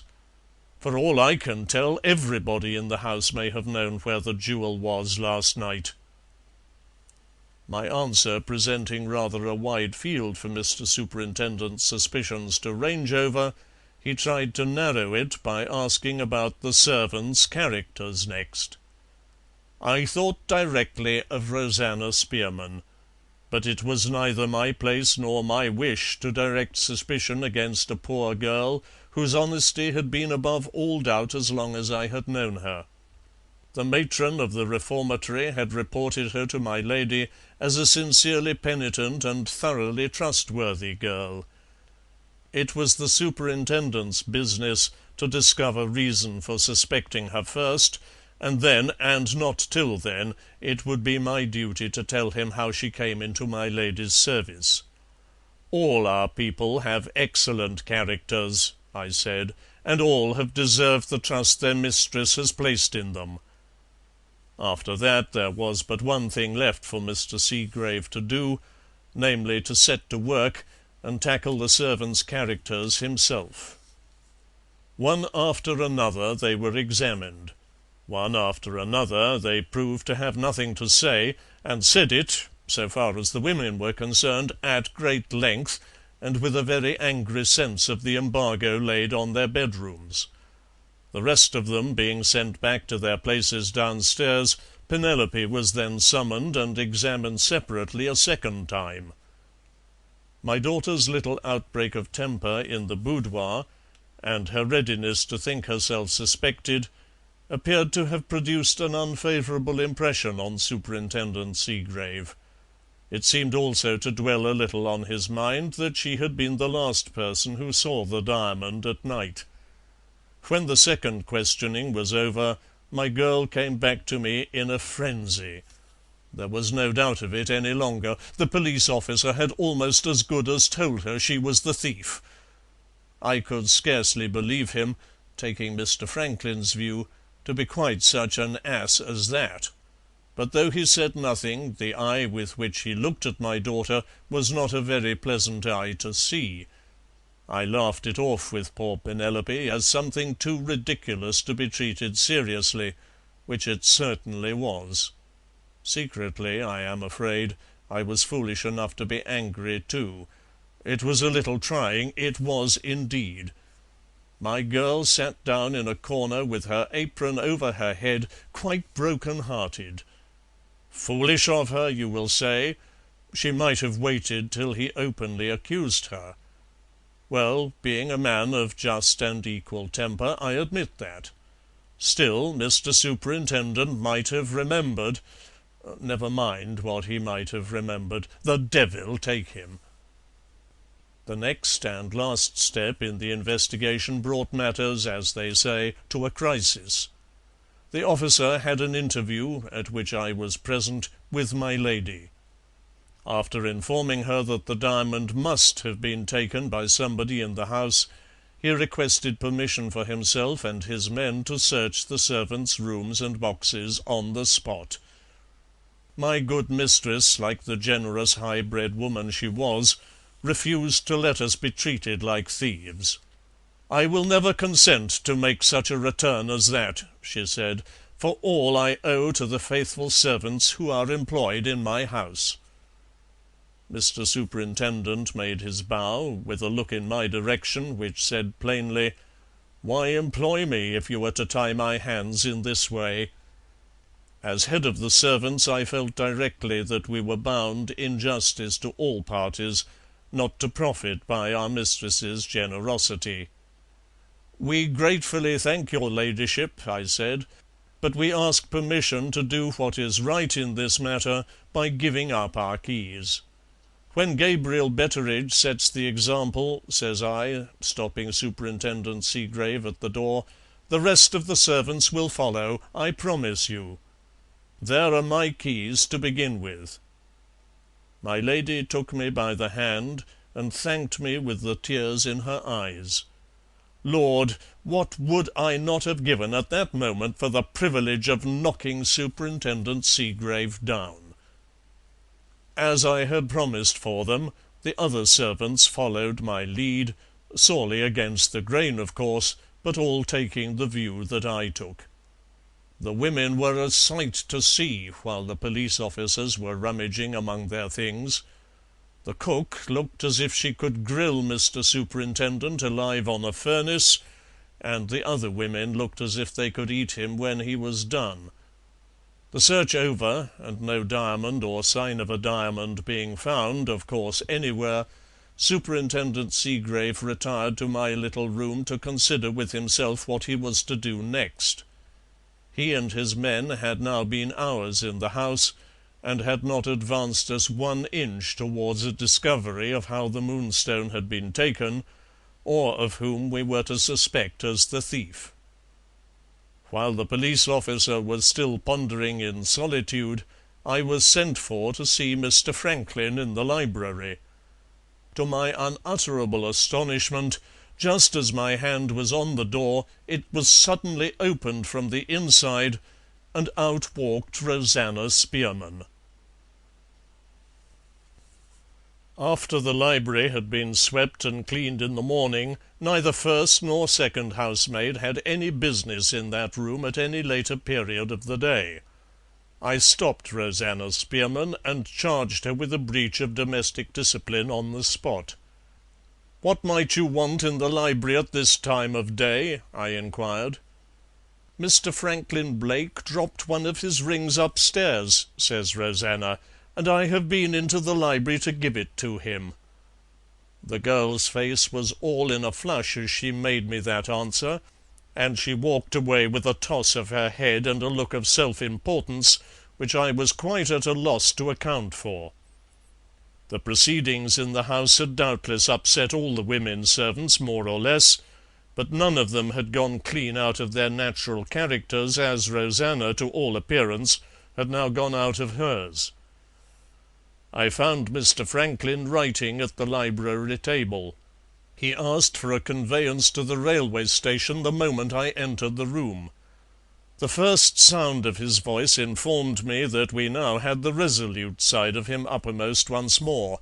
The man made of cotton had disappeared, and the man made of iron sat before me again. "Going to London, sir?" I asked. "Going to telegraph to London," says Mr. Franklin. "I have convinced my aunt that we must have a cleverer head than Superintendent Seagrave's to help us, and I have got her permission to dispatch a telegram to my father. He knows the Chief Commissioner of Police, and the Commissioner can lay his hand on the right man to solve the mystery of the diamond. Talking of mysteries, by the by," says Mr. Franklin, dropping his voice, "I have another word to say to you before you go to the stables. Don't breathe a word of it to anybody as yet, but either Rosanna Spearman's head is not quite right, or I am afraid she knows more about the Moonstone than she ought to know." I can hardly tell whether I was more startled or distressed at hearing him say that. If I had been younger I might have confessed as much to Mr. Franklin, but when you are old you acquire one excellent habit. In cases where you don't see your way clearly, you hold your tongue. "She came in here with a ring I dropped in my bedroom," Mr. Franklin went on. "When I had thanked her, of course I expected her to go. Instead of that she stood opposite to me at the table, looking at me in the oddest manner, half frightened and half familiar. I couldn't make it out. 'This is a strange thing about the diamond, sir,' she said in a curiously sudden headlong way. I said yes it was, and wondered what was coming next. Upon my honour, Betteridge, I think she must be wrong in the head. She said, 'They will never find the diamond, sir, will they? No, nor the person who took it, I'll answer for that.' She actually nodded and smiled at me. Before I could ask her what she meant, we heard your step outside. I suppose she was afraid of your catching her here. At any rate, she changed colour and left the room. What on earth does it mean?" I could not bring myself to tell him the girl's story even then. It would have been almost as good as telling him that she was the thief. Besides, even if I had made a clean breast of it, and even supposing she was the thief, the reason why she should let out her secret to Mr. Franklin, of all the people in the world, would have been still as far to seek as ever. "I can't bear the idea of getting the poor girl into a scrape merely because she has a flighty way with her and talks very strangely," Mr. Franklin went on. "And yet if she had said to the superintendent what she said to me, fool as he is, I'm afraid—" He stopped there and left the rest unspoken. "The best way, sir," I said, "will be for me to say 2 words privately to my mistress about it at the first opportunity. My lady has a very friendly interest in Rosanna, and the girl may only have been forward and foolish after all. When there's a mess of any kind in a house, sir, the women servants like to look at the gloomy side. It gives the poor wretches a kind of importance in their own eyes. If there's anybody ill, trust the women for prophesying that the person will die. If it's a jewel lost, trust them for prophesying that it will never be found again." This view, which I am bound to say I thought a probable view myself on reflection, seemed to relieve Mr. Franklin mightily. He folded up his telegram and dismissed the subject. On my way to the stables to order the pony chaise, I looked in at the servants' hall, where they were at dinner. Rosanna Spearman was not among them. On inquiry I found that she had been suddenly taken ill, and had gone upstairs to her own room to lie down.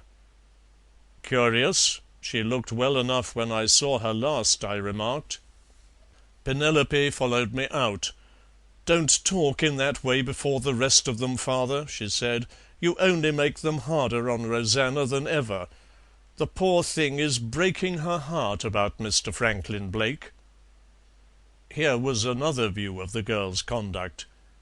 If it was possible for Penelope to be right, the explanation of Rosanna's strange language and behaviour might have been all in this, that she didn't care what she said so long as she could surprise Mr. Franklin into speaking to her. Granting that to be the right reading of the riddle, it accounted perhaps for her flighty, self-conceited manner when she passed me in the hall. Though he had only said 3 words, still she had carried her point, and Mr. Franklin had spoken to her. I saw the pony harnessed myself. In the infernal network of mysteries and uncertainties that now surrounded us, I declare it was a relief to observe how well the buckles and straps understood each other. When you had seen the pony backed into the shafts of the chaise, you had seen something there was no doubt about, and that, let me tell you, was becoming a treat of the rarest kind in our household. Going round with the chaise to the front door, I found not only Mr. Franklin, but Mr. Godfrey and Superintendent Seagrave also waiting for me on the steps. Mr. Superintendent's reflections, after failing to find the diamond in the servants' rooms or boxes, had led him, it appeared, to an entirely new conclusion. Still sticking to his first text, namely that somebody in the house had stolen the jewel, our experienced officer was now of opinion that the thief — he was wise enough not to name poor Penelope, whatever he might privately think of her — had been acting in concert with the Indians, and he accordingly proposed shifting his inquiries to the jugglers in the prison at Frizinghall. Hearing of this new move, Mr. Franklin had volunteered to take the superintendent back to the town, from which he could telegraph to London as easily as from our station. Mr. Godfrey, still devoutly believing in Mr. Seagrave, and greatly interested in witnessing the examination of the Indians, had begged leave to accompany the officer to Frizinghall. One of the 2 inferior policemen was to be left at the house in case anything happened. The other was to go back with the superintendent to the town. So the 4 places in the pony chaise were just filled. Before he took the reins to drive off, Mr. Franklin walked me away a few steps, out of hearing of the others. "I will wait to telegraph to London," he said, "till I see what comes of our examination of the Indians. My own conviction is that this muddle-headed local police officer is as much in the dark as ever, and is simply trying to gain time. The idea of any of the servants being in league with the Indians is a preposterous absurdity, in my opinion. Keep about the house, Betteridge, till I come back, and try what you can make of Rosanna Spearman. I don't ask you to do anything degrading to your own self-respect, or anything cruel towards the girl. I only ask you to exercise your observation more carefully than usual. We will make as light of it as we can before my aunt, but this is a more important matter than you may suppose." "It is a matter of £20,000, sir," I said, thinking of the value of the diamond. "It's a matter of quieting Rachel's mind," answered Mr. Franklin gravely. "I am very uneasy about her." He left me suddenly, as if he desired to cut short any further talk between us. I thought I understood why. Further talk might have let me into the secret of what Miss Rachel had said to him on the terrace. So they drove away to Frizinghall. I was ready enough, in the girl's own interest, to have a little talk with Rosanna in private. But the needful opportunity failed to present itself. She only came downstairs again at tea-time. When she did appear she was flighty and excited, had what they call an hysterical attack, took a dose of sal volatile by my lady's order, and was sent back to her bed. The day wore on to its end drearily and miserably enough, I can tell you. Miss Rachel still kept her room, declaring that she was too ill to come down to dinner that day. My lady was in such low spirits about her daughter that I could not bring myself to make her additionally anxious by reporting what Rosanna Spearman had said to Mr. Franklin. Penelope persisted in believing that she was to be forthwith tried, sentenced, and transported for theft. The other women took to their Bibles and hymn-books, and looked as sour as verjuice over their reading, a result which I have observed in my sphere of life to follow generally on the performance of acts of piety at unaccustomed periods of the day. As for me, I hadn't even heart enough to open my Robinson Crusoe. I went out into the yard, and, being hard up for a little cheerful society, set my chair by the kennels and talked to the dogs. Half an hour before dinner-time the two gentlemen came back from Frizinghall, having arranged with Superintendent Seagrave that he was to return to us the next day. They had called on Mr. Murthwaite, the Indian traveller, at his present residence near the town. At Mr. Franklin's request he had kindly given them the benefit of his knowledge of the language in dealing with those two out of the 3 Indians who knew nothing of English. The examination, conducted carefully and at great length, had ended in nothing, not the shadow of a reason being discovered for suspecting the jugglers of having tampered with any of our servants. On reaching that conclusion, Mr. Franklin had sent his telegraphic message to London, and there the matter now rested till tomorrow came. So much for the history of the day that followed the birthday. Not a glimmer of light had broken in on us so far. A day or two after, however, the darkness lifted a little. How, and with what result, you shall presently see. End of chapter 11.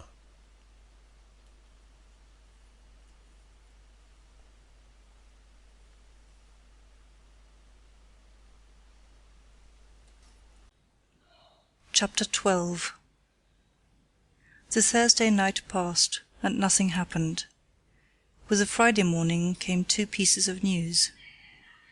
Item the first: the baker's man declared he had met Rosanna Spearman on the previous afternoon with a thick veil on, walking towards Frizinghall by the footpath way over the moor. It seemed strange that anybody should be mistaken about Rosanna, whose shoulder marked her out pretty plainly, poor thing. But mistaken the man must have been, for Rosanna, as you know, had been all the Thursday afternoon ill upstairs in her room. Item the second came through the postman. Worthy Mr. Candy had said one more of his many unlucky things when he drove off in the rain on the birthday night, and told me that a doctor's skin was waterproof. In spite of his skin, the wet had got through him. He had caught a chill that night, and was now down with a fever. The last accounts, brought by the postman, represented him to be light-headed, talking nonsense as glibly, poor man, in his delirium as he often talked in his sober senses. We were all sorry for the little doctor, but Mr. Franklin appeared to regret his illness, chiefly on Miss Rachel's account. From what he said to my lady, while I was in the room at breakfast-time, he appeared to think that Miss Rachel, if the suspense about the Moonstone was not soon set at rest, might stand in urgent need of the best medical advice at our disposal. Breakfast had not been over long when a telegram from Mr. Blake the elder arrived, in answer to his son. It informed us that he had laid hands, by help of his friend, the Commissioner, on the right man to help us. The name of him was Sergeant Cuff, and the arrival of him from London might be expected by the morning train. At reading the name of the new police officer, Mr. Franklin gave a start. It seems that he had heard some curious anecdotes about Sergeant Cuff from his father's lawyer during his stay in London. "I begin to hope we are seeing the end of our anxieties already," he said. "If half the stories I have heard are true, when it comes to unravelling a mystery there isn't the equal in England of Sergeant Cuff." We all got excited and impatient as the time drew near for the appearance of this renowned and capable character. Superintendent Seagrave, returning to us at his appointed time, and hearing that the sergeant was expected, instantly shut himself up in a room, with pen, ink, and paper, to make notes of the report which would be certainly expected from him. I should have liked to have gone to the station myself, to fetch the sergeant. But my lady's carriage and horses were not to be thought of, even for the celebrated Cuff, and the pony-chaise was required later for Mr. Godfrey. He deeply regretted being obliged to leave his aunt at such an anxious time, and he kindly put off the hour of his departure till as late as the last train, for the purpose of hearing what the clever London police officer thought of the case. But on Friday night he must be in town, having a ladies' charity in difficulties waiting to consult him on Saturday morning. When the time came for the sergeant's arrival, I went down to the gate to look out for him. A fly from the railway drove up as I reached the lodge, and out got a grizzled, elderly man, so miserably lean that he looked as if he had not got an ounce of flesh on his bones in any part of him. He was dressed all in decent black, with a white cravat round his neck. His face was as sharp as a hatchet, and the skin of it was as yellow and dry and withered as an autumn leaf. His eyes, of a steely light grey, had a very disconcerting trick, when they encountered your eyes, of looking as if they expected something more from you than you were aware of yourself. His walk was soft, his voice was melancholy, his long lanky fingers were hooked like claws. He might have been a parson or an undertaker, or anything else you like, except what he really was. A more complete opposite to Superintendent Seagrave than Sergeant Cuff, and a less comforting officer to look at, for a family in distress, I defy you to discover, search where you may. "Is this Lady Verinder's?" he asked. "Yes, sir. I am Sergeant Cuff. This way, sir, if you please." On our road to the house, I mentioned my name and position in the family, to satisfy him that he might speak to me about the business on which my lady was to employ him. Not a word did he say about the business, however, for all that. He admired the grounds, and remarked that he felt the sea air very brisk and refreshing. I privately wondered, on my side, how the celebrated Cuff had got his reputation. We reached the house, in the temper of two strange dogs coupled up together for the first time in their lives by the same chain.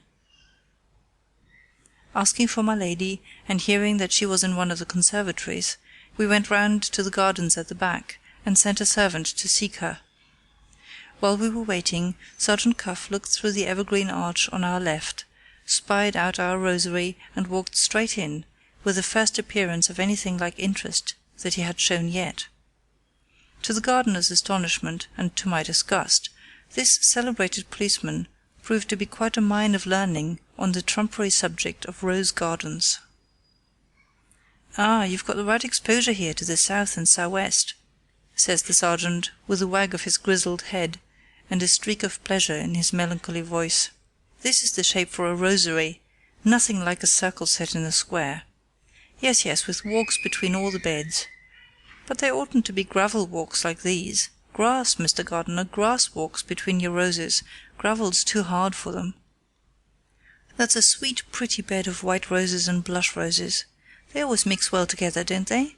Here's the white musk rose, Mr. Betteridge, our old English rose, holding up its head along with the best and the newest of them. Pretty dear," says the sergeant, fondling the musk rose with his lanky fingers and speaking to it as if he was speaking to a child. This was a nice sort of man to discover Miss Rachel's diamond, and to find out the thief who stole it. "You seem to be fond of roses, Sergeant," I remarked. "I haven't much time to be fond of anything," says Sergeant Cuff, "but when I have a moment's fondness to bestow, most times, Mr. Betteridge, the roses get it. I began my life among them in my father's nursery garden, and I shall end my life among them if I can. Yes, one of these days, please God, I shall retire from catching thieves, and try my hand at growing roses. There will be grass walks, Mr. Gardener, between my beds," says the sergeant, on whose mind the gravel paths of our rosery seemed to dwell unpleasantly. "It seems an odd taste, sir," I ventured to say, "for a man in your line of life." "If you will look about you, which most people won't do," says Sergeant Cuff, "you will see that the nature of a man's tastes is, most times, as opposite as possible to the nature of a man's business. Show me any two things more opposite, one from the other, than a rose and a thief, and I'll correct my tastes accordingly, if it isn't too late at my time of life. You find the damask rose a goodish stock for most of the tender sorts, don't you, Mr. Gardener? Ah, I thought so. Here's a lady coming. Is it Lady Verinder?" He had seen her before either I or the gardener had seen her, though we knew which way to look, and he didn't. I began to think him rather a quicker man than he appeared to be at first sight. The sergeant's appearance, or the sergeant's errand, one or both, seemed to cause my lady some little embarrassment. She was, for the first time in all my experience of her, at a loss what to say at an interview with a stranger. Sergeant Cuff put her at her ease directly. He asked if any other person had been employed about the robbery before we sent for him, and hearing that another person had been called in, and was now in the house, begged leave to speak with him before anything else was done. My lady led the way back. Before he followed her, the sergeant relieved his mind on the subject of the gravel walks by a parting word to the gardener. "Get her ladyship to try grass," he said, with a sour look at the paths. "No gravel, no gravel." Why Superintendent Seagrave should have appeared to be several sizes smaller than life on being presented to Sergeant Cuff, I can't undertake to explain. I can only state the fact. They retired together and remained a weary long time shut up from all mortal intrusion. When they came out, Mr. Superintendent was excited, and Mr. Sergeant was yawning. "The sergeant wishes to see Miss Verinder's sitting-room," says Mr. Seagrave, addressing me with great pomp and eagerness. "The sergeant may have some questions to ask. Attend the sergeant, if you please." While I was being ordered about in this way, I looked at the great Cuff.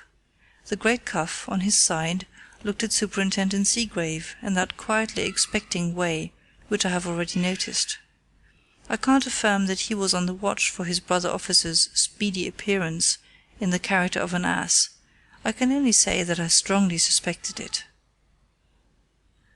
I led the way upstairs. The sergeant went softly all over the Indian cabinet and all round the boudoir, asking questions, occasionally only of Mr. Superintendent and continually of me, the drift of which I believe to have been equally unintelligible to both of us. In due time, his course brought him to the door, and put him face to face with a decorative painting that you know of. He laid one lean inquiring finger on the small smear, just under the lock, which Superintendent Seagrave had already noticed, when he reproved the women servants for all crowding together into the room. "That's a pity," says Sergeant Cuff. "How did it happen?" He put the question to me. I answered that the women servants had crowded into the room on the previous morning, and that some of their petticoats had done the mischief. "Superintendent Seagrave ordered them out, sir," I added, "before they did any more harm." "Right," says Mr. Superintendent in his military way. "I ordered them out. The petticoats did it, Sergeant. The petticoats did it." "Did you notice which petticoat did it?" asked Sergeant Cuff, still addressing himself not to his brother officer, but to me. "No, sir." He turned to Superintendent Seagrave upon that, and said, "You noticed, I suppose?" Mr. Superintendent looked a little taken aback, but he made the best of it. "I can't charge my memory, Sergeant," he said. "A mere trifle, a mere trifle." Sergeant Cuff looked at Mr. Seagrave as he had looked at the gravel walks and the rosary, and gave us, in his melancholy way, the first taste of his quality which we had had yet. "I made a private inquiry last week, Mr. Superintendent," he said. "At one end of the inquiry there was a murder, and at the other end there was a spot of ink on a tablecloth that nobody could account for. In all my experience along the dirtiest ways of this dirty little world, I have never met with such a thing as a trifle yet. Before we go a step further in this business we must see the petticoat that made the smear, and we must know for certain when that paint was wet." Mr. Superintendent, taking his set down rather sulkily, asked if he should summon the women. Sergeant Cuff, after considering a minute, sighed and shook his head. "No," he said. "We'll take the matter of the paint first. It's a question of yes or no with the paint, which is short. It's a question of petticoats with the women, which is long. What o'clock was it when the servants were in this room yesterday morning? 11 o'clock, eh? Is there anybody in the house who knows whether that paint was wet or dry at 11 yesterday morning?" "Her ladyship's nephew, Mr. Franklin Blake, knows," I said. "Is the gentleman in the house?" Mr. Franklin was as close at hand as could be, waiting for his first chance of being introduced to the great Cuff. In half a minute he was in the room, and was giving his evidence as follows. "The door, Sergeant," he said, "has been painted by Miss Verinder, under my inspection, with my help, and in a vehicle of my own composition. The vehicle dries whatever colours may be used with it, in 12 hours. "Do you remember when the smeared bit was done, sir?" asked the sergeant.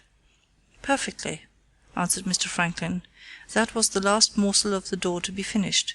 We wanted to get it done on Wednesday last, and I myself completed it by 3 in the afternoon, or soon after."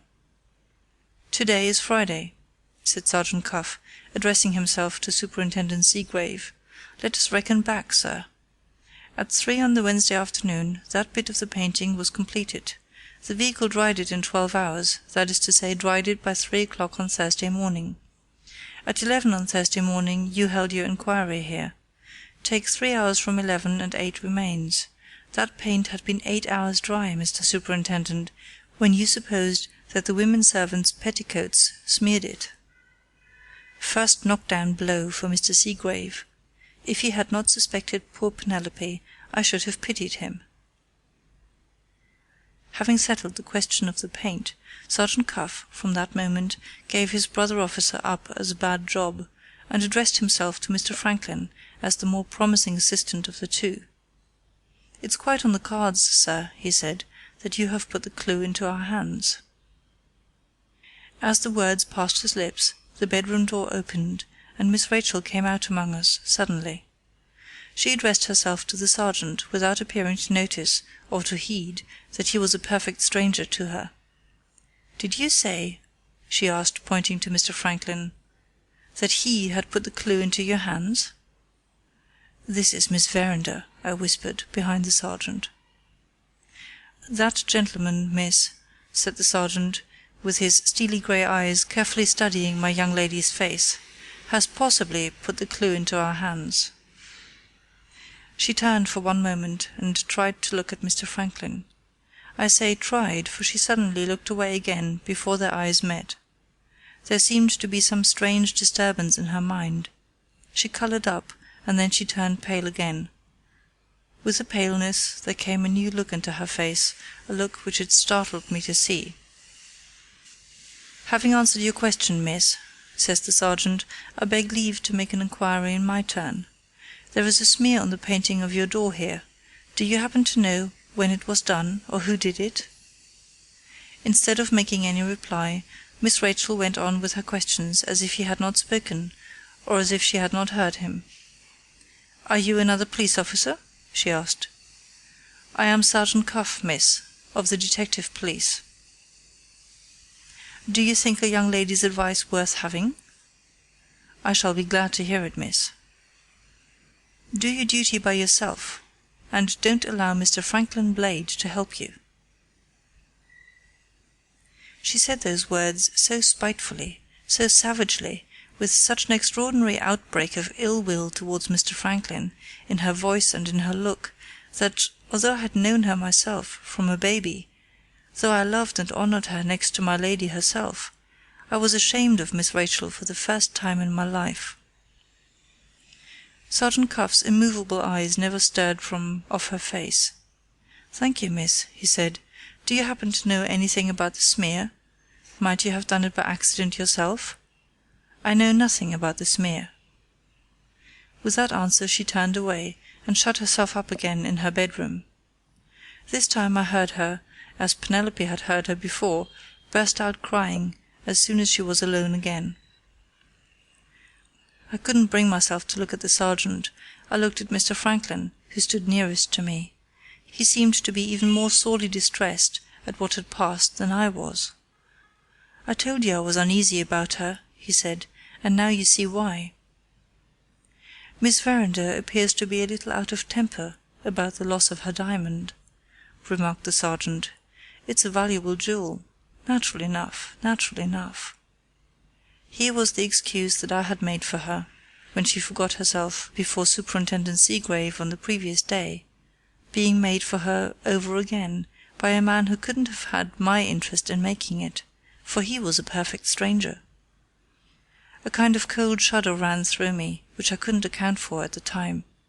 I know now that I must have got my first suspicion, at that moment, of a new light, and a horrid light, having suddenly fallen on the case in the mind of Sergeant Cuff, purely and entirely in consequence of what he had seen in Miss Rachel, and heard from Miss Rachel, at that first interview between them.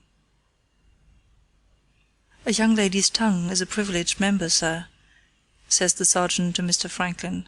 "Let us forget what has passed, and go straight on with this business. Thanks to you, we know when the paint was dry. The next thing to discover is when the paint was last seen without that smear. You have got a head on your shoulders, and you understand what I mean." Mr. Franklin composed himself, and came back with an effort from Miss Rachel to the matter in hand. "I think I do understand," he said. "The more we narrow the question of time, the more we also narrow the field of inquiry." "That's it, sir," said the sergeant. "Did you notice your work here, on the Wednesday afternoon after you had done it?" Mr. Franklin shook his head and answered, "I can't say I did." "Did you?" inquired Sergeant Cuff, turning to me. "I can't say I did either, sir." "Who was the last person in the room, the last thing on Wednesday night?" "Miss Rachel, I suppose, sir." Mr. Franklin struck in there. "Or possibly your daughter, Betteridge." He turned to Sergeant Cuff and explained that my daughter was Miss Verinder's maid. "Mr. Betteridge, ask your daughter to step up. Stop!" says the sergeant, taking me away to the window, out of earshot. "Your superintendent here," he went on, in a whisper, "has made a pretty full report to me of the manner in which he has managed the case. Among other things he has, by his own confession, set the servants back up. It's very important to smooth them down again. Tell your daughter and tell the rest of them these two things with my compliments. First, that I have no evidence before me yet that the diamond has been stolen. I only know that the diamond has been lost. Second, that my business here with the servants is simply to ask them to lay their heads together and help me to find it. My experience of the women servants, when Superintendent Seagrave laid his embargo on their rooms, came in handy here. May I make so bold, Sergeant, as to tell the women a third thing? I asked. Are they free, with your compliments, to fidget up and downstairs, and whisk in and out of their bedrooms, if the fit takes them? Perfectly free, said the sergeant. That will smooth them down, sir, I remarked, from the cook to the scullion. Go and do it at once, Mr. Betteredge. I did it in less than 5 minutes. There was only one difficulty when it came to the bit about the bedrooms. It took a pretty stiff exertion of my authority as chief to prevent the whole of the female household from following me and Penelope upstairs in the character of volunteer witnesses in a burning fever of anxiety to help Sergeant Cuff. The sergeant seemed to approve of Penelope. He became a trifle less dreary, and he looked much as he had looked when he noticed the white musk rose in the flower garden. Here is my daughter's evidence as drawn off from her by the sergeant. She gave it, I think, very prettily. But there, she is my child all over. Nothing of her mother in her. Lord bless you, nothing of her mother in her. Penelope examined. Took a lively interest in the painting on the door, having helped to mix the colours. Noticed the bit of work under the lock, because it was the last bit done. Had seen it, some hours afterwards, without the smear. Had left it, as late as 12 at night, without a smear. Had, at that hour, wished her young lady good night in the bedroom. Had heard the clock strike in the boudoir. Had her hand on the time, on the handle of the painted door. Knew the paint was wet, having helped to mix the colours, as aforesaid. Took particular pains not to touch it. Could swear that she had held up the skirts of her dress, and that there was no smear on the paint then. Could not swear that her dress mightn't have touched it accidentally in going out. Remembered the dress she had on because it was new, a present from Miss Rachel. Her father remembered and could speak to it, too. Could and would and did fetch it. Dress recognized by her father as the dress she wore that night. Skirts examined. A long job from the size of them. Not the ghost of a paint stain discovered anywhere. End of Penelope's evidence, and very pretty and convincing too. Signed Gabriel Betteredge. The sergeant's next proceeding was to question me about any large dogs in the house, who might have got into the room and done the mischief with a whisk of their tails. Hearing that this was impossible, he next sent for a magnifying glass, and tried how the smear looked, seen that way. No skin mark, as of a human hand, printed off on the paint. All the signs visible, signs which told that the paint had been smeared by some loose article of somebody's dress touching it in going by. That somebody, putting together Penelope's evidence and Mr. Franklin's evidence, must have been in the room and done the mischief between midnight and 3 o'clock on the Thursday morning. Having brought his investigation to this point, Sergeant Cuff discovered that such a person as Superintendent Seagrave was still left in the room, upon which he summoned up the proceedings for his brother officer's benefit, as follows. "This trifle of yours, Mr. Superintendent," says the sergeant, pointing to the place on the door, "has grown a little in importance since you noticed it last. At the present stage of the inquiry there are, as I take it, 3 discoveries to make, starting from that smear. Find out, first, whether there is any article of dress in this house with the smear of the paint on it. Find out, second, who that dress belongs to. Find out, third, how the person can account for having been in this room and smear the paint between midnight and 3 in the morning. If the person can't satisfy you, you haven't far to look for the hand that has got the diamond. I'll work this by myself, if you please, and detain you no longer from your regular business in the town. You have got one of your men here, I see. Leave him here at my disposal in case I want him, and allow me to wish you good morning." Superintendent Seagrave's respect for the sergeant was great, but his respect for himself was greater still. Hit hard by the celebrated Cuff, he hit back smartly, to the best of his ability, on leaving the room. "I have abstained from expressing any opinion so far," says Mr. Superintendent, with his military voice still in good working order. "I have now only one remark to offer on leaving this case in your hands.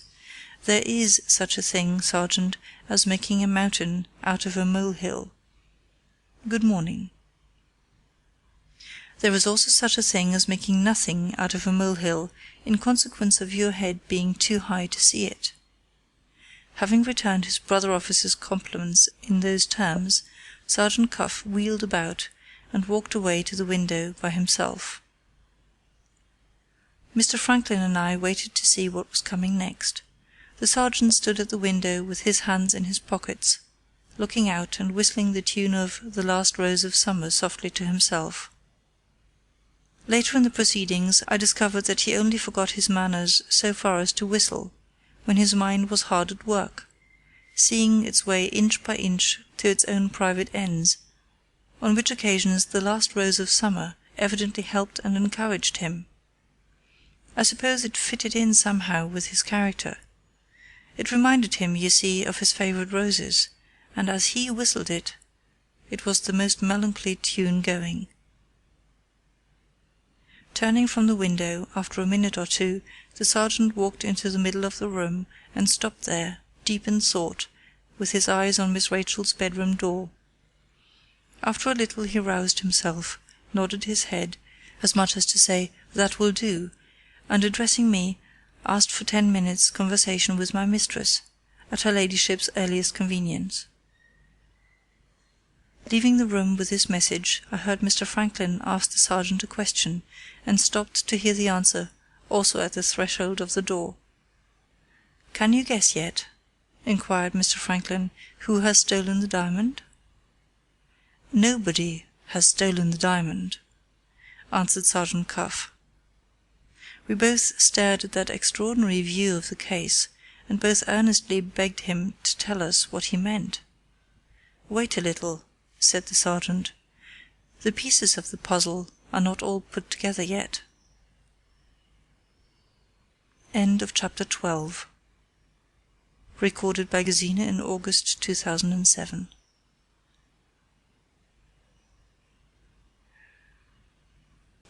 Chapter 13. I found my lady in her own sitting-room.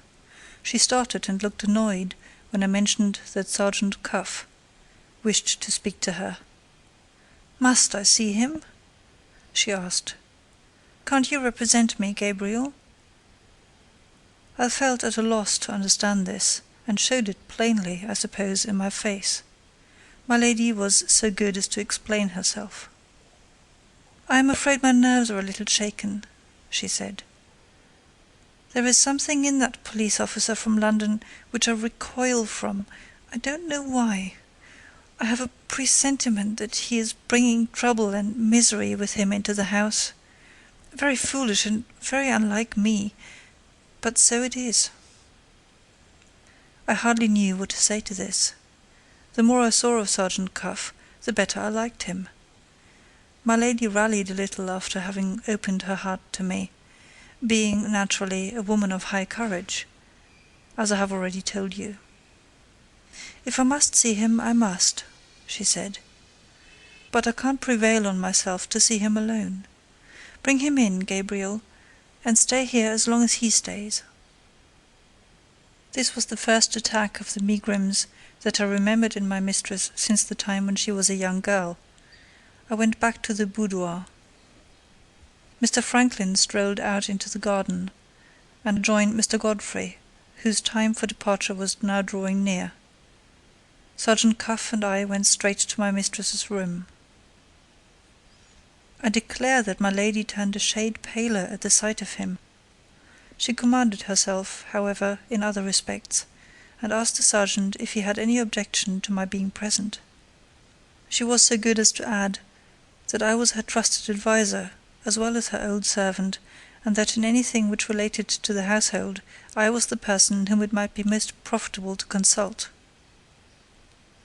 The sergeant politely answered that he would take my presence as a favour, having something to say about the servants in general, and having found my experience in that quarter already of some use to him. My lady pointed to 2 chairs, and we set in for our conference immediately. "I have already formed an opinion on this case," says Sergeant Cuff, "which I beg your ladyship's permission to keep to myself for the present. My business now is to mention what I have discovered upstairs, in Miss Verinder's sitting-room, and what I have decided, with your ladyship's leave, on doing next." He then went into the matter of the smear on the paint, and stated the conclusions he drew from it, just as he had stated them, only with greater respect of language, to Superintendent Seagrave. "One thing," he said in conclusion, "is certain. The diamond is missing out of the drawer in the cabinet. Another thing is next to certain. The marks from the smear on the door must be on some article of dress belonging to somebody in this house. We must discover that article of dress before we go a step further." "And that discovery," remarked my mistress, "implies, I presume, the discovery of the thief?" "I beg your ladyship's pardon. I don't say the diamond is stolen. I only say at present that the diamond is missing.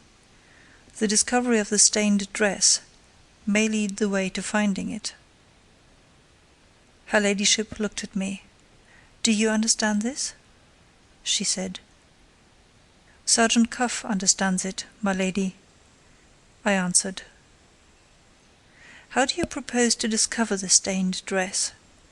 inquired my mistress, addressing herself once more to the sergeant. "My good servants, who have been with me for years, have, I am ashamed to say, had their boxes and rooms searched already by the other officer. I can't and won't permit them to be insulted in that way a second time." There was a mistress to serve. There was a woman in 10,000, if you like. "That is the very point I was about to put to your ladyship," said the sergeant. "The other officer has done a world of harm to this inquiry, by letting the servants see that he suspected them. If I give them cause to think themselves suspected a second time, there's no knowing what obstacles they may not throw in my way, the women especially. At the same time, their boxes must be searched again, for this plain reason, that the first investigation only looked for the diamond, and that the second investigation must look for the stained dress. I quite agree with you, my lady, that the servants' feelings ought to be consulted, but I am equally clear that the servants' wardrobes ought to be searched." This looked very like a deadlock. My lady said so, in choicer language than mine. "I have got a plan to meet the difficulty," said Sergeant Cuff, "if your ladyship will consent to it. I propose explaining the case to the servants." "The women will think themselves suspected directly," I said, interrupting him. "The women won't, Mr. Betteredge," answered the sergeant.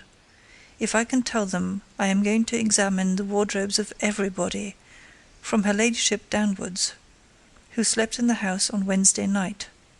It's a mere formality," he added with a side look at my mistress, "but the servants will accept it as even dealing between them and their betters, and instead of hindering the investigation, they will make it a point of honour of assisting it." I saw the truth of that. My lady, after her first surprise was over, saw the truth of it also. "You are certain the investigation is necessary?" she said. "It's the shortest way I can see, my lady, to the end we have in view." My mistress rose to ring the bell for her maid. "You shall speak to the servants," she said, "with the keys of my wardrobe in your hand." Sergeant Cuff stopped her by a very unexpected question.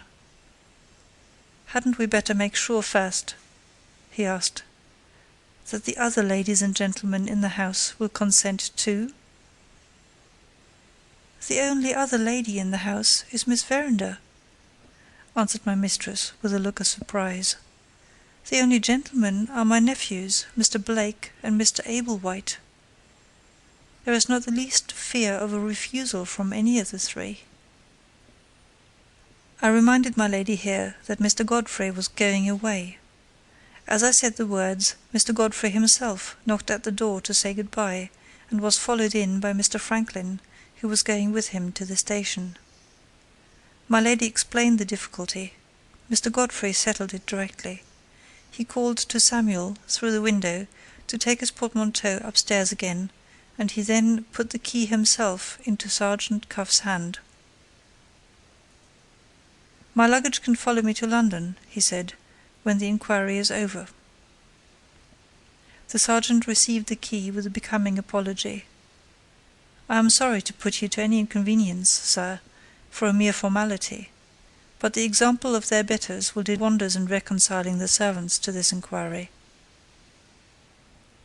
Mr. Godfrey, after taking leave of my lady in a most sympathizing manner, left a farewell message for Miss Rachel, the terms of which made it clear to my mind that he had not taken no for an answer, and that he meant to put the marriage question to her once more at the next opportunity. Mr. Franklin, on following his cousin out, informed the sergeant that all his clothes were open to examination, and that nothing he possessed was kept under lock and key. Sergeant Cuff made his best acknowledgments. His views, you will observe, had been met with the utmost readiness by my lady, by Mr. Godfrey, and by Mr. Franklin. There was only Miss Rachel now wanting to follow their lead, before we called the servants together, and began the search for the stained dress. My lady's unaccountable objection to the sergeant seemed to make our conference more distasteful to her than ever, as soon as we were left alone again. "If I send you down Miss Verinder's keys," she said to him, "I presume I shall have done all you want of me for the present?"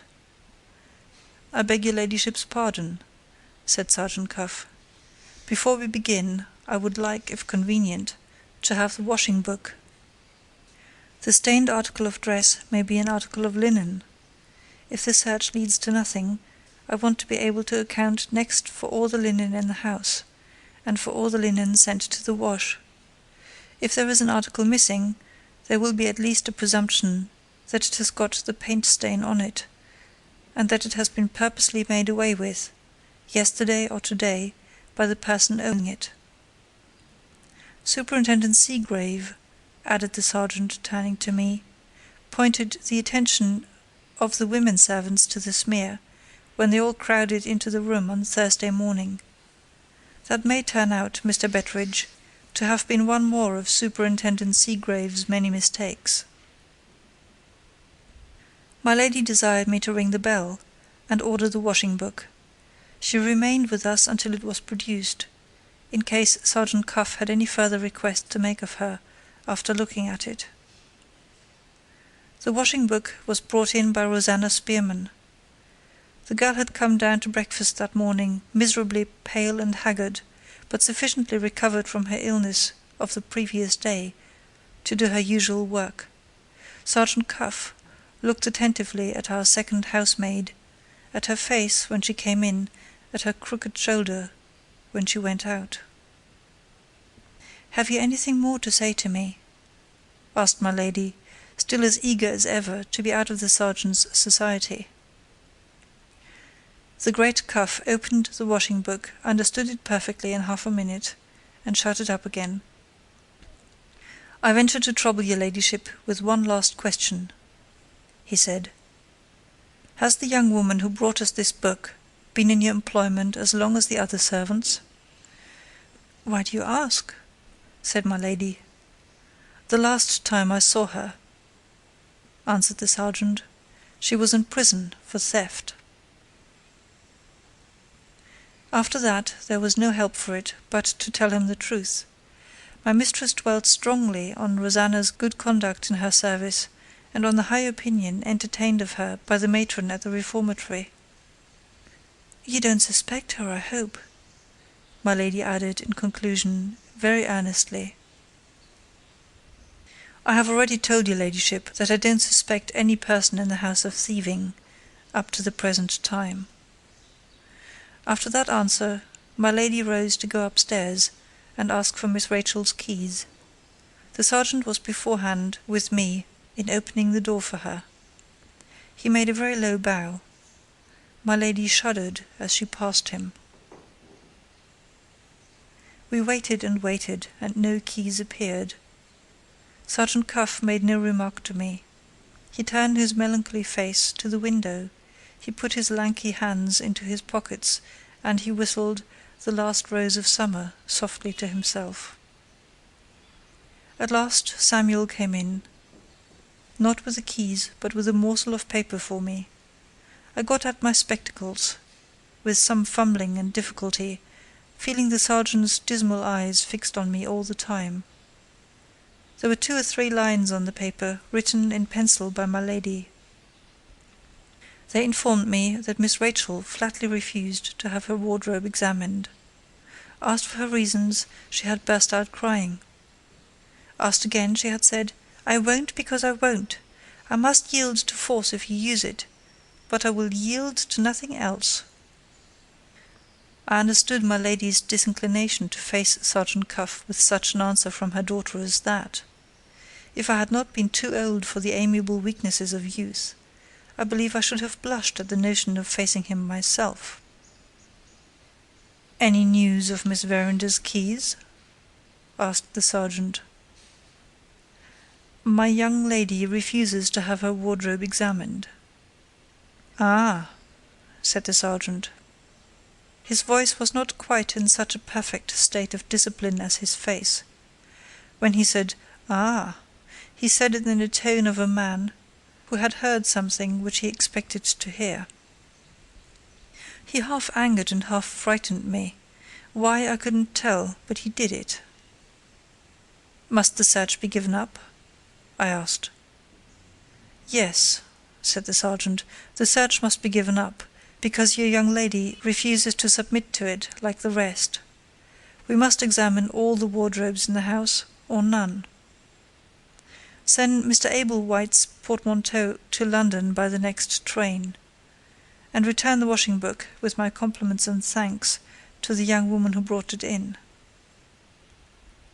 He laid the washing book on the table, and turning out his penknife, began to trim his nails. "You don't seem to be much disappointed," I said. "No," said Sergeant Cuff, "I am not much disappointed."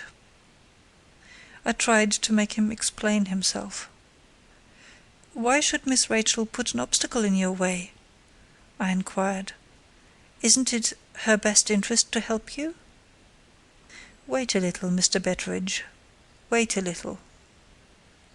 Cleverer heads than mine might have seen his drift, or a person less fond of Miss Rachel than I was might have seen his drift. My lady's horror of him might, as I have since thought, have meant that she saw his drift, as the scripture says, "in a glass darkly." I didn't see it yet, that's all I know. "What's to be done next?" I asked. Sergeant Cuff finished the nail on which he was then at work, looked at it for a moment with a melancholy interest, and put up his penknife. "Come out into the garden," he said, "and let's have a look at the roses." End of chapter 13. Recorded by Gesine in May 2007.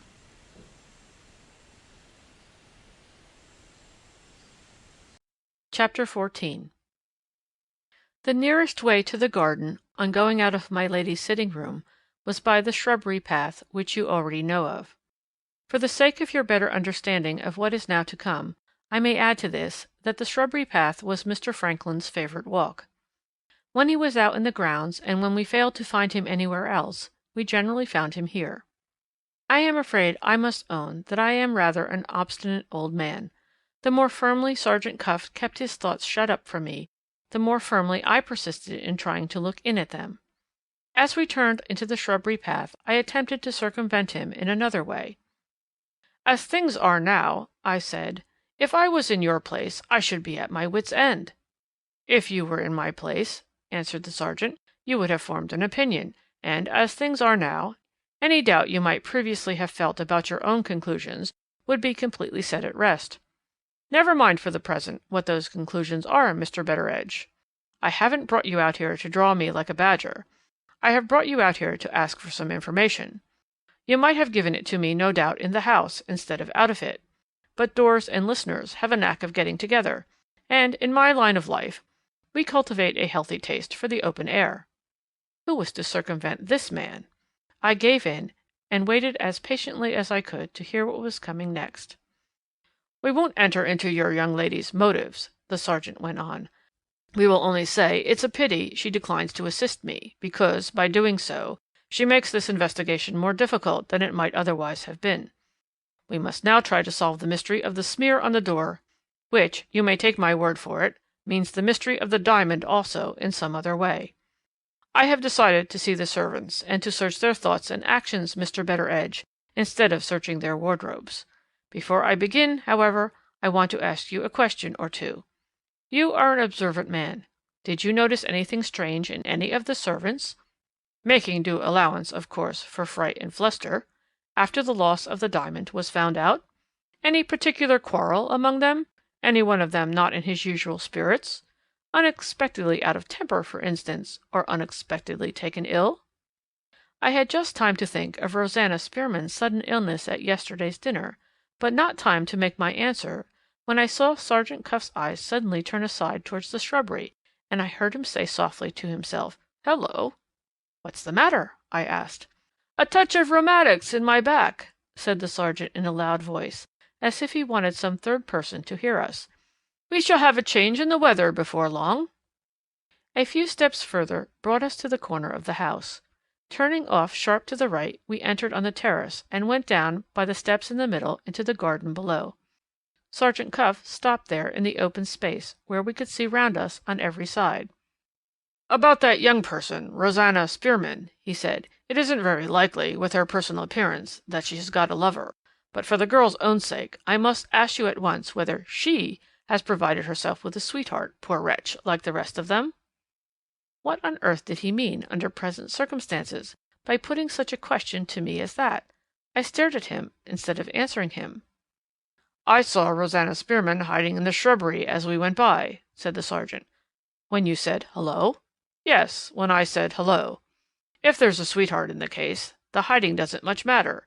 If there isn't, as things are in this house, the hiding is a highly suspicious circumstance, and it will be my painful duty to act on it accordingly."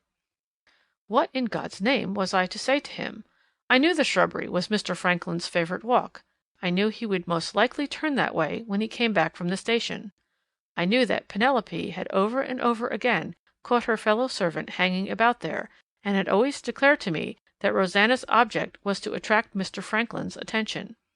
If my daughter was right, she might well have been lying in wait for Mr. Franklin's return when the sergeant noticed her. I was put between the two difficulties of mentioning Penelope's fanciful notion as if it was mine, or of leaving an unfortunate creature to suffer the consequences, the very serious consequences, of exciting the suspicion of Sergeant Cuff. Out of pure pity for the girl, on my soul and on my character, out of pure pity for the girl, I gave the sergeant the necessary explanations, and told him that Rosanna had been mad enough to set her heart on Mr. Franklin Blake. Sergeant Cuff never laughed. On the few occasions when anything amused him, he curled up a little at the corners of the lips, nothing more. He curled up now. "Hadn't you better say she's mad enough to be an ugly girl and only a servant?" he asked. "The falling in love with a gentleman of Mr. Franklin Blake's manners and appearance doesn't seem to me to be the maddest part of her conduct by any means. However, I'm glad the thing is cleared up. It relieves one's mind to have things cleared up. Yes, I'll keep it a secret, Mr. Betteredge. I like to be tender to human infirmity, though I don't get many chances of exercising that virtue in my line of life. You think Mr. Franklin Blake hasn't got a suspicion of the girl's fancy for him? Ah! He would have found it out fast enough if she had been nice-looking. The ugly women have a bad time of it in this world. Let's hope it will be made up to them in another. You have got a nice garden here, and a well-kept lawn. See for yourself how much better the flowers look with grass about them instead of gravel. No, thank you, I won't take a rose. It goes to my heart to break them off the stem. Just as it goes to your heart, you know, when there's something wrong in the servants' hall. Did you notice anything you couldn't account for in any of the servants when the loss of the diamond was first found out? I had got on very fairly well with Sergeant Cuff so far, but the slyness with which he slipped in that last question put me on my guard. In plain English, I didn't at all relish the notion of helping his inquiries, when those inquiries took him, in the capacity of snake in the grass, among my fellow servants. I noticed nothing, I said, except that we all lost our heads together, myself included. Oh, says the sergeant, that's all you have to tell me, is it? I answered with, as I flattered myself, an unmoved countenance. That is all. Sergeant Cuff's dismal eyes looked me hard in the face. Mr. Betteredge, he said, have you any objection to oblige me by shaking hands? I have taken an extraordinary liking to you. Why he should have chosen the exact moment when I was deceiving him to give me that proof of his good opinion is beyond all comprehension. I felt a little proud. I really did feel a little proud of having been one too many at last for the celebrated Cuff. We went back to the house, the sergeant requesting that I would give him a room to himself, and then send in the servants, the indoor servants only, one after another in the order of their rank, from first to last. I showed Sergeant Cuff into my own room, and then called the servants together in the hall. Rosanna Spearman appeared among them much as usual. She was as quick in her way as the sergeant in his, and I suspect she had heard what he said to me about the servants in general just before he discovered her. There she was, at any rate, looking as if she had never heard of such a place as the shrubbery in her life. I sent them in one by one as desired. The cook was the first to enter the court of justice, otherwise my room. She remained but a short time. Report on coming out. Sergeant Cuff is depressed in his spirits, but Sergeant Cuff is a perfect gentleman.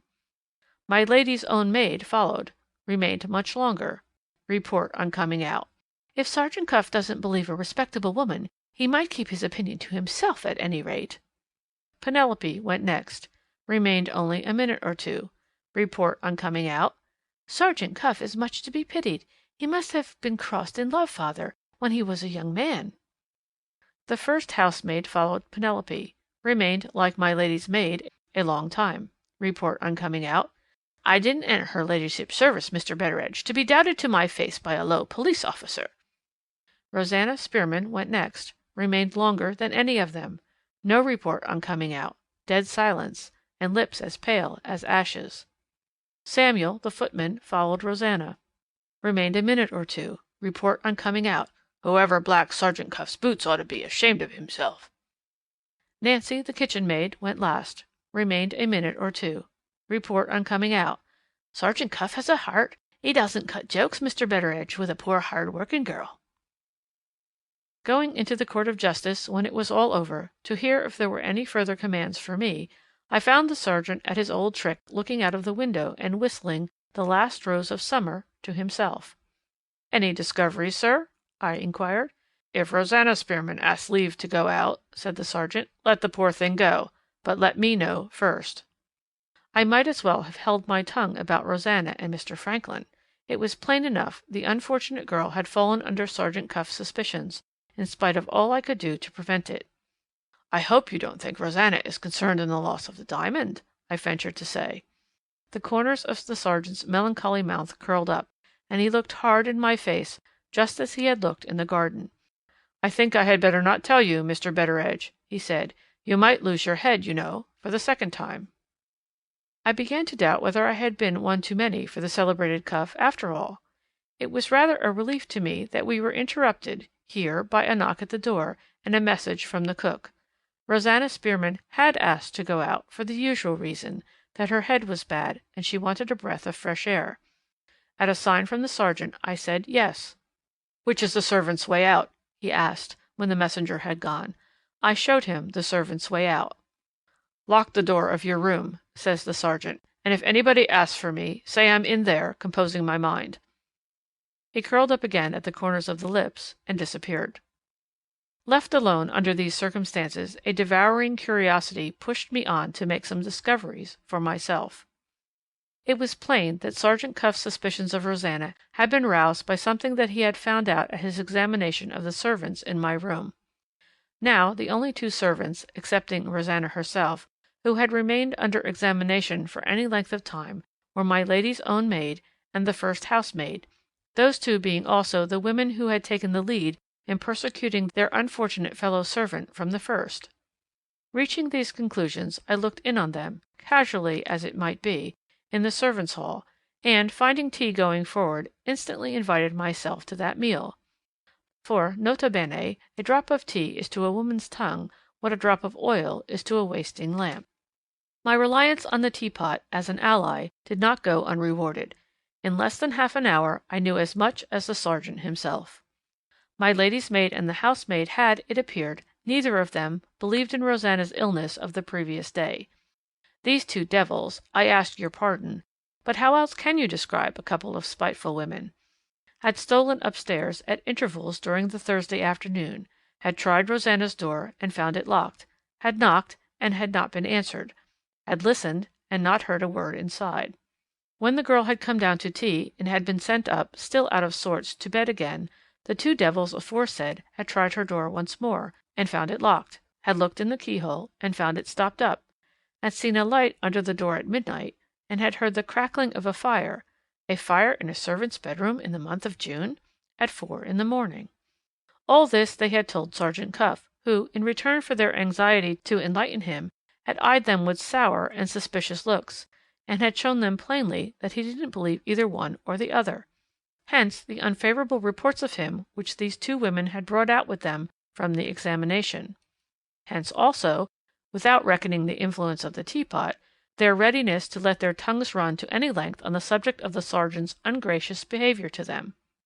Having had some experience of the great Cuff's roundabout ways, and having last seen him evidently bent on following Rosanna privately when she went out for her walk, it seemed clear to me that he had thought it unadvisable to let the lady's maid and the housemaid know how materially they had helped him. They were just the sort of women, if he had treated their evidence as trustworthy, to have been puffed up by it, and to have said or done something which would have put Rosanna Spearman on her guard. I walked out in the fine summer afternoon, very sorry for the poor girl, and very uneasy in my mind at the turn things had taken. Drifting towards the shrubbery, some time later, there I met Mr. Franklin. After returning from seeing his cousin off at the station, he had been with my lady, holding a long conversation with her. She had told him of Miss Rachel's unaccountable refusal to let her wardrobe be examined, and had put him in such low spirits about my young lady that he seemed to shrink from speaking on the subject. The family temper appeared in his face that evening for the first time in my experience of him. "Well, Betteridge," he said, "how does the atmosphere of mystery and suspicion in which we are all living now agree with you? Do you remember that morning when I first came here with the Moonstone? I wish to God we had thrown it into the quicksand." After breaking out in that way, he abstained from speaking again until he had composed himself. We walked silently, side by side, for a minute or two, and then he asked me what had become of Sergeant Cuff. It was impossible to put Mr. Franklin off with the excuse of the sergeant being in my room, composing his mind. I told him exactly what had happened, mentioning particularly what my lady's maid and the housemaid had said about Rosanna Spearman. Mr. Franklin's clear head saw the turn the sergeant's suspicion had taken in the twinkling of an eye. "Didn't you tell me this morning," he said, "that one of the tradespeople declared he had met Rosanna yesterday on the footway to Frizzing Hall, when we supposed her to be ill in her room?" "Yes, sir. If my aunt's maid and the other woman have spoken the truth, you may depend upon it the tradesman did meet her. The girl's attack of illness was a blind to deceive us. She had some guilty reason for going to the town secretly. The paint-stained dress is a dress of hers, and the fire heard crackling in her room at 4 in the morning was a fire lit to destroy it. Rosanna Spearman has stolen the diamond. I'll go in directly and tell my aunt the turn things have taken." "Not just yet, if you please, sir," said a melancholy voice behind us. We both turned about, and found ourselves face to face with Sergeant Cuff. "Why not just yet?" asked Mr. Franklin. "Because, sir, if you tell her ladyship will tell Miss Verinder." "Suppose she does? What then?" Mr. Franklin said those words with a sudden heat and vehemence, as if the sergeant had mortally offended him. "Do you think it's wise, sir," said Sergeant Cuff quietly, "to put such a question as that to me, at such a time as this?" There was a moment's silence between them. Mr. Franklin walked close up to the sergeant. The two looked each other straight in the face. Mr. Franklin spoke first, dropping his voice as suddenly as he had raised it. "I suppose you know, Mr. Cuff," he said, "that you are treading on delicate ground?" "It isn't the first time, by a good many hundreds, that I find myself treading on delicate ground," answered the other, as immovable as ever. "Am I to understand that you forbid me to tell my aunt what has happened?" "You are to understand, if you please, sir, that I throw up the case if you tell Lady Verinder, or tell anybody what has happened, until I give you leave." That settled it. Mr. Franklin had no choice but to submit. He turned away in anger and left us. I had stood there listening to them, all in a tremble, not knowing whom to suspect or what to think next. In the midst of my confusion, two things, however, were plain to me. First, that my young lady was, in some unaccountable manner, at the bottom of the sharp speeches which had passed between them. Second, that they thoroughly understood each other, without having previously exchanged a word of explanation on either side. "Mr. Betteredge," says the sergeant, "you have done a very foolish thing in my absence. You have done a little detective business on your own account. For the future, perhaps you will be so obliging as to do your detective business along with me." He took me by the arm, and walked me away with him along the road by which he had come. I dare say I had deserved his reproof, but I was not going to help him to set traps for Rosanna Spearman for all that. Thief or no thief, legal or not legal, I don't care. I pitied her. "What do you want of me?" I asked, shaking him off and stopping short. "Only a little information about the country round here," said the sergeant. I couldn't well object to improve Sergeant Cuff in his geography. "Is there any path in that direction leading to the sea beach from this house?" asked the sergeant. He pointed as he spoke to the fir plantation which led to the shivering sand. "Yes," I said, "there is a path." "Show it to me." Side by side in the grey of the summer evening, Sergeant Cuff and I set forth for the shivering sand. End of Chapter 14.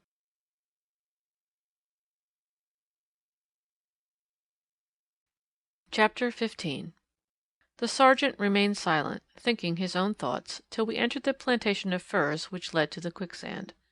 There he roused himself, like a man whose mind was made up, and spoke to me again. "Mr. Betteredge," he said, "as you have honoured me by taking an oar in my boat, and as you may, I think, be of some assistance to me before the evening is out, I see no use in our mystifying one another any longer, and I propose to set you an example of plain speaking on my side. You are determined to give me no information to the prejudice of Rosanna Spearman, because she has been a good girl to you, and because you pity her heartily. Those humane considerations do you a world of credit, but they happen in this instance to be humane considerations clean thrown away. Rosanna Spearman is not in the slightest danger of getting into trouble, no, not if I fix her with being concerned in the disappearance of the diamond, on evidence which is as plain as the nose on your face."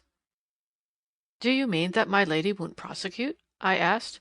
"I mean that your lady can't prosecute," said the sergeant. "Rosanna Spearman is simply an instrument in the hands of another person, and Rosanna Spearman will be held harmless for that person's sake." He spoke like a man in earnest, there was no denying that. Still, I felt something stirring uneasily against him in my mind. "Can't you give that other person a name?" I said. "Can't you, Mr. Betteredge?" "No." Sergeant Cuff stood stock still and surveyed me with a look of melancholy interest. "It's always a pleasure to me to be tender towards human infirmity," he said. "I feel particularly tender at the present moment, Mr. Betteredge, towards you. And you, with the same excellent motive, feel particularly tender towards Rosanna Spearman, don't you? Do you happen to know whether she has had a new outfit of linen lately?" What he meant by slipping in this extraordinary question unawares, I was at a total loss to imagine. Seeing no possible injury to Rosanna if I owned the truth, I answered that the girl had come to us rather sparely provided with linen, and that my lady, in recompense for her good conduct, I laid a stress on her good conduct, had given her a new outfit not a fortnight since. "This is a miserable world," says the sergeant. "Human life, Mr. Betteredge, is a sort of target. Misfortune is always firing at it, and always hitting the mark. But for that outfit we should have discovered a new nightgown or petticoat among Rosanna's things, and have nailed her in that way. You're not at a loss to follow me, are you? You have examined the servants yourself, and you know what discoveries 2 of them made outside Rosanna's door. Surely you know what the girl was about yesterday after she was taken ill? You can't guess? Oh, dear me, it's as plain as that strip of light there at the end of the trees. At 11 on Thursday morning, Superintendent Seagrave, who is a mass of human infirmity, points out to all the women servants the smear on the door. Rosanna has her own reasons for suspecting her own things. She takes the first opportunity of getting to her room, finds the paint stain on her nightgown or petticoat or what not, shams ill, and slips away to the town, gets the materials for making a new petticoat or nightgown, makes it alone in her room. On the Thursday night lights a fire, not to destroy it. 2 of her fellow servants are prying outside her door, and she knows better than to make a smell of burning, and to have a lot of tinder to get rid of. Lights a fire, I say, to dry and iron the substitute dress after wringing it out. Keeps the stained dress hidden, probably on her, and is at this moment occupied in making away with it in some convenient place on that lonely bit of beach ahead of us. I have traced her this evening to your fishing village, and to one particular cottage, which we may possibly have to visit before we go back. She stopped in the cottage for some time, and she came out with, as I believe, something hidden under her cloak. A cloak, on a woman's back, is an emblem of charity. It covers a multitude of sins. I saw her set off northwards along the coast, after leaving the cottage. Is your seashore here considered a fine specimen of marine landscape, Mr. Betteredge?" I answered, "Yes," as shortly as might be. "Tastes differ," says Sergeant Cuff. "Looking at it from my point of view, I never saw a marine landscape that I admired less. If you happen to be following another person along your sea coast, and if that person happens to look round, there isn't a scrap of cover to hide you anywhere. I had to choose between taking Rosanna in custody on suspicion, or leaving her, for the time being, with her little game in her own hands. For reasons which I won't trouble you with, I decided on making any sacrifice rather than give the alarm as soon as to-night to a certain person who will be nameless between us. I came back to the house to ask you to take me to the north end of the beach by another way. Sand, in respect of its printing off people's footsteps, is one of the best detective officers I know. If we don't meet with Rosanna Spearman by coming round on her in this way, the sand may tell us where she has been at, if the light only lasts long enough. Here is the sand. If you will excuse my suggesting it, suppose you hold your tongue, and let me go first." If there is such a thing known at the doctor's shop as a detective fever, that disease had now got fast hold of your humble servant. Sergeant Cuff went on between the hillocks of sand down to the beach. I followed him, with my heart in my mouth, and waited at a little distance for what was to happen next. As it turned out, I found myself standing nearly in the same place where Rosanna Spearman and I had been talking together when Mr. Franklin suddenly appeared before us, on arriving at our house from London. While my eyes were watching the sergeant, my mind wandered away in spite of me to what had passed on that former occasion between Rosanna and me. I declare I almost felt the poor thing slip her hand again into mine and give it a little grateful squeeze to thank me for speaking kindly to her. I declare I almost heard her voice telling me again that the shivering sand seemed to draw her to it against her own will whenever she went out, almost saw her face brighten again as it brightened when she first set eyes upon Mr. Franklin coming briskly out on us from among the hillocks. My spirits fell lower and lower as I thought of these things, and the view of the lonesome little bay, when I looked about to rouse myself, only served to make me feel more uneasy still. The last of the evening light was fading away, and over all the desolate place there hung a still and awful calm. The heave of the main ocean on the great sandbank out in the bay was a heave that made no sound. The inner sea lay lost and dim, without a breath of wind to stir it. Patches of nasty ooze floated, yellow-white, on the dead surface of the water. Scum and slime shone faintly in certain places, where the last of the light still caught them on the 2 great spits of rock jutting out, north and south, into the sea. It was now the time of the turn of the tide, and even as I stood there waiting, the broad brown face of the quicksand began to dimple and quiver, the only moving thing in all the horrid place. I saw the sergeant start as the shiver of the sand caught his eye. After looking at it for a minute or so, he turned and came back to me. "A treacherous place, Mr. Betteredge," he said, "and no signs of Rosanna Spearman anywhere on the beach, look where you may." He took me down lower on the shore, and I saw for myself that his footsteps and mine were the only footsteps printed off on the sand. "How does the fishing village bear, standing where we are now?" asked Sergeant Cuff. "Cobb's Hole," I answered, that being the name of the place, "bears as near as may be, due south." "I saw the girl this evening, walking northward along the shore, from Cobb's Hole," said the sergeant. "Consequently, she must have been walking towards this place. Is Cobb's Hole on the other side of that point of land there? And can we get to it, now it's low water, by the beach?" I answered yes to both those questions. "If you'll excuse my suggesting it, we'll step out briskly," said the sergeant. "I want to find the place where she left the shore before it gets dark." We had walked, I should say, a couple of 100 yards towards Cobb's Hole, when Sergeant Cuff suddenly went down on his knees on the beach, to all appearance seized with a sudden frenzy for saying his prayers. "There's something to be said for your marine landscape here, after all," remarked the sergeant. "Here are a woman's footsteps, Mr. Betteredge. Let us call them Rosanna's footsteps, until we find evidence to the contrary that we can't resist. Very confused footsteps, you will please to observe, purposely confused, I should say. Ah, poor soul, she understands the detective virtues of sand as well as I do. But hasn't she been in rather too great a hurry to tread out the marks thoroughly? I think she has. Here's one footstep going from Cobb's Hole, and here is another going back to it. Isn't that the toe of her shoe pointing straight to the water's edge? And don't I see 2 heel marks further down the beach, close at the water's edge also? I don't want to hurt your feelings, but I'm afraid Rosanna is sly. It looks as if she had determined to get to that place you and I have just come from, without leaving any marks on the sand to trace her by. Shall we say that she walked through the water from this point till she got to that ledge of rocks behind us, and came back the same way, and then took to the beach again, where those 2 heel marks are still left? Yes, we'll say that. It seems to fit in with my notion that she had something under her cloak when she left the cottage. No, not something to destroy, for in that case where would have been the need for all these preparations to prevent my tracing the place at which her walk ended? Something to hide is, I think, the better guess of the 2. Perhaps if we go on to the cottage we may find out what that something is." At this proposal my detective fever suddenly cooled. "You don't want me," I said. "What good can I do?" "The longer I know you, Mr. Betteredge," said the sergeant, "the more virtues I discover. Modesty, oh dear me, how rare modesty is in this world, and how much of that rarity you possess! If I go alone to the cottage, the people's tongues will be tied at the first question I put to them. If I go with you, I go introduced by a justly respected neighbour, and a flow of conversation is the necessary result. It strikes me in that light. How does it strike you?"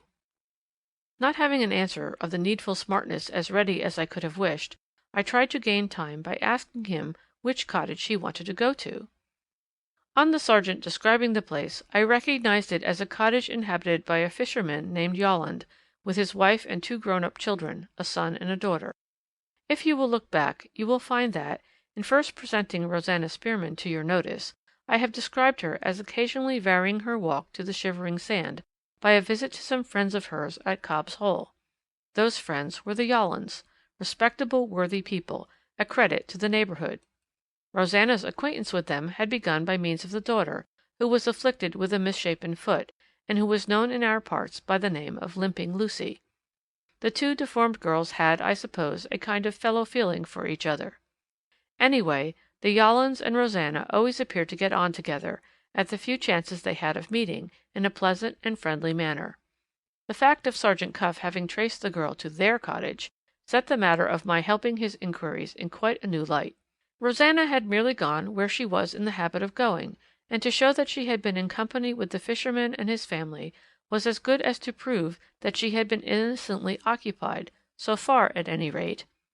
It would be doing the girl a service, therefore, instead of an injury, if I allowed myself to be convinced by Sergeant Cuff's logic. I professed myself convinced by it accordingly. We went on to Cobb's Hole, seeing the footsteps on the sand, as long as the light lasted. On reaching the cottage, the fisherman and his son proved to be out in the boat, and limping Lucy, always weak and weary, was resting on her bed upstairs. Good Mrs. Yolland received us alone in her kitchen. When she heard that Sergeant Cuff was a celebrated character in London, she clapped a bottle of Dutch gin and a couple of clean pipes on the table, and stared as if she could never see enough of him. I sat quiet in a corner, waiting to hear how the sergeant would find his way to the subject of Rosanna Spearman. His usual roundabout manner of going to work proved, on this occasion, to be more roundabout than ever. How he managed it is more than I could tell at the time, and more than I can tell now. But this is certain, he began with the royal family, the primitive Methodists, and the price of fish, and he got from that, in his dismal underground way, to the loss of the Moonstone, the spitefulness of our first housemaid, and the hard behaviour of the women servants generally towards Rosanna Spearman. Having reached his subject in this fashion, he described himself as making his inquiries about the lost diamond, partly with a view to find it, and partly for the purpose of clearing Rosanna from the unjust suspicions of her enemies in the house. In about a quarter of an hour from the time when we entered the kitchen, good Mrs. Yolland was persuaded that she was talking to Rosanna's best friend, and was pressing Sergeant Cuff to comfort his stomach and revive his spirits out of the Dutch bottle. Being firmly persuaded that the sergeant was wasting his breath to no purpose on Mrs. Yolland, I sat enjoying the talk between them, much as I have sat in my time enjoying a stage play. The great Cuff showed a wonderful patience, trying his luck drearily this way and that way, and firing shot after shot, as it were, at random, on the chance of hitting the mark. Everything to Rosanna's credit, nothing to Rosanna's prejudice. That was how it ended, try as he might, with Mrs. Yolland talking 19 to the dozen, and placing the most entire confidence in him. His last effort was made when we had looked at our watches, and had got on our legs previous to taking leave. "I shall now wish you good night, ma'am," says the sergeant, "and I shall only say at parting that Rosanna Spearman has a sincere well-wisher in myself, your obedient servant. But, oh dear me, she will never get on in her present place, and my advice to her is, leave it." "Bless your heart alive, she is going to leave it," cries Mrs. Yolland.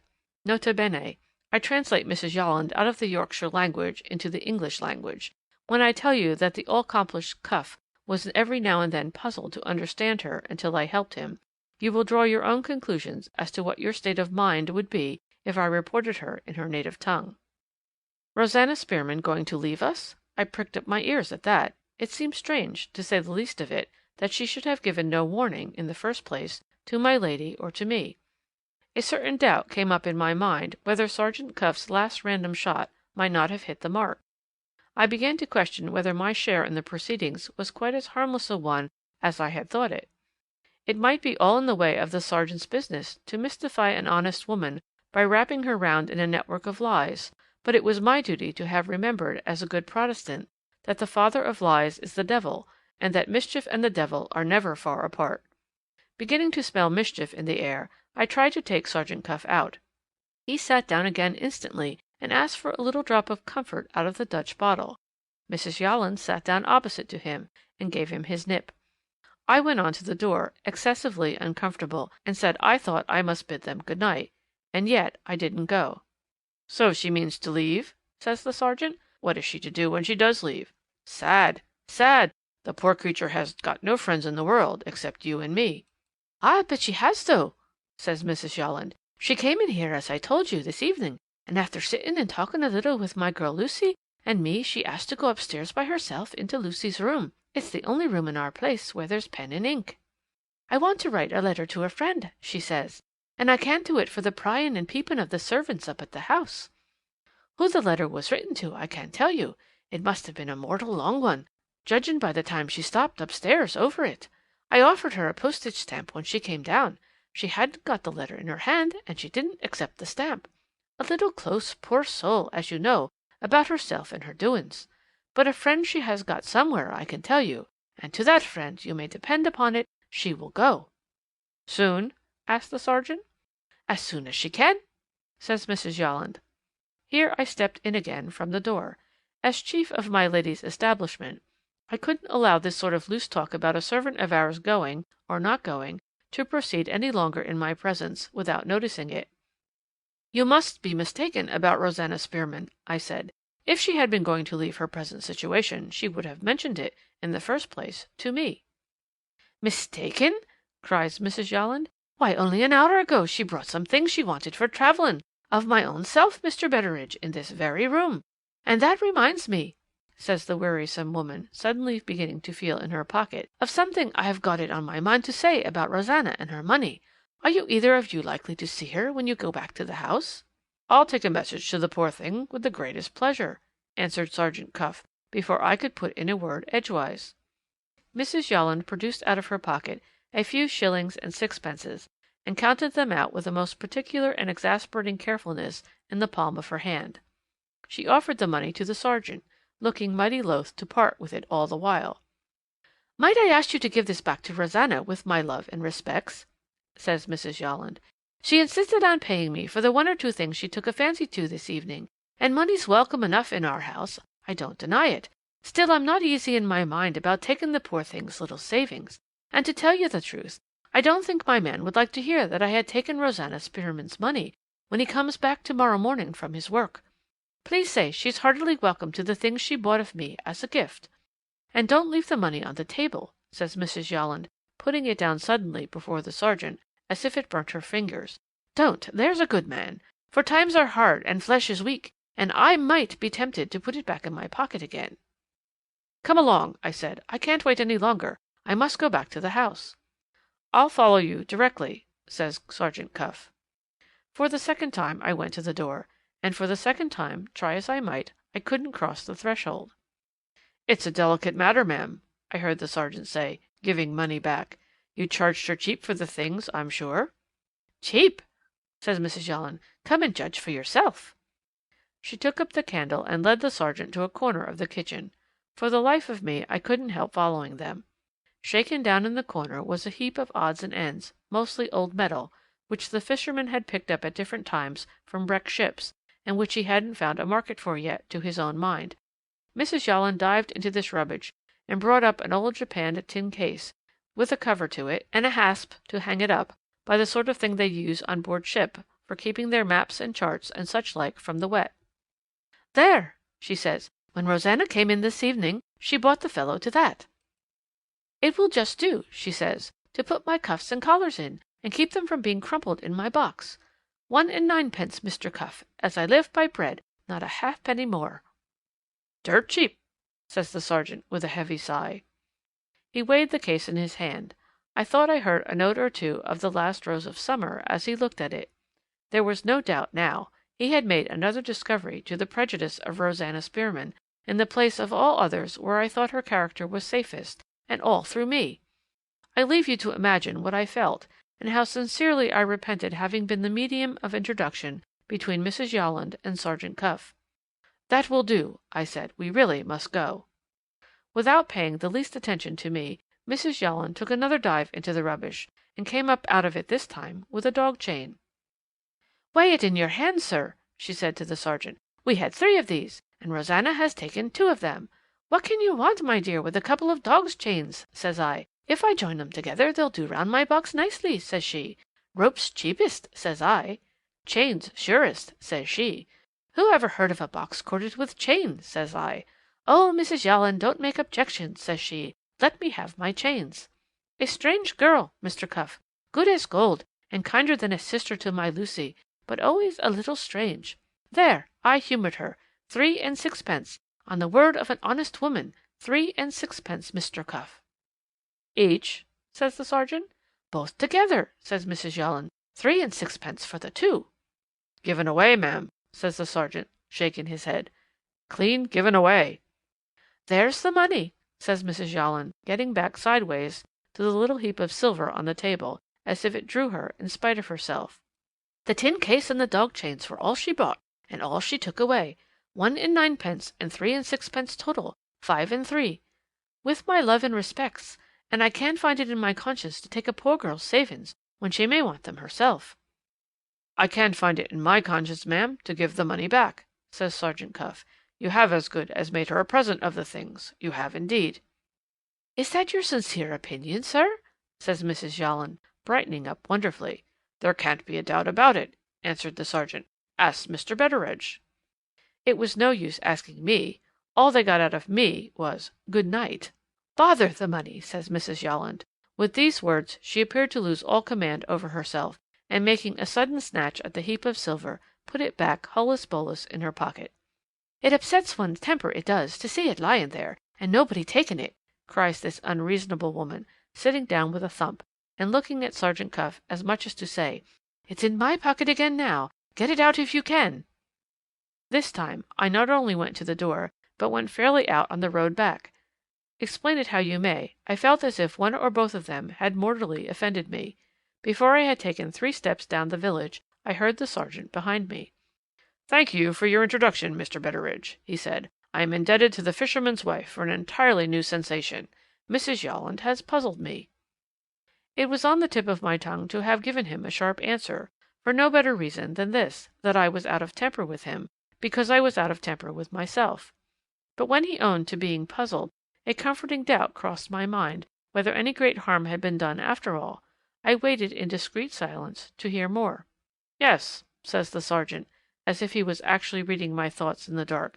"Instead of putting me on the scent, it may console you to know, Mr. Betteridge, with your interest in Rosanna, that you have been the means of throwing me off. What the girl has done to-night is clear enough, of course. She has joined the 2 chains, and has fastened them to the hasp in the tin case. She has sunk the case in the water or in the quicksand. She has made the loose end of the chain fast to some place under the rocks, known only to herself, and she will leave the case secure at its anchorage till the present proceedings have come to an end, after which she can privately pull it up again out of its hiding place at her own leisure and convenience. All perfectly plain so far. But," says the sergeant, with the first tone of impatience in his voice that I had heard yet, "the mystery is, what the devil has she hidden in the tin case?" I thought to myself, the Moonstone, but I only said to Sergeant Cuff, "Can't you guess?" "It's not the diamond," said Sergeant. "The whole experience of my life is at fault if Rosanna Spearman has got the diamond." On hearing those words the infernal detective fever began, I suppose, to burn in me again. At any rate, I forgot myself in the interest of guessing this new riddle. I said rashly, "The stained dress." Sergeant Cuff stopped short in the dark and laid his hand on my arm. "Is anything thrown in that quicksand of yours ever thrown up on the surface again?" he asked. "Never," I answered. "Light or heavy, whatever goes into the shivering sand is sucked down and seen no more." "Does Rosanna Spearman know that?" "She knows it as well as I do." "Then," says the sergeant, "what on earth has she got to do but to tie up a bit of stone in the stained dress and throw it into the quicksand? There isn't the shadow of a reason why she should have hidden it, and yet she must have hidden it. Query," says the sergeant, walking on again, "is the paint-stained dress a petticoat or a nightgown? Or is it something else which there is a reason for preserving at any risk? Mr. Betteridge, if nothing occurs to prevent it, I must go to Frizinghall to-morrow and discover what she bought in the town, when she privately got the materials for making the substitute dress. It's a risk to leave the house as things are now, but it's a worse risk still to stir another step in this matter in the dark. Excuse my being a little out of temper. I'm degraded in my own estimation. I have let Rosanna Spearman puzzle me." When we got back, the servants were at supper. The first person we saw in the outer yard was the policeman whom Superintendent Seagrave had left at the sergeant's disposal. The sergeant asked if Rosanna Spearman had returned. Yes.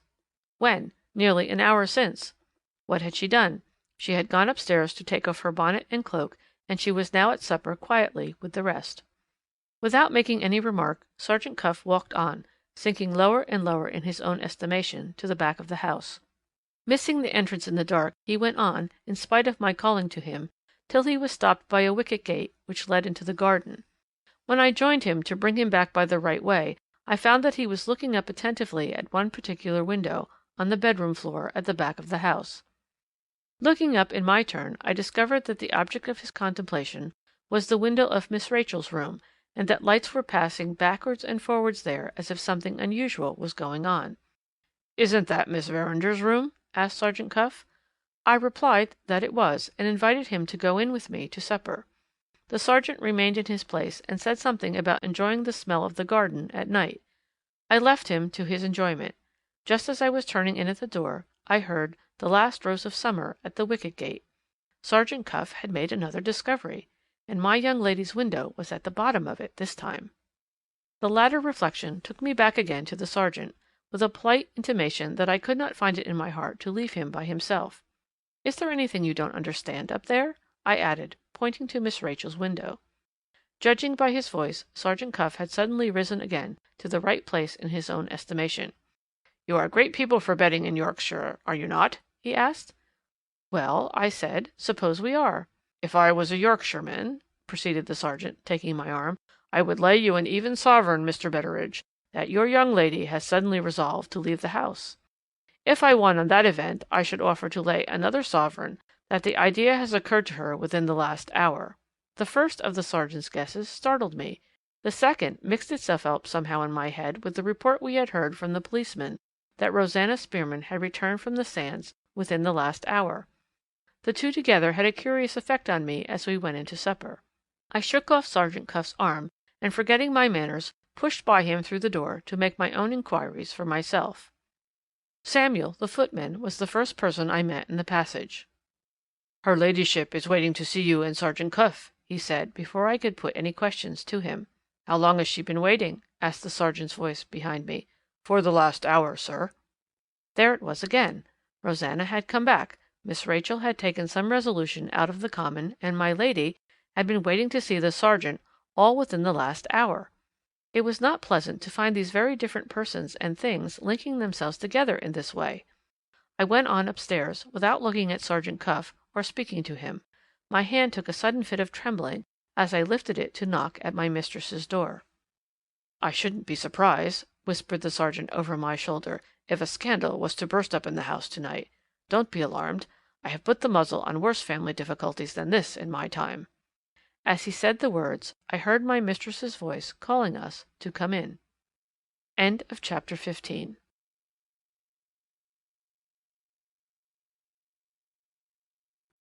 Chapter 16. We found my lady with no light in the room but the reading lamp. The shade was screwed down so as to overshadow her face.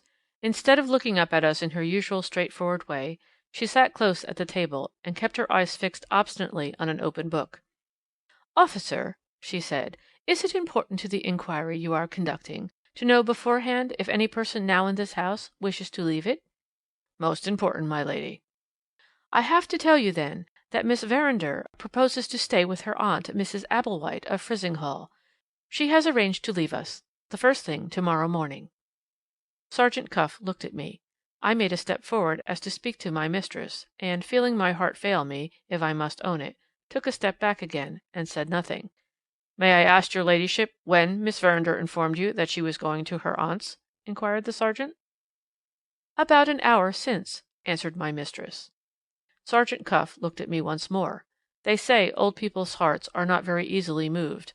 My heart couldn't have thumped much harder than it did now, if I had been 25 again. "I have no claim, my lady," says the sergeant, "to control Miss Verinder's actions. All I can ask you to do is to put off her departure, if possible, till later in the day. I must go to Frizinghall myself to-morrow morning, and I shall be back by 2 o'clock, if not before.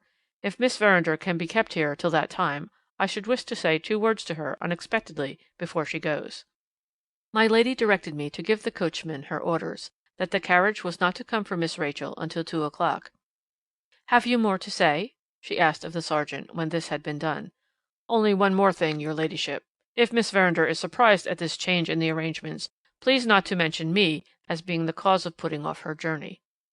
My mistress lifted her head suddenly from her book, as if she was going to say something, checked herself by a great effort, and, looking back again at the open page, dismissed us with a sign of her hand. "That's a wonderful woman," said Sergeant Cuff when we were out in the hall again. "But for her self-control, the mystery that puzzles you, Mr. Betteredge, would have been at an end to-night." At those words the truth rushed at last into my stupid old head. For a moment, I suppose, I must have gone clear out of my senses. I seized the sergeant by the collar of his coat and pinned him against the wall. "Damn you!" I cried. "There's something wrong about Miss Rachel, and you have been hiding it from me all the time." Sergeant Cuff looked up at me, flat against the wall, without stirring a hand or moving a muscle of his melancholy face. "Ah," he said, "you've guessed it at last." My hand dropped from his collar, and my head sunk on my breast. Please to remember, as some excuse for my breaking out as I did, that I had served the family for 50 years. Miss Rachel had climbed upon my knees and pulled my whiskers many and many a time when she was a child. Miss Rachel, with all her faults, had been, to my mind, the dearest and prettiest and best young mistress that ever an old servant waited on and loved. I beg Sergeant Cuff's pardon, but I am afraid I did it with watery eyes, and not in a very becoming way. "Don't distress yourself, Mr. Betteredge," says the sergeant, with more kindness than I had any right to expect from him. "In my line of life, if we were quick at taking offence, we wouldn't be worth salt to our porridge. If it's any comfort to you, collar me again.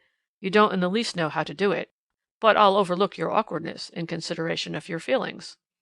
He curled up at the corners of his lips, and in his own dreary way seemed to think he had delivered himself of a very good joke. I led him into my own little sitting room and closed the door. "Tell me the truth, Sergeant," I said. "What do you suspect? It's no kindness to hide it from me now." "I don't suspect," said Sergeant Cuff. "I know." My unlucky temper began to get the better of me again. "Do you mean to tell me, in plain English," I said, "that Miss Rachel has stolen her own diamond?" "Yes," says the sergeant, "that is what I mean to tell you, in so many words.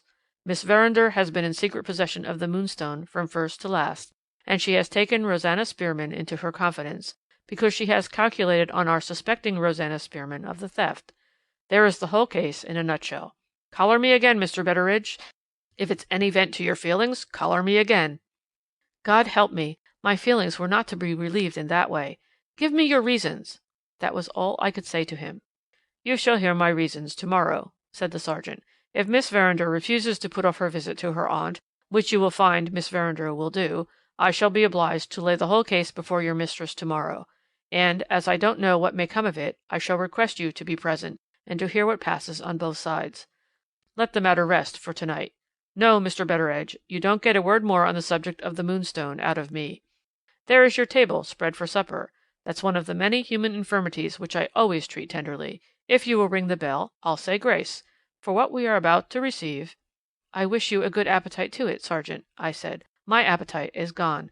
I'll wait and see you served, and then I'll ask you to excuse me if I go away, and try to get the better of this by myself." I saw him served with the best of everything, and I shouldn't have been sorry if the best of everything had choked him. The head gardener, Mr. Begbie, came in at that time with his weekly account. The sergeant got on the subject of roses and the merits of grass walks and gravel walks immediately. I left the two together, and went out with a heavy heart. This was the first trouble I remember for many a long year which wasn't to be blown off by a whiff of tobacco, and which was even beyond the reach of Robinson Crusoe. Being restless and miserable, and having no particular room to go to, I took a turn on the terrace, and thought it over in peace and quietness by myself. It doesn't much matter what my thoughts were. I felt wretchedly old and worn out, and unfit for my place, and began to wonder, for the first time in my life, when it would please God to take me. With all this I held firm, notwithstanding, to my belief in Miss Rachel. If Sergeant Cuff had been Solomon in all his glory, and had told me that my young lady had mixed herself up in a mean and guilty plot, I should have had but one answer for Solomon, wise as he was: "You don't know her, and I do." My meditations were interrupted by Samuel. He brought me a written message from my mistress. Going into the house to get a light to read it by, Samuel remarked that there seemed a change coming in the weather. My troubled mind had prevented me from noticing it before, but, now my attention was roused, I heard the dogs uneasy and the wind moaning low. Looking up at the sky, I saw the rack of clouds getting blacker and blacker, and hurrying faster and faster over a watery moon. Wild weather coming. Samuel was right. Wild weather coming. The message from my lady informed me that the magistrate at Frizinghall had written to remind her about the 3 Indians. Early in the coming week the rogues must needs be released, and left free to follow their own devices. If we had any more questions to ask them, there was no time to lose. Having forgotten to mention this when she had last seen Sergeant Cuff, my mistress now desired me to supply the omission. The Indians had gone clean out of my head, as they have, no doubt, gone clean out of yours. I didn't see much use in stirring that subject again. However, I obeyed my orders on the spot, as a matter of course.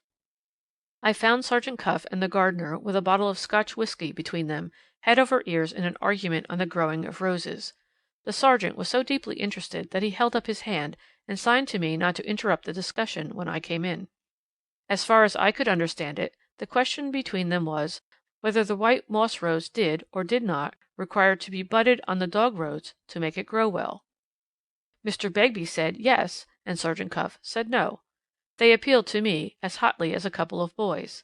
Knowing nothing whatever about the growing of roses, I steered a middle course, just as Her Majesty's judges do when the scales of justice bother them by hanging even to a hair. Gentlemen, I remarked, there is much to be said on both sides. In the temporary lull produced by that impartial sentence, I laid my lady's written message on the table under the eyes of Sergeant Cuff. I had got by this time as nearly as might be to hate the sergeant, but truth compels me to acknowledge that, in respect of readiness of mind, he was a wonderful man. In half a minute after he had read the message, he had looked back into his memory for Superintendent Seagrave's report, had picked out that part of it in which the Indians were concerned, and was ready with his answer. A certain great traveller, who understood the Indians and their language, had figured in Mr. Seagrave's report, hadn't he? Very well. Did I know the gentleman's name and address? Very well again. Would I write them on the back of my lady's message? Much obliged to me.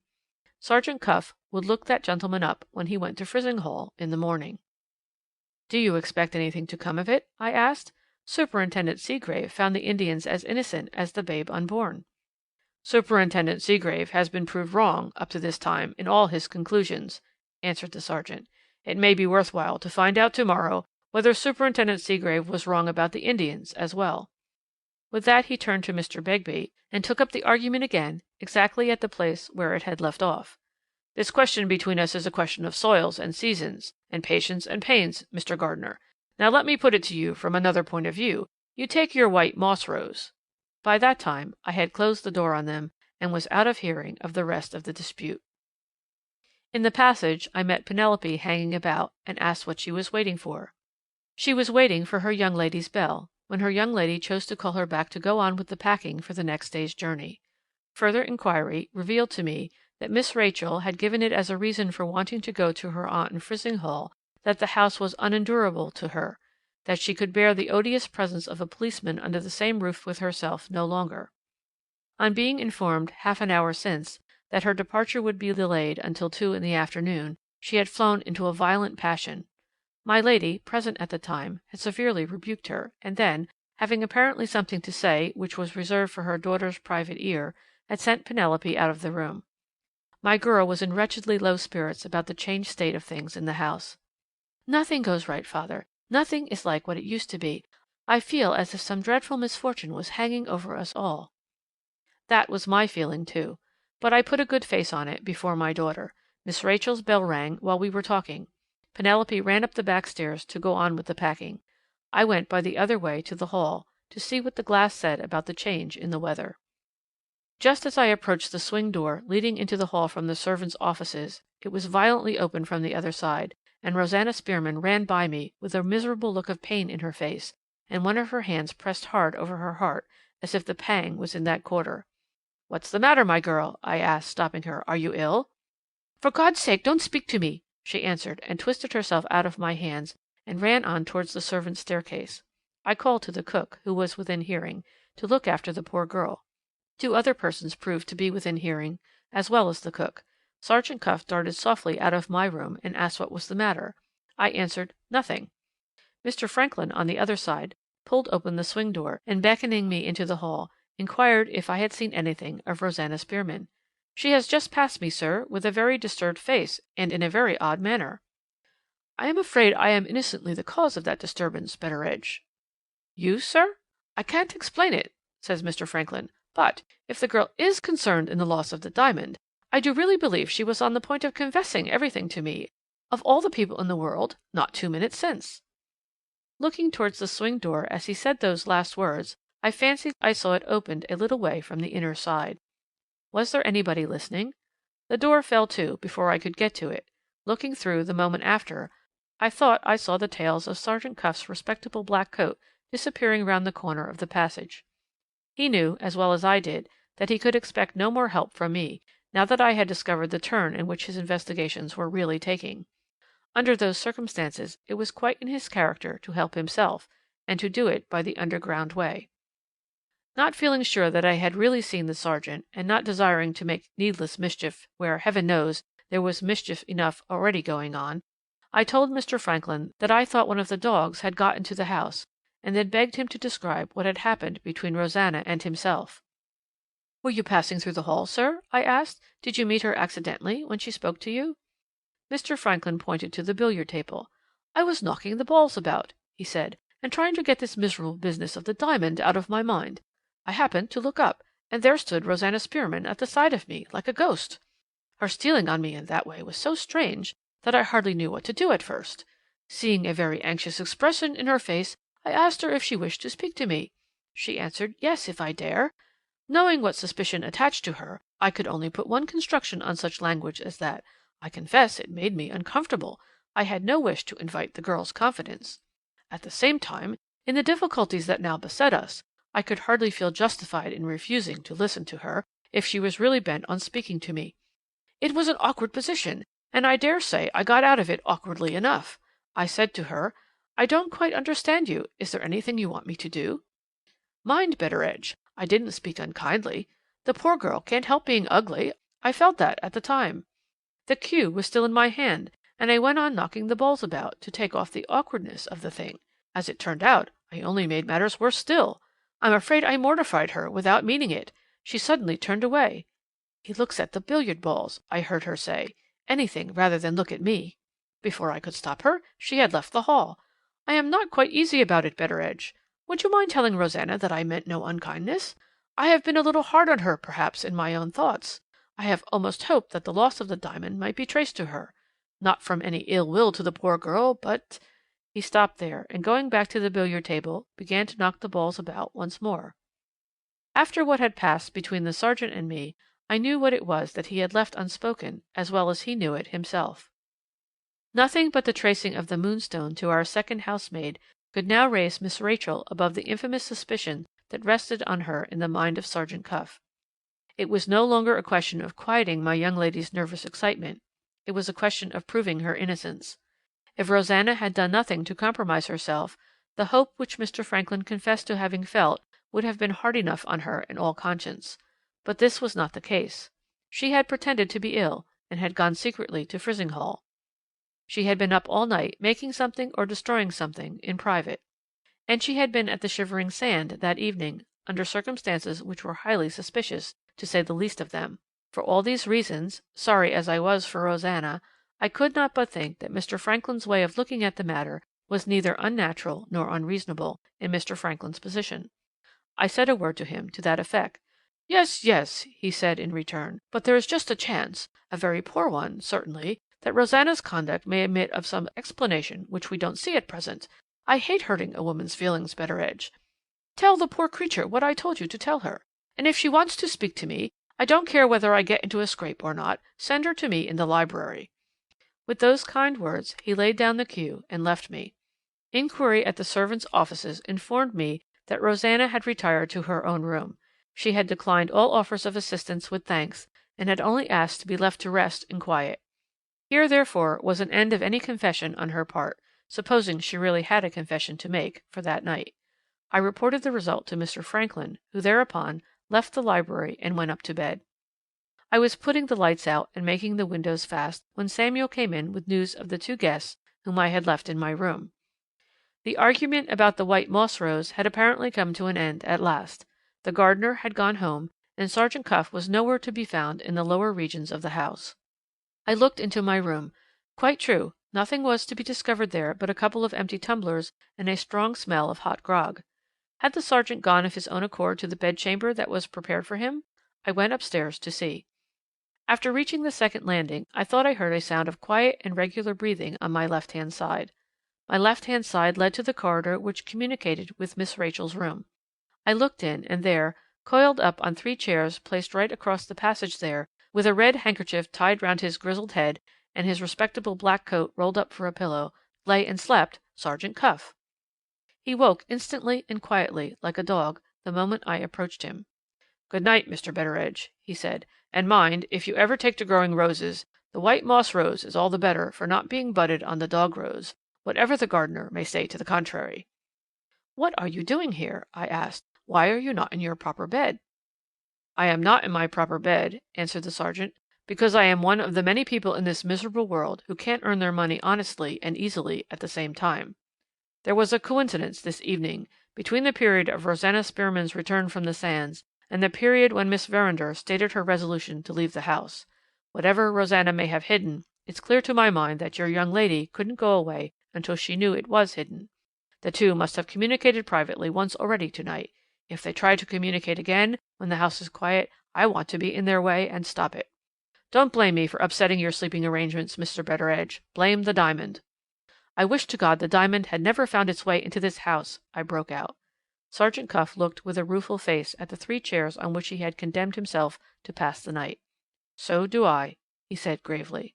End of chapter 16.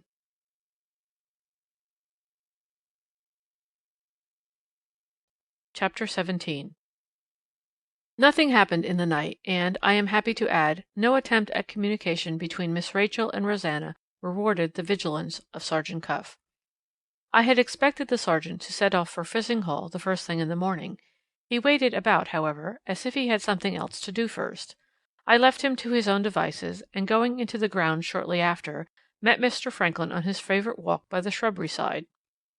Before we had exchanged 2 words, the sergeant unexpectedly joined us. He made up to Mr. Franklin, who received him, I must own, haughtily enough. "Have you anything to say to me?" was all the return he got for politely wishing Mr. Franklin good morning. "I have something to say to you, sir," answered the sergeant, "on the subject of the inquiry I am conducting here. You detected the turn that inquiry was really taking yesterday. Naturally enough, in your position, you are shocked and distressed.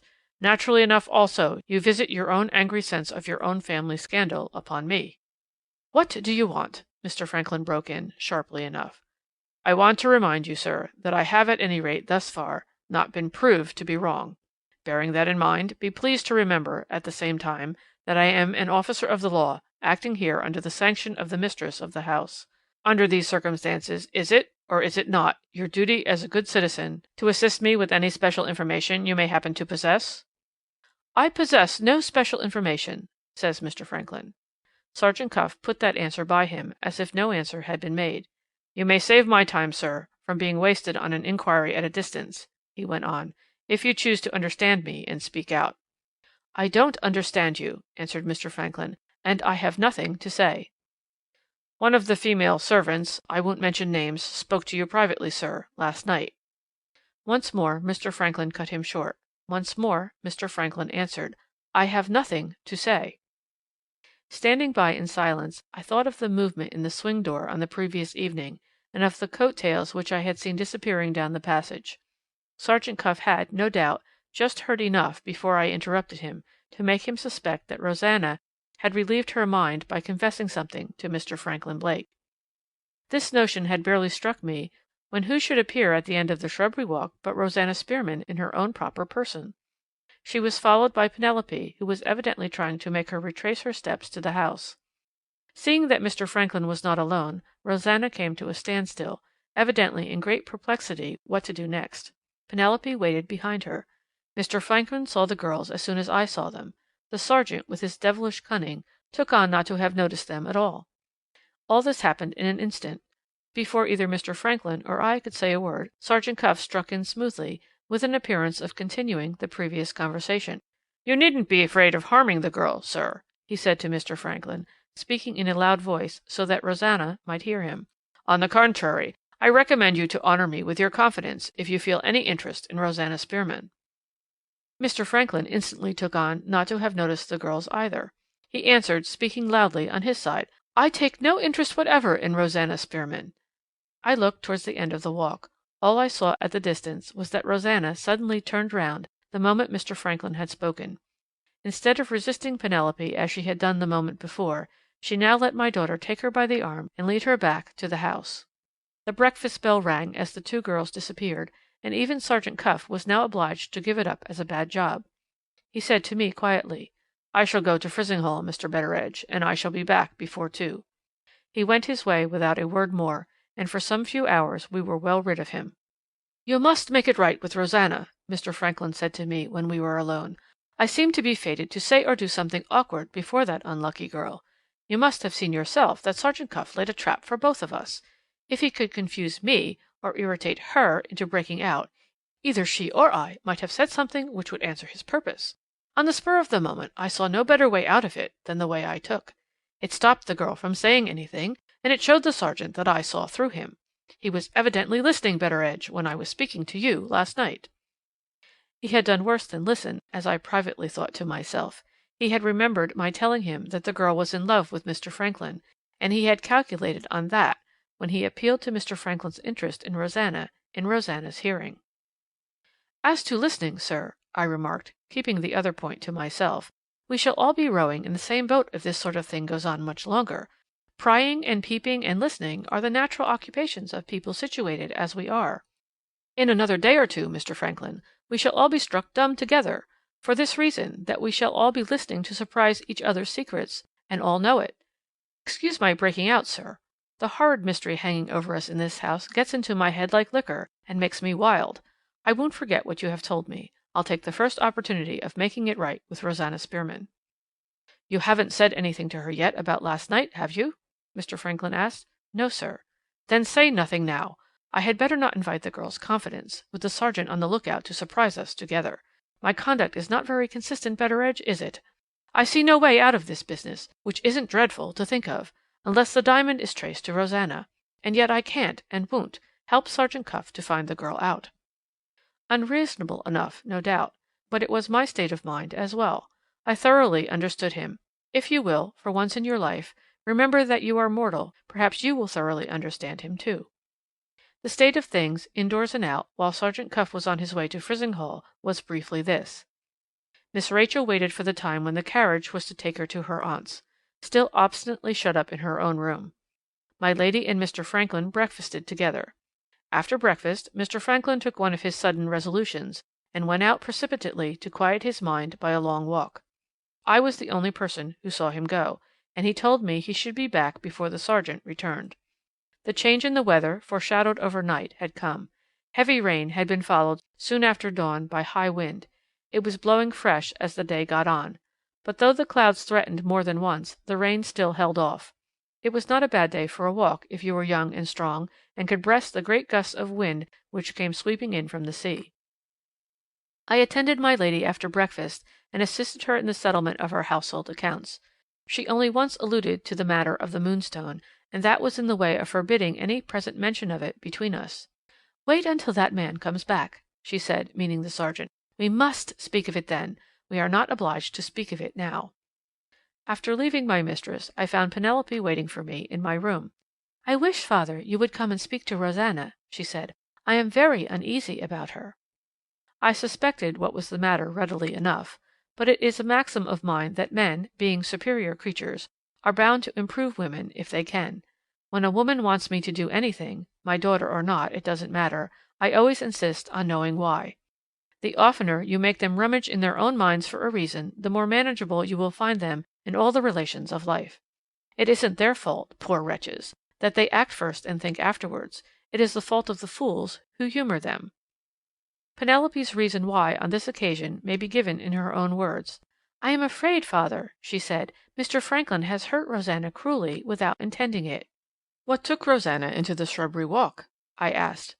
"Her own madness," says Penelope. "I can call it nothing else. She was bent on speaking to Mr. Franklin this morning, come what might of it. I did my best to stop her, you saw that. If I could only have got her away before she heard those dreadful words." "There, there," I said, "don't lose your head. I can't call to mind that anything happened to alarm Rosanna." "Nothing to alarm her, father, but Mr. Franklin said he took no interest whatever in her, and oh, he said it in such a cruel voice." "He said it to stop the sergeant's mouth," I answered. "I told her that," says Penelope, "but you see, father, though Mr. Franklin isn't to blame, he's been mortifying and disappointing her for weeks and weeks past, and now this comes on the top of it all. She has no right, of course, to expect him to take any interest in her. It's quite monstrous that she should forget herself and her station in that way, but she seems to have lost pride and proper feeling and everything. She frightened me, father, when Mr. Franklin said those words. They seemed to turn her into stone. A sudden quiet came over her, and she has gone about her work ever since, like a woman in a dream." I began to feel a little uneasy. There was something in the way Penelope put it which silenced my superior sense. I called to mind, now my thoughts were directed that way, what had passed between Mr. Franklin and Rosanna overnight. She looked cut to the heart on that occasion, and now, as ill luck would have it, she had been unavoidably stung again, poor soul, on the tender place. Sad, sad, all the more sad because the girl had no reason to justify her and no right to feel it. I had promised Mr. Franklin to speak to Rosanna, and this seemed the fittest time for keeping my word. We found the girl sweeping the corridor outside the bedrooms, pale and composed, and neat as ever in her modest print dress. I noticed a curious dimness and dullness in her eyes, not as if she had been crying, but as if she had been looking at something too long. Possibly it was a misty something raised by her own thoughts. There was certainly no object about her to look at which she had not seen already hundreds on hundreds of times. "Cheer up, Rosanna," I said. "You mustn't fret over your fancies. I have got something to say to you from Mr. Franklin." I thereupon put the matter in the right view before her, in the friendliest and most comforting words I could find. My principles in regard to the other sex are, as you may have noticed, very severe. But somehow or other, when I come face to face with the women, my practice, I own, is not conformable. "Mr. Franklin is very kind and considerate. Please to thank him." That was all the answer she made me. My daughter had already noticed that Rosanna went about her work like a woman in a dream. I now added to this observation that she also listened and spoke like a woman in a dream. I doubted if her mind was in a fit condition to take in what I had said to her. "Are you quite sure, Rosanna, that you understand me?" I asked. "Quite sure." She echoed me, not like a living woman, but like a creature moved by machinery. She went on sweeping all the time. I took away the broom as gently and as kindly as I could. "Come, come, my girl," I said. "This is not like yourself. You have got something on your mind. I'm your friend, and I'll stand your friend, even if you have done wrong. Make a clean breast of it, Rosanna. Make a clean breast of it." The time had been when my speaking to her in that way would have brought the tears into her eyes. I could see no change in them now. "Yes," she said, "I'll make a clean breast of it." "To my lady?" I asked. "No, to Mr. Franklin." "To Mr. Franklin?" "Yes, to Mr. Franklin." I hardly knew what to say to that. She was in no condition to understand the caution against speaking to him in private, which Mr. Franklin had directed me to give her. Feeling my way, little by little, I only told her Mr. Franklin had gone out for a walk. "It doesn't matter," she answered. "I shan't trouble Mr. Franklin to-day." "Why not speak to my lady?" I said.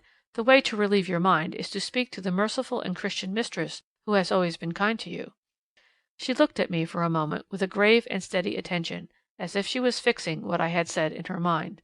Then she took the broom out of my hands and moved off with it slowly a little way down the corridor. "No," she said, going on with her sweeping, and speaking to herself. "I know a better way of relieving my mind than that." "What is it?" "Please to let me go on with my work." Penelope followed her and offered to help her. She answered, "No, I want to do my work. Thank you, Penelope." She looked round at me. "Thank you, Mr. Betteredge." There was no moving her. There was nothing more to be said. I signed to Penelope to come away with me. We left her, as we had found her, sweeping the corridor like a woman in a dream. "This is a matter for the doctor to look into," I said. "It's beyond me." My daughter reminded me of Mr. Candy's illness, owing, as you may remember, to the chill he had caught on the night of the dinner party. His assistant, a certain Mr. Ezra Jennings, was at our disposal, to be sure, but nobody knew much about him in our parts. He had been engaged by Mr. Candy under rather peculiar circumstances, and right or wrong we none of us liked him or trusted him. There were other doctors at Frizinghall, but they were strangers to our house, and Penelope doubted in Rosanna's present state whether strangers might not do her more harm than good. I thought of speaking to my lady, but remembering the heavy weight of anxiety which she already had on her mind, I hesitated to add to all the other vexations this new trouble. Still, there was a necessity for doing something. The girl's state was to my thinking downright alarming, and my mistress ought to be informed of it. Unwillingly enough I went to her sitting room. No one was there. My lady was shut up with Miss Rachel. It was impossible for me to see her till she came out again. I waited in vain till the clock on the front staircase struck the 1:45. 5 minutes afterwards I heard my name called from the drive outside the house. I knew the voice directly. Sergeant Cuff had returned from Frizinghall. End of Chapter 17.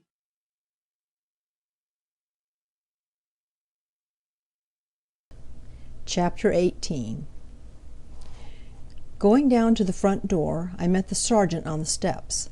It went against the grain with me, after what had passed between us, to show him that I felt any sort of interest in his proceedings.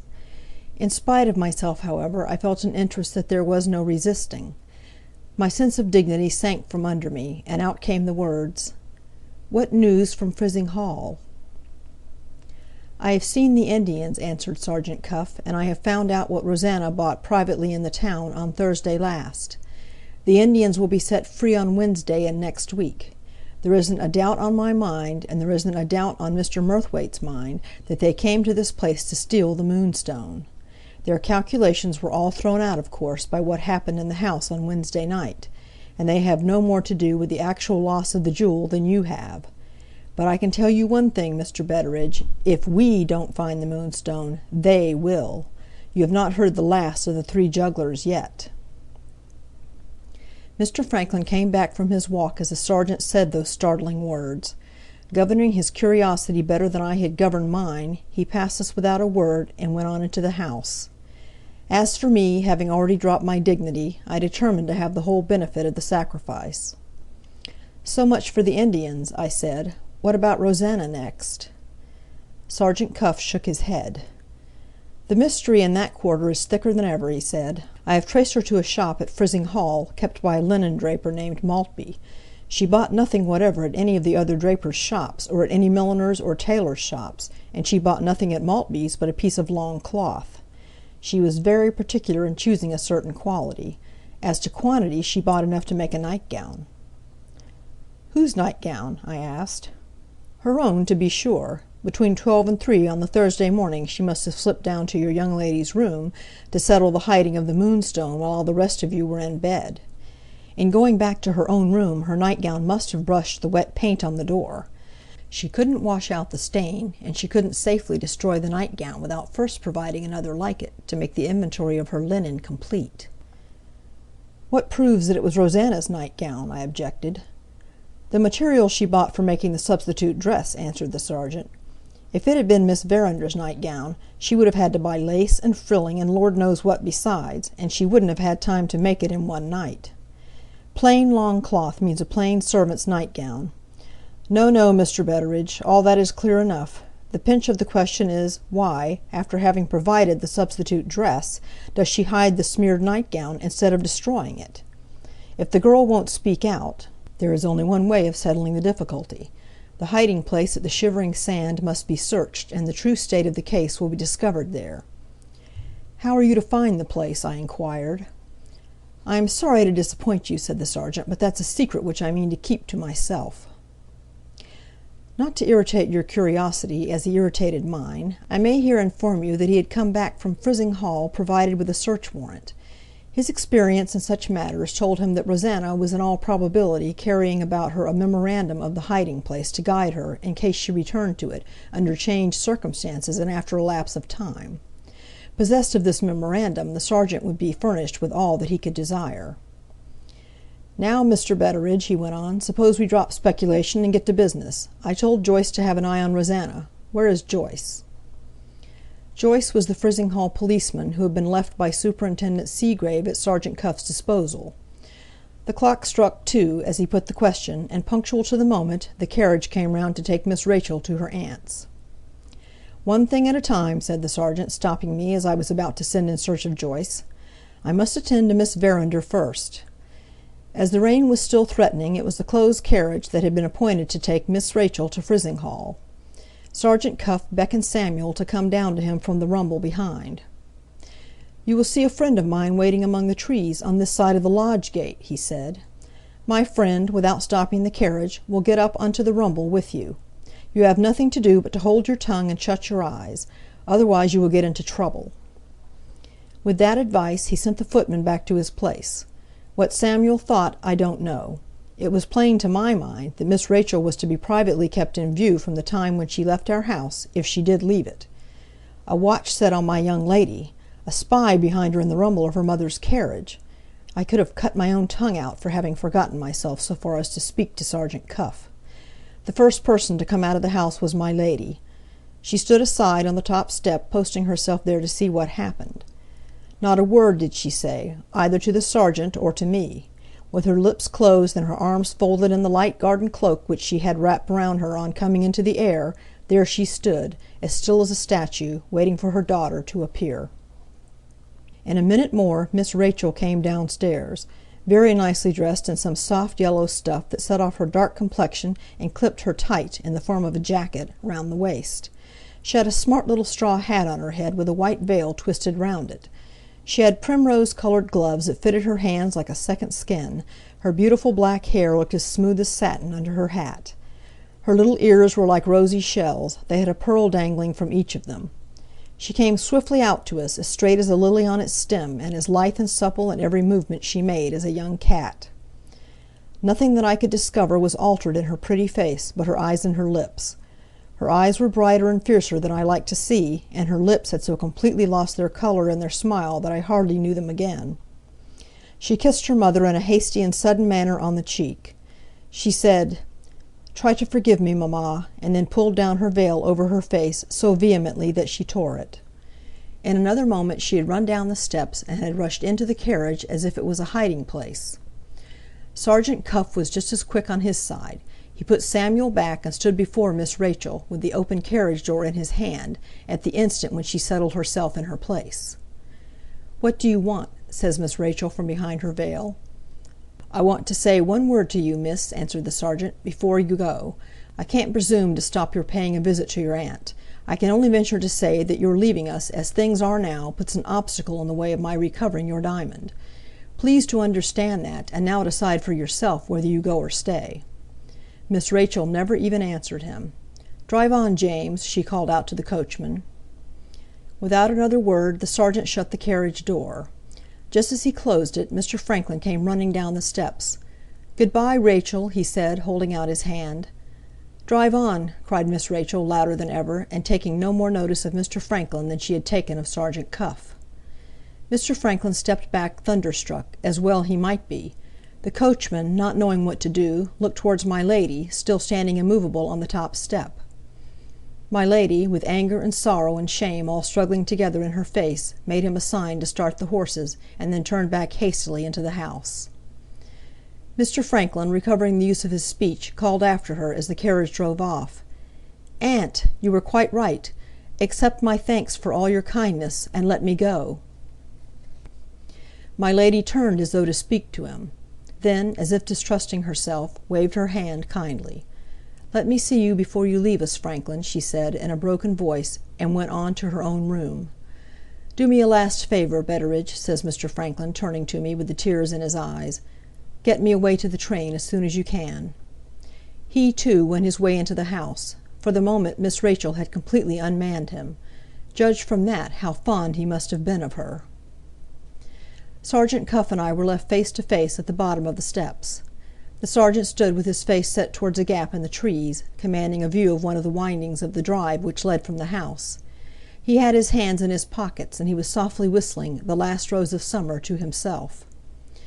"There's a time for everything," I said savagely enough. "This isn't a time for whistling." At that moment the carriage appeared in the distance, through the gap, on its way to the lodge gate. There was another man besides Samuel, plainly visible in the rumble behind. "All right," said the sergeant to himself. He turned round to me. "It's no time for whistling, Mr. Betteridge, as you say. It's time to take this business in hand now without sparing anybody. We'll begin with Rosanna Spearman. Where is Joyce?" We both called for Joyce and received no answer. I sent one of the stable boys to look for him.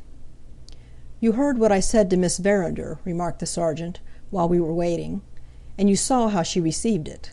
I tell her plainly that her leaving us will be an obstacle in the way of my recovering her diamond, and she leaves, in the face of that statement. Your young lady has got a traveling companion in her mother's carriage, Mr. Betteridge, and the name of it is the Moonstone." I said nothing. I only held on like death to my belief in Miss Rachel. The stable boy came back, followed, very unwillingly, as it appeared to me, by Joyce. "Where is Rosanna Spearman?" asked Sergeant Cuff.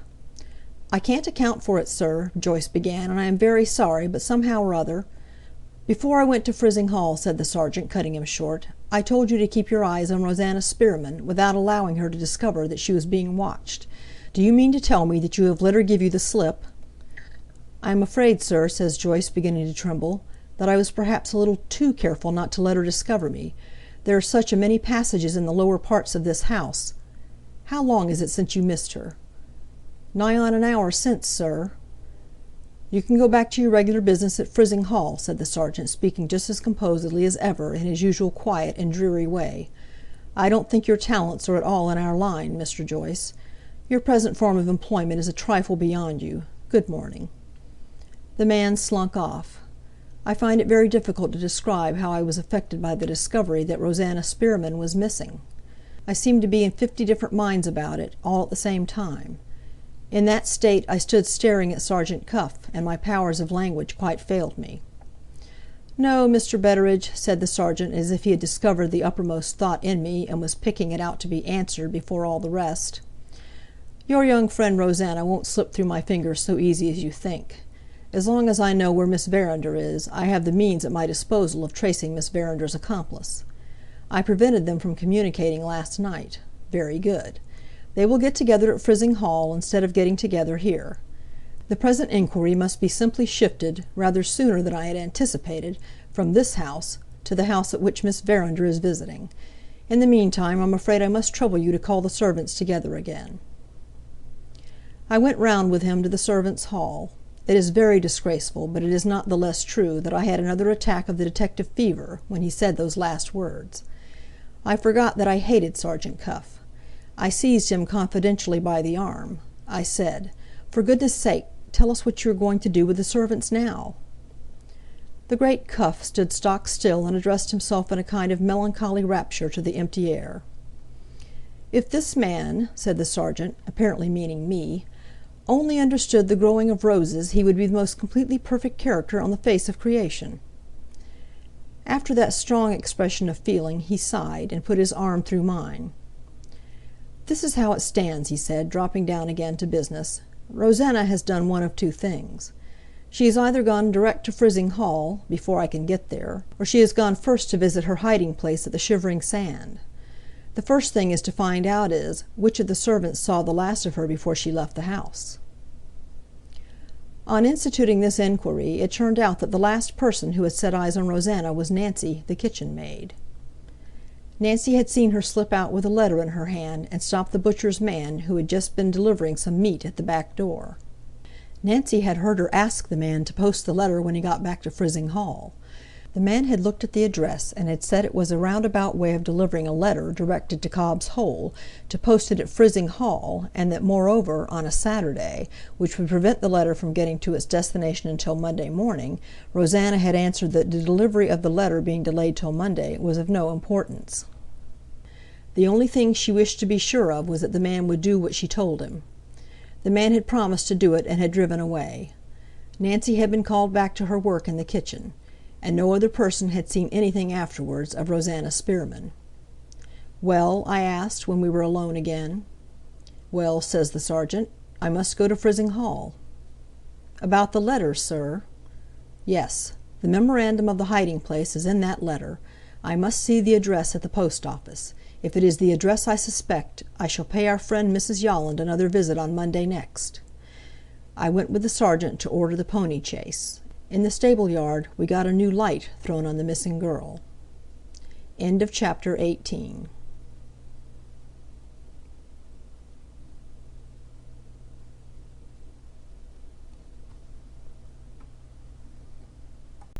Chapter 19. The news of Rosanna's disappearance had, as it appeared, spread among the out-of-door servants. They too had made their inquiries, and they had just laid hands on a quick little imp nicknamed Duffy, who was occasionally employed in weeding the garden, and who had seen Rosanna Spearman as lately as half an hour since. Duffy was certain that the girl had passed him in the fir plantation, not walking, but running, in the direction of the seashore. "Does this boy know the coast hereabouts?" asked Sergeant Cuff. "He has been born and bred on the coast," I answered. "Duffy," says the sergeant, "do you want to earn a shilling? If you do, come along with me. Keep the pony chaise ready, Mr. Betteredge, till I come back." He started for the shivering sand at a rate that my legs, though well enough preserved for my time of life, had no hope of matching. Little Duffy, as the way is with the young savages in our parts when they are in high spirits, gave a howl and trotted off at the sergeant's heels. Here again I find it impossible to give anything like a clear account of the state of my mind in the interval after Sergeant Cuff had left us. A curious and stupefying restlessness got possession of me. I did a dozen different needless things in and out of the house, not one of which I can now remember. I don't even know how long it was after the sergeant had gone to the sands when Duffy came running back with a message for me. Sergeant Cuff had given the boy a leaf torn out of his pocket-book, on which was written in pencil, "Send me one of Rosanna Spearman's boots, and be quick about it." I dispatched the first woman servant I could find to Rosanna's room, and I sent the boy back to say that I myself would follow him with the boot. This, I am well aware, was not the quickest way to take of obeying the directions which I had received, but I was resolved to see for myself what new mystification was going on before I trusted Rosanna's boot in the sergeant's hands. My old notion of screening the girl, if I could, seemed to have come back on me again at the 11th hour. This state of feeling, to say nothing of the detective fever, hurried me off, as soon as I got the boot, at the nearest approach to a run which a man turned 70 can reasonably hope to make. As I got near the shore the clouds gathered black and the rain came down, drifting in great white sheets of water before the wind. I heard the thunder of the sea on the sandbank at the mouth of the bay. A little further on I passed the boy, crouching for shelter under the lee of the sand-hills. Then I saw the raging sea and the rollers tumbling in on the sandbank, and the driven rain sweeping over the waters like a flying garment, and the yellow wilderness of the beach with one solitary black figure standing on it, the figure of Sergeant Cuff. He waved his hand towards the north when he first saw me. "Keep on that side," he shouted, "and come on down here to me." I went down to him, choking for breath, with my heart leaping as if it was like to leap out of me. I was past speaking. I had 100 questions to put to him, and not one of them would pass my lips. His face frightened me. I saw a look in his eyes which was a look of horror. He snatched the boot out of my hand and set it in a footmark on the sand, bearing south from us as we stood, and pointing straight towards the rocky ledge called the South Spit. The mark was not yet blurred out by the rain, and the girl's boot fitted it to a hair. The sergeant pointed to the boot and the footmark without saying a word.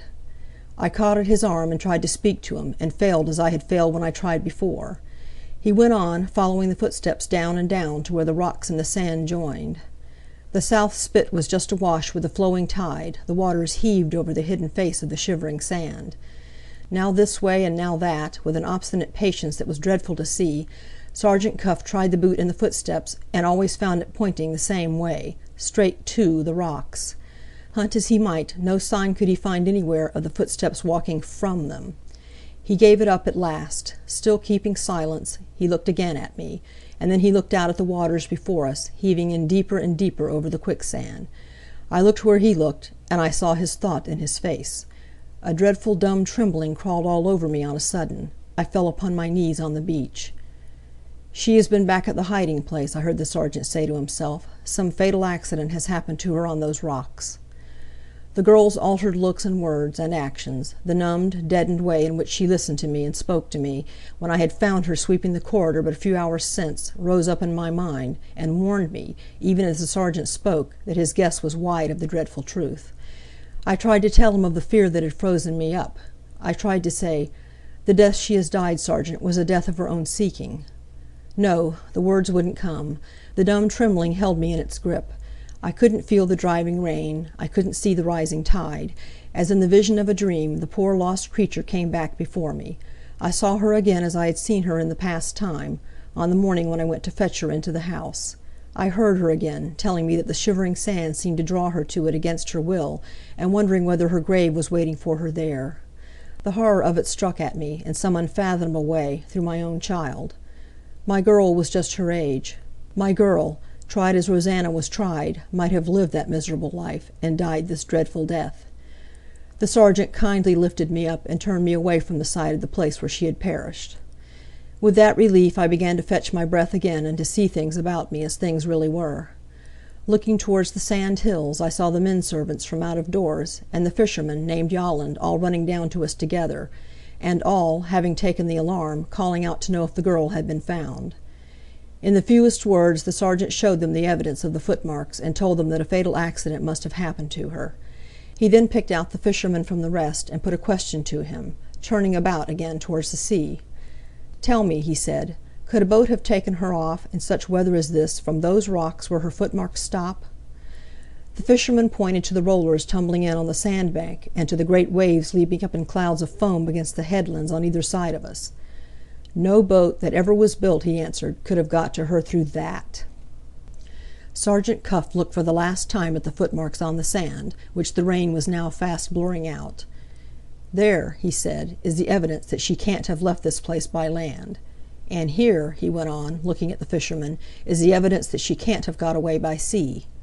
He stopped and considered for a minute. "She was seen running towards this place half an hour before I got here from the house," he said to Yolland. "Some time has passed since then. Call it altogether an hour ago. How high would the water be at that time on this side of the rocks?" He pointed to the south side otherwise, the side which was not filled up by the quicksand. "As the tide makes to-day," said the fisherman, "there wouldn't have been water enough to drown a kitten on that side of the spit an hour since." Sergeant Cuff turned about northward towards the quicksand. "How much on this side?" he asked. "Less still," answered Yolland. "The shivering sand would have been just awash, and no more." The sergeant turned to me, and said that the accident must have happened on the side of the quicksand. My tongue was loosened at that. "No accident," I told him. "When she came to this place, she came weary of her life, to end it here." He started back from me. "How do you know?" he asked. The rest of them crowded round. The sergeant recovered himself instantly. He put them back from me. He said I was an old man. He said the discovery had shaken me. He said, "Let him alone a little." Then he turned to Yolland and asked, "Is there any chance of finding her when the tide ebbs again?" And Yolland answered, "None. What the sand gets the sand keeps for ever." Having said that, the fisherman came a step nearer, and addressed himself to me. "Mr. Betteredge," he said, "I have a word to say to you about the young woman's death. 4 foot out, broadwise, along the side of the spit, there's a shelf of rock, about half fathom down under the sand. My question is, why didn't she strike that? If she slipped, by accident, from off the spit, she fell in where there's foothold at the bottom, at a depth that would barely cover her to the waist. She must have waded out or jumped out into the deeps beyond, or she wouldn't be missing now. No accident, sir. The deeps of the quicksand have got her, and they have got her by her own act." After that testimony from a man whose knowledge was to be relied on, the sergeant was silent. The rest of us, like him, held our peace. With one accord we all turned back up the slope of the beach. At the sand hillocks we were met by the undergroom, running to us from the house. The lad is a good lad, and has an honest respect for me. He handed me a little note, with a decent sorrow in his face. "Penelope sent me with this, Mr. Betteredge," he said. "She found it in Rosanna's room." It was her last farewell word to the old man who had done his best, thank God, always done his best, to befriend her. "You have often forgiven me, Mr. Betteredge, in past times. When you next see the shivering sand, try to forgive me once more. I have found my grave where my grave was waiting for me. I have lived and died, sir, grateful for your kindness." There was no more than that. Little as it was, I hadn't manhood enough to hold up against it. Your tears come easy when you're young, and beginning the world. Your tears come easy when you're old, and leaving it. I burst out crying. Sergeant Cuff took a step nearer to me, meaning kindly, I don't doubt. I shrank back from him. "Don't touch me," I said. "It's the dread of you that has driven her to it." "You are wrong, Mr. Betteredge," he answered quietly. "But there will be time enough to speak of it when we are indoors again." I followed the rest of them with the help of the groom's arm. Through the driving rain we went back to meet the trouble and the terror that were waiting for us at the house. End of chapter 19.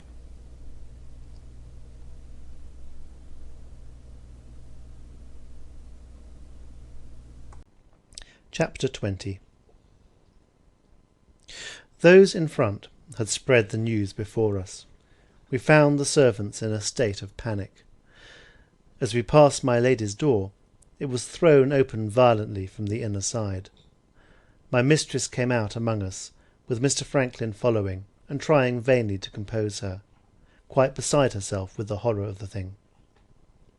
"You are answerable for this," she cried out, threatening the sergeant wildly with her hand. "Gabriel, give that wretch his money, and release me from the sight of him." The sergeant was the only one among us who was fit to cope with her, being the only one among us who was in possession of himself. "I am no more answerable for this distressing calamity, my lady, than you are," he said. "If, in half an hour from this, you still insist on my leaving the house, I will accept your ladyship's dismissal, but not your ladyship's money." It was spoken very respectfully, but very firmly at the same time, and it had its effect on my mistress as well as on me. She suffered Mr. Franklin to lead her back into the room. As the door closed on the two, the sergeant, looking about among the women servants in his observant way, noticed that while all the rest were merely frightened, Penelope was in tears. "When your father has changed his wet clothes," he said to her, "come and speak to us in your father's room." Before the half-hour was out, I had got my dry clothes on, and had lent Sergeant Cuff such change of dress as he required. Penelope came in to us to hear what the sergeant wanted with her. I don't think I ever felt what a good, dutiful daughter I had, so strongly as I felt it in that moment. I took her and sat her on my knee, and I prayed God to bless her. She hid her head on my bosom, and put her arms around my neck, and we waited a little while in silence. The poor dead girl must have been at the bottom of it, I think, with my daughter and with me. The sergeant went to the window and stood there looking out. I thought it right to thank him for considering us both in this way, and I did. People in high life have all the luxuries to themselves, among others the luxury of indulging their feelings. People in low life have no such privilege. Necessity, which spares our betters, has no pity on us. We learn to put our feelings back into ourselves, and to jog on with our duties as patiently as may be. I don't complain of this, I only notice it. Penelope and I were ready for the sergeant as soon as the sergeant was ready on his side. Asked if she knew what had led her fellow servant to destroy herself, my daughter answered, as you will foresee, that it was for love of Mr. Franklin Blake. Asked next if she had mentioned this notion of hers to any other person, Penelope answered, "I have not mentioned it for Rosanna's sake." I felt it necessary to add a word to this. I said, "And for Mr. Franklin's sake, my dear, as well. If Rosanna has died for the love of him, it is not with his knowledge or by his fault. Let him leave the house today, if he does leave it, without the useless pain of knowing the truth." Sergeant Cuff said, "Quite right," and fell silent again, comparing Penelope's notion, as it seemed to me, with some other notion of his own, which he kept to himself. At the end of the half-hour, my mistress's bell rang. On my way to answer it, I met Mr. Franklin coming out of his aunt's sitting-room. He mentioned that her ladyship was ready to see Sergeant Cuff, in my presence as before, and he added that he himself wanted to say 2 words to the sergeant first. On our way back to my room, he stopped and looked at the railway timetable in the hall.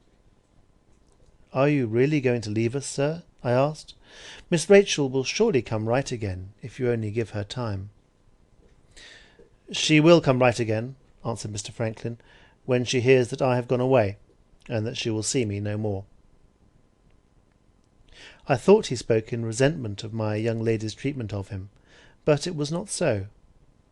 My mistress had noticed from the time when the police first came into the house that the bare mention of him was enough to set Miss Rachel's temper in a flame. He had been too fond of his cousin to like to confess this to himself until the truth had been forced on him when she drove off to her aunt's. His eyes once opened in that cruel way of which you know, Mr. Franklin had taken his resolution, the one resolution which a man of any spirit could take, to leave the house. What he had to say to the sergeant was spoken in my presence. He described her ladyship as willing to acknowledge that she had spoken over hastily, and he asked if Sergeant Cuff would consent, in that case, to accept his fee, and to leave the matter of the diamond where the matter stood now. The sergeant answered, "No, sir. My fee is paid me for doing my duty. I decline to take it until my duty is done." "I don't understand you," says Mr. Franklin. "I'll explain myself, sir," says the sergeant. "When I came here, I undertook to throw the necessary light on the matter of the missing diamond. I am now ready and waiting to redeem my pledge. When I have stated the case to Lady Verinder, as the case now stands, and when I have told her plainly what course of action to take for the recovery of the Moonstone, the responsibility will be off my shoulders. Let her ladyship decide, after that, whether she does or does not allow me to go on. I shall then have done what I undertook to do, and I'll take my fee." In those words, Sergeant Cuff reminded us that, even in the detective police, a man may have a reputation to lose. The view that he took was so plainly the right one that there was no more to be said. As I rose to conduct him to my lady's room, he asked if Mr. Franklin wished to be present. Mr. Franklin answered, "Not unless Lady Verinder desires it." He added in a whisper to me as I was following the sergeant out, "I know what that man is going to say about Rachel, and I'm too fond of her to hear it and keep my temper. Leave me by myself." I left him miserable enough, leaning on the sill of my window with his face hidden in his hands, and Penelope peeping through the door, longing to comfort him. In Mr. Franklin's place, I should have called her in. When you are ill-used by one woman, there is great comfort in telling it to another, because, 9 times out of 10, the other always takes your side. Perhaps when my back was turned he did call her in. In that case, it's only doing my daughter justice to declare that she would stick at nothing in the way of comforting Mr. Franklin Blake. In the meantime, Sergeant Cuff and I proceeded to my lady's room. At the last conference we had held with her, we had found her not over-willing to lift her eyes from the book that she had on the table. On this occasion there was a change for the better. She met the sergeant's eye with an eye that was as steady as his own. The family spirit showed itself in every line of her face, and I knew that Sergeant Cuff would meet his match when a woman like my mistress was strung up to hear the worst that he could say to her. End of chapter 20. Chapter 21. The first words, when we had taken our seats, were spoken by my lady. "Sergeant Cuff," she said, "there was perhaps some excuse for the inconsiderate manner in which I spoke to you half an hour since. I have no wish, however, to claim that excuse. I say with perfect sincerity that I regret it if I wronged you." The grace of voice and manner with which she made him that atonement had its due effect on the sergeant. He requested permission to justify himself, putting his justification as an act of respect to my mistress. It was impossible, he said, that he could be in any way responsible for the calamity which had shocked us all, for this sufficient reason, that his success in bringing his inquiry to its proper end depended on his neither saying nor doing anything that could alarm Rosanna Spearman. He appealed to me to testify whether he had or had not carried that object out. I could and did bear witness that he had, and there, as I thought, the matter might have been judiciously left to come to an end. Sergeant Cuff, however, took it a step further, evidently, as you shall now judge, with the purpose of forcing the most painful of all possible explanations to take place between her ladyship and himself. "I have heard a motive assigned for the young woman's suicide," said the sergeant, "which may possibly be the right one. It is a motive quite unconnected with the case which I am conducting here. I am bound to add, however, that my own opinion points the other way. Some unbearable anxiety in connection with the missing diamond has, I believe, driven the poor creature to her own destruction. I don't pretend to know what that unbearable anxiety may have been, but I think, with your ladyship's permission, I can lay my hand on a person who is capable of deciding whether I am right or wrong." "Is the person now in the house?" my mistress asked, after waiting a little. "The person has left the house, my lady." That answer pointed as straight to Miss Rachel as straight could be. A silence dropped on us which I thought would never come to an end. Lord, how the wind howled and how the rain drove at the window as I sat there, waiting for one or the other of them to speak again. "Be so good as to express yourself plainly," said my lady. "Do you refer to my daughter?" "I do," said Sergeant Cuff in so many words. My mistress had her cheque-book on the table when we entered the room, no doubt to pay the sergeant his fee. She now put it back in the drawer.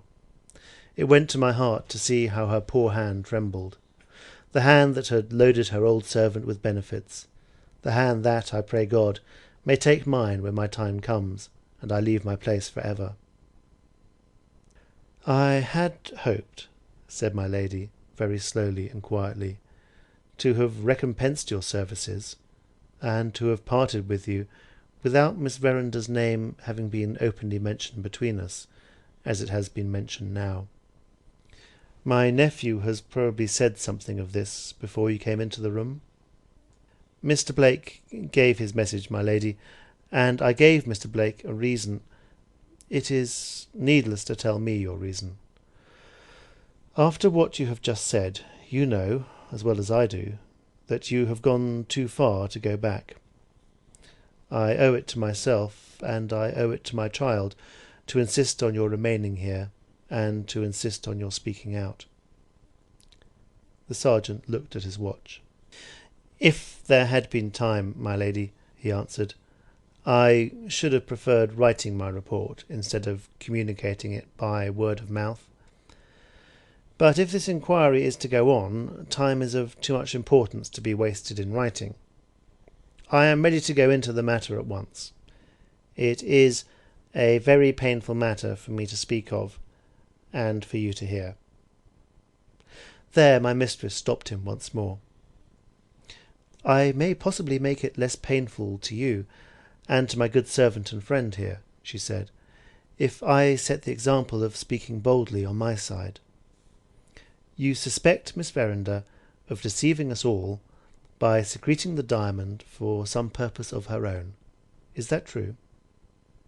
"Quite true, my lady." "Very well.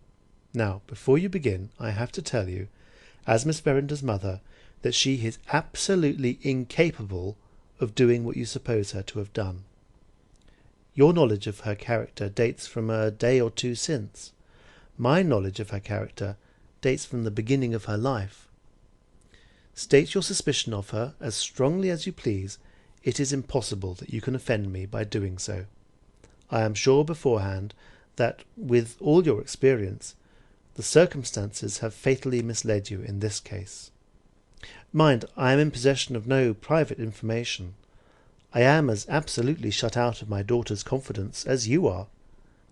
My one reason for speaking positively is the reason you have heard already. I know my child." She turned to me and gave me her hand. I kissed it in silence. "You may go on," she said, facing the sergeant again as steadily as ever. Sergeant Cuff bowed. My mistress had produced but one effect on him. His hatchet face softened for a moment, as if he was sorry for her. As to shaking him in his own conviction, it was plain to see that she had not moved him by a single inch. He settled himself in his chair, and he began his vile attack on Miss Rachel's character in these words. "I must ask your ladyship," he said, "to look at this matter in the face, from my point of view as well as from yours. Will you please to suppose yourself coming down here in my place and with my experience? And will you allow me to mention very briefly what that experience has been?" My mistress signed to him that she would do this. The sergeant went on. "For the last 20 years," he said, I have been largely employed in cases of family scandal, acting in the capacity of confidential man. The one result of my domestic practice, which has any bearing on the matter now in hand, is a result which I may state in 2 words. It is well within my experience that young ladies of rank and position do occasionally have private debts which they dare not acknowledge to their nearest relatives and friends. Sometimes the milliner and jeweller are at the bottom of it. Sometimes the money is wanted for purposes which I don't suspect in this case, and which I won't shock you by mentioning. Bear in mind what I have said, my lady, and now let us see how events in this house have forced me back on my own experience, whether I liked it or not. He considered with himself for a moment, and went on, with a horrid clearness that obliged you to understand him, with an abominable justice that favoured nobody. My first information relating to the loss of the Moonstone, said the sergeant, came to me from Superintendent Seagrave. He proved to my complete satisfaction that he was perfectly incapable of managing the case. The one thing he said which struck me as worth listening to was this, that Miss Verinder had declined to be questioned by him, and had spoken to him with a perfectly incomprehensible rudeness and contempt. I thought this curious, but I attributed it mainly to some clumsiness on the superintendent's part, which might have offended the young lady. After that I put it by in my mind, and applied myself single-handed to the case. It ended, as you are aware, in the discovery of the smear on the door, and in Mr. Franklin Blake's evidence satisfying me that this same smear and the loss of the diamond were pieces of the same puzzle. So far, if I suspected anything, I suspected that the Moonstone had been stolen, and that one of the servants might prove to be the thief. Very good. In this state of things, what happens? Miss Verinder suddenly comes out of her room and speaks to me. I observe 3 suspicious appearances in that young lady. She is still violently agitated, though more than 24 hours have passed since the diamond was lost. She treats me as she has already treated Superintendent Seagrave, and she is mortally offended with Mr. Franklin Blake. Very good again. Here, I say to myself, is a young lady who has lost a valuable jewel, a young lady also, as my own eyes and ears inform me, who is of an impetuous temperament. Under these circumstances, and with that character, what does she do? She betrays an incomprehensible resentment against Mr. Blake, Mr. Superintendent, and myself, otherwise the very 3 people who have all, in their different ways, been trying to help her to recover her lost jewel. Having brought my inquiry to that point, then, my lady, and not till then, I begin to look back in my own mind for my own experience. My own experience explains Miss Verinder's otherwise incomprehensible conduct. It associates her with those other young ladies that I know of. It tells me she has debts which she daren't acknowledge, and that must be paid. And it sets me asking myself whether the loss of the diamond may not mean that the diamond must be secretly pledged to pay them. That is the conclusion which my experience draws from plain facts. What does your ladyship's experience say against it? What I have said already, answered my mistress. The circumstances have misled you. I said nothing on my side. Robinson Crusoe, God knows how, had got into my muddled old head. If Sergeant Cuff had found himself at that moment transported to a desert island, without a man Friday to keep him company, or a ship to take him off, he would have found himself exactly where I wished him to be. Nota bene, I am an average good Christian, when you don't push my Christianity too far. And all the rest of you, which is a great comfort, are, in this respect, much the same as I am. Sergeant Cuff went on. "Right or wrong, my lady," he said. "Having drawn my conclusion, the next thing to do was to put it to the test. I suggested to your ladyship the examination of all the wardrobes in the house. It was a means of finding the article of dress which had, in all probability, made the smear, and it was a means of putting my conclusions to the test. How did it turn out? Your ladyship consented, Mr. Blake consented, Mr. Ablewhite consented. Miss Verinder alone stopped the whole proceeding by refusing point blank. That result satisfied me that my view was the right one. If your ladyship and Mr. Betteredge persist in not agreeing with me, you must be blind to what has happened here before you this very day. In your hearing, I told the young lady that her leaving the house, as things were then, would put an obstacle in the way of my recovering her jewel. You saw yourselves that she drove off in the face of that statement. You saw yourself that, so far from forgiving Mr. Blake for having done more than all the rest of you to put the clue into my hands, she publicly insulted Mr. Blake on the steps of her mother's house. What do these things mean? If Miss Verinder is not privy to the suppression of the diamond, what do these things mean?" This time he looked my way. It was downright frightful to hear him piling up proof after proof against Miss Rachel, and to know, while one was longing to defend her, that there was no disputing the truth of what he said. I am, thank God, constitutionally superior to reason. This enabled me to hold firm to my lady's view, which was my view also. This roused my spirit, and made me put a bold face on it before Sergeant Cuff. Profit, good friends, I beseech you, by my example. It will save you from many troubles of the vexing sort. Cultivate a superiority to reason, and see how you pare the claws of all the sensible people when they try to scratch you for your own good." Finding that I made no remark, and that my mistress made no remark, Sergeant Cuff proceeded. "Lord, how it did enrage me to notice that he was not in the least put out by our silence. There is the case, my lady, as it stands against Miss Verinder alone," he said. "The next thing is to put the case as it stands against Miss Verinder and the deceased Rosanna Spearman taken together. We will go back a moment, if you please, to your daughter's refusal to let her wardrobe be examined.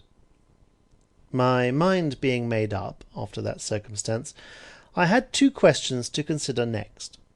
First, as to the right method of conducting my inquiry. Second, as to whether Miss Verinder had an accomplice among the female servants in the house. After carefully thinking it over, I determined to conduct the query in what we should call at our office a highly irregular manner. For this reason, I had a family scandal to deal with, which it was my business to keep within the family limits. The less noise made, and the fewer strangers employed to help me, the better.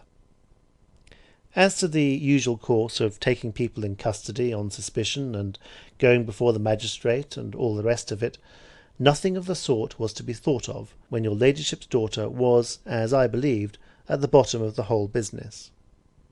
In this case, I felt that a person of Mr. Betteredge's character and position in the house, knowing the servants as he did, and having the honour of the family at heart, which would be safer to take as an assistant than any other person whom I could lay my hand on.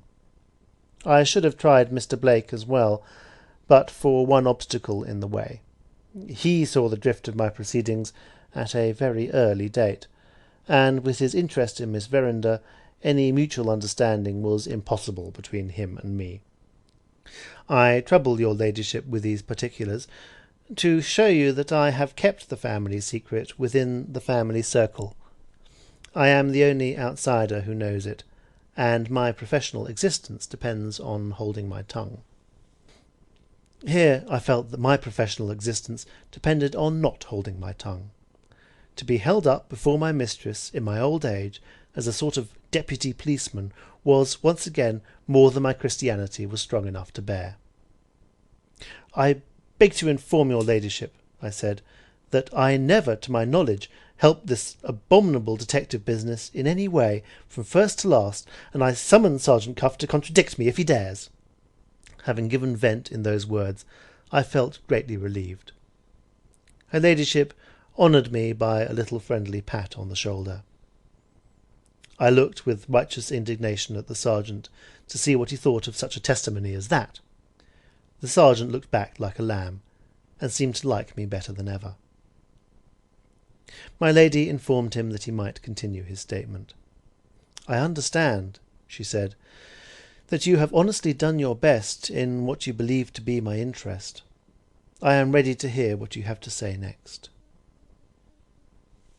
"What I have to say next," answered the sergeant, "relates to Rosanna Spearman. I recognise the young woman, as your ladyship may remember, when she brought the washing book into this room. Up to that time I was inclined to doubt whether Miss Verinder had trusted her secret to anyone. When I saw Rosanna, I altered my mind. I suspected her at once of being privy to the suppression of the diamond. The poor creature has met her death by a dreadful end, and I don't want your ladyship to think, now that she's gone, that I was unduly hard on her. If this had been a common case of thieving, I should have given Rosanna the benefit of the doubt, just as freely as I should have given it to any of the other servants in the house. Our experience of the reformatory woman is that, when tried in service, and when kindly and judiciously treated, they prove themselves in the majority of cases to be honestly penitent and honestly worthy of the pains taken with them. But this was not a common case of thieving. It was a case, in my mind, of a deeply planned fraud, with the owner of the diamond at the bottom of it. Holding this view, the first consideration which naturally presented itself to me in connection with Rosanna was this: would Miss Verinder be satisfied, begging your ladyship's pardon, with leading us all to think that the Moonstone was merely lost? Or would she go a step further and delude us into believing that the Moonstone was stolen? In the latter event there was Rosanna Spearman, with the character of a thief, ready to her hand, the person of all others to lead your ladyship off, and to lead me off, on a false scent. Was it possible, I asked myself, that he could put his case against Miss Rachel and Rosanna in a more horrid point of view than this? It was possible, as you shall now see.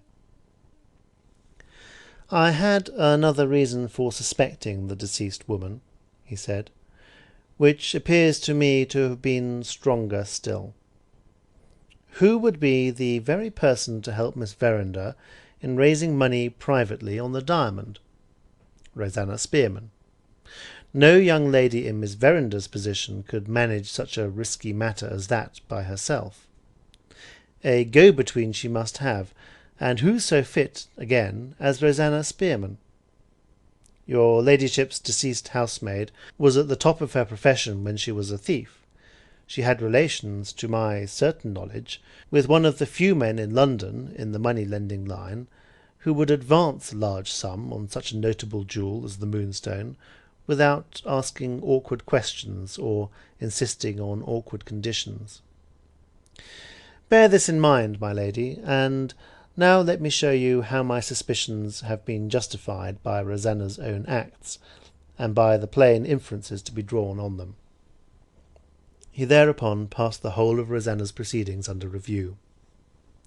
You are already well acquainted with those proceedings as I am, and you will understand how unanswerably this part of his report fixed the guilt of being concerned in the disappearance of the Moonstone on the memory of the poor dead girl. Even my mistress was daunted by what he said now. She made him no answer when he had done. It didn't seem to matter to the sergeant whether he was answered or not. On he went, devil take him, just as steady as ever. "Having stated the whole case as I understand it," he said, I have only to tell your ladyship now what I propose to do next. I see two ways of bringing this inquiry successfully to an end. One of those ways I look upon as a certainty. The other, I admit, is a bold experiment, and nothing more. Your ladyship shall decide. Shall we take the certainty first? My mistress made him a sign to take his own way and choose for himself. "Thank you," said the sergeant. "We'll begin with the certainty, as your ladyship is so good as to leave it to me. Whether Miss Verinder remains at Fritzinghall, or whether she returns here, I propose in either case to keep a careful watch on all her proceedings, on all the people she sees, on the rides and walks she may take, and on the letters that she may write or receive." "What next?" asked my mistress. "I shall next," answered the sergeant, "request your ladyship's leave to introduce into the house, as a servant in the place of Rosanna Spearman, a woman accustomed to private inquiries of this sort, for whose discretion I can answer." "What next?" repeated my mistress. "Next," proceeded the sergeant, "and last, I propose to send one of my brother officers to make an arrangement with that money-lender in London, whom I mentioned just now as formerly acquainted with Rosanna Spearman, and whose name and address, your ladyship may rely on it, have been communicated by Rosanna to Miss Verinder. I don't deny that the course of action which I am now suggesting will cost money and consume time, but the result is certain. We run a line round the Moonstone, and draw that line closer and closer till we find it in Miss Verinder's possession, supposing she decides to keep it. If her debts press, and she decides on sending it away, then we have our man ready, and we meet the Moonstone on its arrival in London." To hear her own daughter made the subject of such a proposal as this stung my mistress into speaking angrily for the first time. "Consider your proposal declined in every particular," she said, "and go on to your other way of bringing this inquiry to an end." "My other way," said the sergeant, going on as easy as ever, "is to try that bold experiment to which I have alluded. I think I have formed a pretty correct estimate of Miss Verinder's temperament. She is quite capable, according to my belief, of committing a daring fraud, but she is too hot and impetuous in temper, and too little accustomed to deceit as a habit, to act the hypocrite in small things, and to restrain herself under all provocations. Her feelings in this case have repeatedly got beyond her control, and at the very time when it was plainly in her interest to conceal them. It is on this peculiarity in her character that I now propose to act, and want to give her a great shock suddenly, under circumstances that will touch her to the quick. In plain English, I want to tell Miss Verinder, without a word of warning, of Rosanna's death, on the chance that her own better feelings will hurry her into making a clean breast of it. Does your ladyship accept that alternative?" My mistress astonished me beyond all measure of expression. She answered him on the instant, "Yes, I do." "The pony chaise is ready," said the sergeant. "I wish your ladyship good morning." My lady held up her hand, and stopped him at the door. "My daughter's better feelings shall be appealed to, as you propose," she said, "but I claim the right, as her mother, of putting her to the test myself. You will remain here, if you please, and I will go to Fritzinghall." For once in his life the great Cuff stood speechless with amazement, like an ordinary man. My mistress rang the bell, and ordered her waterproof things. It was still pouring with rain, and the close carriage has gone, as you know, with Miss Rachel to Fritzinghall. I tried to dissuade her ladyship from facing the severity of the weather. Quite useless. I asked leave to go with her and hold the umbrella. She wouldn't hear of it. The pony chaise came round, with the groom in charge. "You may rely on two things," she said to Sergeant Cuff in the call. "I will try the experiment on Miss Verinder as boldly as you could try it yourself, and I will inform you of the result, either personally or by letter, before the last train leaves for London tonight." With that she stepped into the chaise, and, taking the reins herself, drove off to Fritzing End of chapter 21. Chapter 22. My mistress having left us, I had leisure to think of Sergeant Cuff. I found him sitting in a snug corner of the hall, consulting his memorandum book and curling up viciously at the corners of the lips. "Making notes of the case?" I asked. "No," said the sergeant, "looking to see what my next professional engagement is." "Oh-ho," I said, "you think it's all over then here?"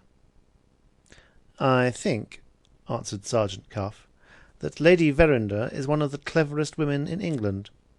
I also think a rose much better worth looking at than a diamond. Where is the gardener, Mr. Betteridge?" There was no getting a word more out of him on the subject of the Moonstone. He had lost all interest in his own inquiry, and he would persist in looking for the gardener. An hour afterwards I heard them at high words in the conservatory, with the dog rose once more at the bottom of the dispute. In the meantime it was my business to find out whether Mr. Franklin persisted in his resolution to leave us by the afternoon train. After having been informed of the conference in my lady's room, and of how it had ended, he immediately decided on waiting to hear the news from Fritzing. This very natural alteration in his plans, which with ordinary people would have led to nothing in particular, proved in Mr. Franklin's case to have one objectionable result. It left him unsettled, with a legacy of idle time on his hands, and in so doing it let out all the foreign sides of his character one on top of another like rats out of a bag. Now as an Italian Englishman, now as a German Englishman, and now as a French Englishman, he drifted in and out of all the sitting-rooms in the house, with nothing to talk of but Miss Rachel's treatment of him, and with nobody to address himself to but me. I found him, for example, in the library, sitting under the map of modern Italy, and quite unaware of any other method of meeting his troubles, except the method of talking about them. "I have several worthy aspirations, Betteridge, but what am I to do with them now? I am full of dormant good qualities. If Rachel would only have helped me to bring them out." He was so eloquent in drawing the picture of his own neglected merits, and so pathetic in lamenting over it when it was done, that I felt quite at my wits' end how to console him, when it suddenly occurred to me that here was a case for the wholesome application of a bit of Robinson Crusoe. I hobbled out to my own room, and hobbled back with that immortal book. Nobody in the library. The map of modern Italy stared at me, and I stared at the map of modern Italy. I tried the drawing-room. There was his handkerchief on the floor, to prove that he had drifted in, and there was the empty room to prove that he had drifted out again. I tried the dining-room, and discovered Samuel with a biscuit and a glass of sherry, silently investigating the empty air.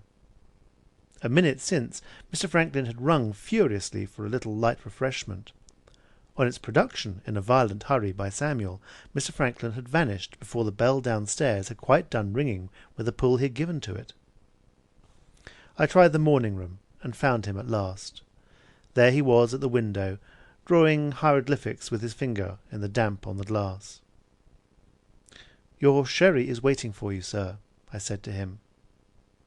I might as well have addressed myself to one of the four walls in the room. He was down in the bottomless deep of his own meditations, past all pulling up. "How do you explain Rachel's conduct, Betteridge?" was the only answer I received. Not being ready with the needful reply, I produced Robinson Crusoe, in which I am firmly persuaded some explanation might have been found, if we had only searched long enough for it. Mr. Franklin shut up Robinson Crusoe, and floundered into his German-English gibberish on the spot. "Why not look into it?" he said, as if I had personally objected to looking into it. "Why the devil lose your patience, Betteridge, when patience is all that's wanted to arrive at the truth? Don't interrupt me. Rachel's conduct is perfectly intelligible. If you will only do her the common justice to take the objective view first, and the subjective view next, and the objective-subjective view to wind up with. What do we know? We know that the loss of the Moonstone on Thursday morning last threw her into a state of nervous excitement, from which she was not recovered yet. Do you mean to deny the objective view so far? Very well, then. Don't interrupt me. Now, being in a state of nervous excitement, how are we to expect that she should behave as she would otherwise have behaved to any of the people about her? Arguing in this way from within outwards, what do we reach? We reach the subjective view. I defy you to controvert the subjective view. Very well, then. What follows? Good heavens, the objective-subjective explanation follows, of course. Rachel, properly speaking, is not Rachel, but somebody else. Do I mind being cruelly treated by somebody else? You are unreasonable enough, Betteridge, but you can hardly accuse me of that. How does it end? It ends, in spite of your confounded English narrowness and prejudice, in me being perfectly happy and comfortable. Where's the sherry? My head was by this time in such a condition that I was not quite sure whether it was my own head or Mr. Franklin's. In this deplorable state I contrived to do what I take to have been 3 objective things. I got Mr. Franklin his sherry, I retired to my own room, and I solaced myself with the most composing pipe of tobacco I ever remember to have smoked in my life. Don't suppose, however, that I was quit of Mr. Franklin on such easy terms as these. Drifting again out of the morning-room into the hall, he found his way to the offices next, smelt my pipe, and was instantly reminded that he had been simple enough to give up smoking for Miss Rachel's sake. In the twinkling of an eye he burst in on me with his cigar-case, and came out strong on the one everlasting subject in his neat, witty, unbelieving French way. "Give me a light, Betteridge. Is it conceivable that a man can have smoked as long as I have, without discovering that there is a complete system for the treatment of women at the bottom of his cigar-case? Follow me carefully, and I will prove it in 2 words. You choose a cigar. You try it, and it disappoints you. What do you do upon that? You throw it away and try another. Now observe the application. You choose a woman, you try her, and she breaks your heart. Fool, take a lesson from your cigar-case. Throw her away and try another." I shook my head at that. Wonderfully clever, I dare say, but my own experience was dead against it. "In the time of the late Mrs. Betteridge," I said, "I felt pretty often inclined to try your philosophy, Mr. Franklin, but the law insists on your smoking your cigar, sir, once you have chosen it." I pointed that observation with a wink. Mr. Franklin burst out laughing, and we were as merry as crickets, until the next new side of his character turned up in due course. So things went on with my young master and me, and so, while the sergeant and the gardener were wrangling over the roses, we 2 spent the interval before the news came back from Fritzinghall. The pony chaise returned a good half-hour before I had ventured to expect it. My lady had decided to remain, for the present, at her sister's house. The groom brought 2 letters from his mistress, one addressed to Mr. Franklin, and the other to me. Mr. Franklin's letter I sent to him in the library, into which refuge his driftings had now taken him for the 2nd time. My own letter I read in my own room. A cheque, which dropped out when I opened it, informed me, before I had mastered the contents, that Sergeant Cuff's dismissal from the inquiry after the Moonstone was now a settled thing. I sent to the conservatory to say that I wished to speak to the sergeant directly. He appeared with his mind full of the gardener and the dog Rose, declaring that the equal of Mr. Begbie for obstinacy never had existed yet, and never would exist again. I requested him to dismiss such wretched trifling as this from our conversation, and to give his best attention to a really serious matter. Upon that he exerted himself sufficiently to notice the letter in my hand. "Ah," he said in a weary way, "you have heard from her ladyship. Have I anything to do with it, Mr. Betteridge?" "You shall judge for yourself, sergeant."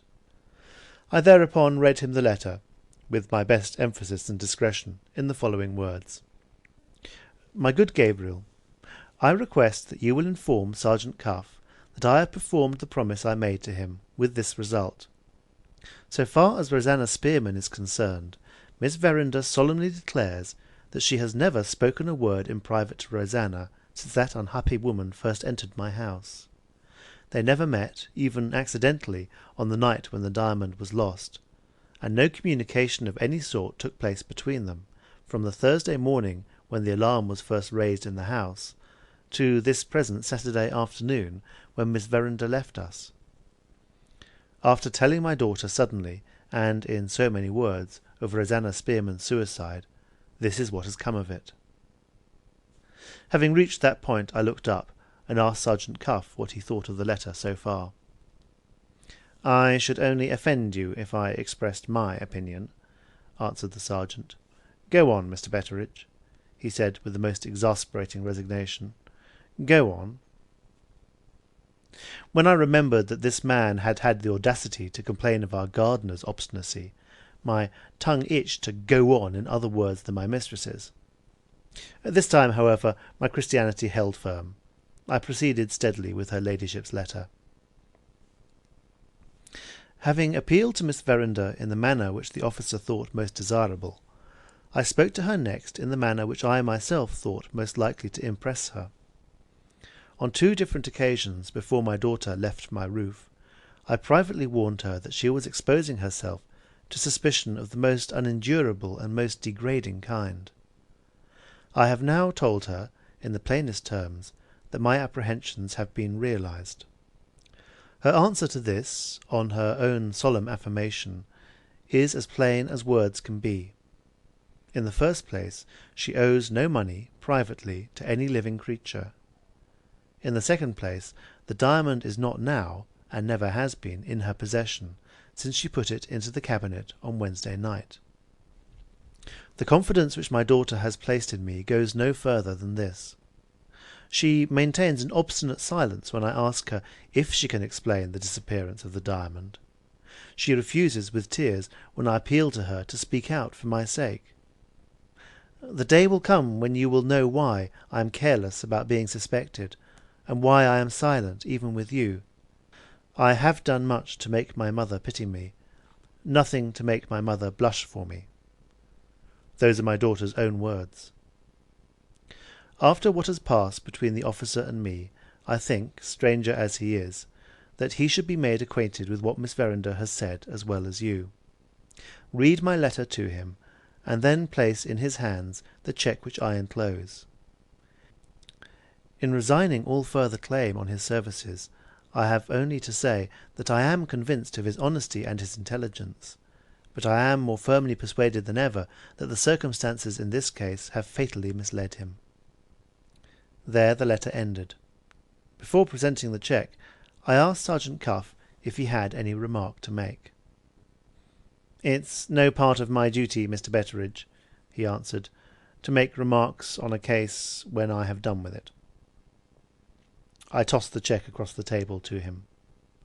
"Do you believe in that part of her ladyship's letter?" I said indignantly. The sergeant looked at the cheque, and lifted up his dismal eyebrows in acknowledgment of her ladyship's liberality.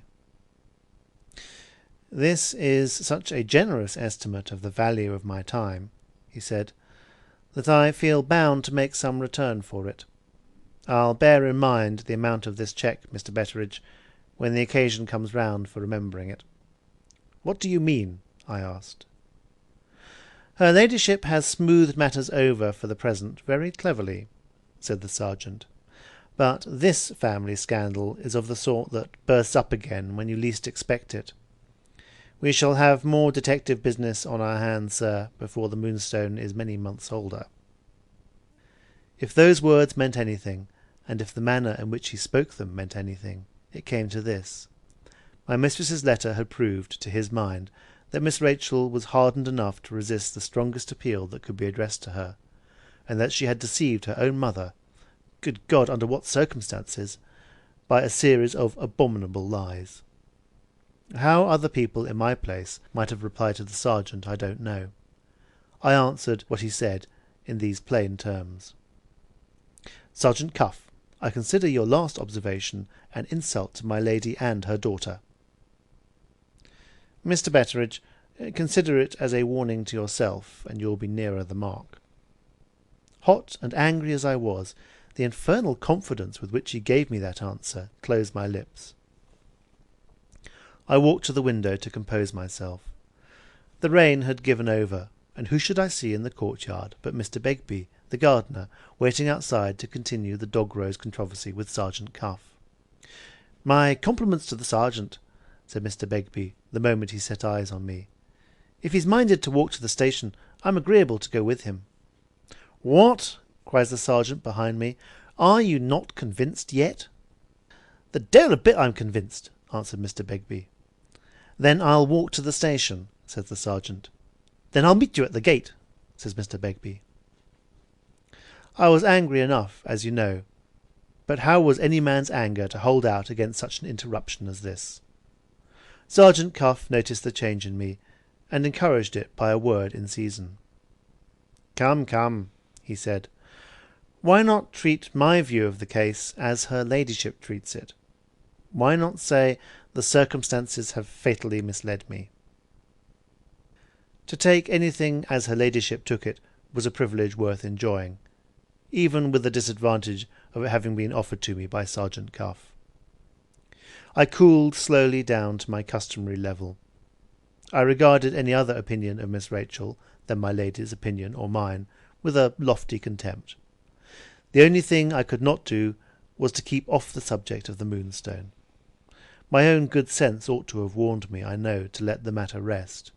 But there, the virtues which distinguish the present generation were not invented in my time. Sergeant Cuff had hit me on the raw, and though I did look down upon him with contempt, the tender place still stings for all that.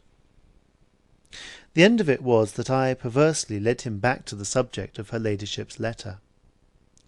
"I am quite satisfied myself," I said, "but never mind that. Go on as if I was still open to conviction. You think Miss Rachel is not to be believed on her word, and you say we shall hear of the Moonstone again. Back your opinion, Sergeant," I concluded in an airy way. "Back your opinion." Instead of taking offence, Sergeant Cuff seized my hand and shook it till my fingers ached again. "I declare to heaven," says this strange officer solemnly, "I would take to domestic service tomorrow, Mr. Betteridge, if I had a chance of being employed along with you.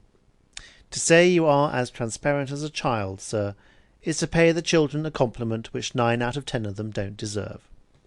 There, there, we won't begin to dispute again. You shall have it out of me on easier terms than that. I won't say a word more about her ladyship, or about Miss Verinder.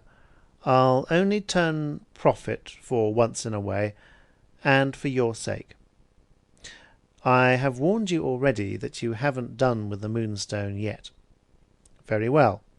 Now I'll tell you, at parting, of 3 things which will happen in the future, and which, I believe, will force themselves on your attention, whether you like it or not." "Go on," I said, quite unabashed, and just as airy as ever. "First," says the sergeant, "you will hear something from the Yollands, when the postman delivers Rosanna's letter at Cobb's Hole on Monday next." If he had thrown a bucket of cold water over me, I doubt if I could have felt it much more unpleasantly than I felt those words. Miss Rachel's assertion of her innocence had left Rosanna's conduct, the making of the new nightgown, the hiding of the smeared nightgown, and all the rest of it, entirely without explanation, and this had never occurred to me till Sergeant Cuff forced it on my mind all in a moment. "In the second place," proceeded the sergeant, "you will hear of the 3 Indians again. You will hear of them in the neighbourhood, if Miss Rachel remains in the neighbourhood. You will hear of them in London, if Miss Rachel goes to London." Having lost all interest in the 3 jugglers, and having thoroughly convinced myself of my young lady's innocence, I took this second prophecy easily enough. "So much for 2 of the 3 things that are going to happen," I said. "Now for the third." "Third and last," said Sergeant Cuff, "you will, sooner or later, hear something of that money-lender in London, whom I have twice taken the liberty of mentioning already. Give me your pocket-book, and I'll make a note for you of his name and address, so that there may be no mistake about it if the thing really happens." He wrote accordingly on a blank leaf, "Mr. Septimus Luca, Middlesex Place, Lambeth, London." "There," he said, pointing to the address, "are the last words on the subject of the Moonstone, which I shall trouble you with for the present. Time will show whether I am right or wrong. In the meanwhile, sir, I carry away with me a sincere personal liking for you, which I think does honour to both of us. If we don't meet again before my professional retirement takes place, I hope you will come and see me in a little house near London which I have got my eye on. There will be grass walks, Mr. Betteredge, I promise you, in my garden. And as for the white moss rose—" "The deil a bit you get the white moss rose to grow, unless you bud him on the dog rose first," cried a voice at the window. We both turned round.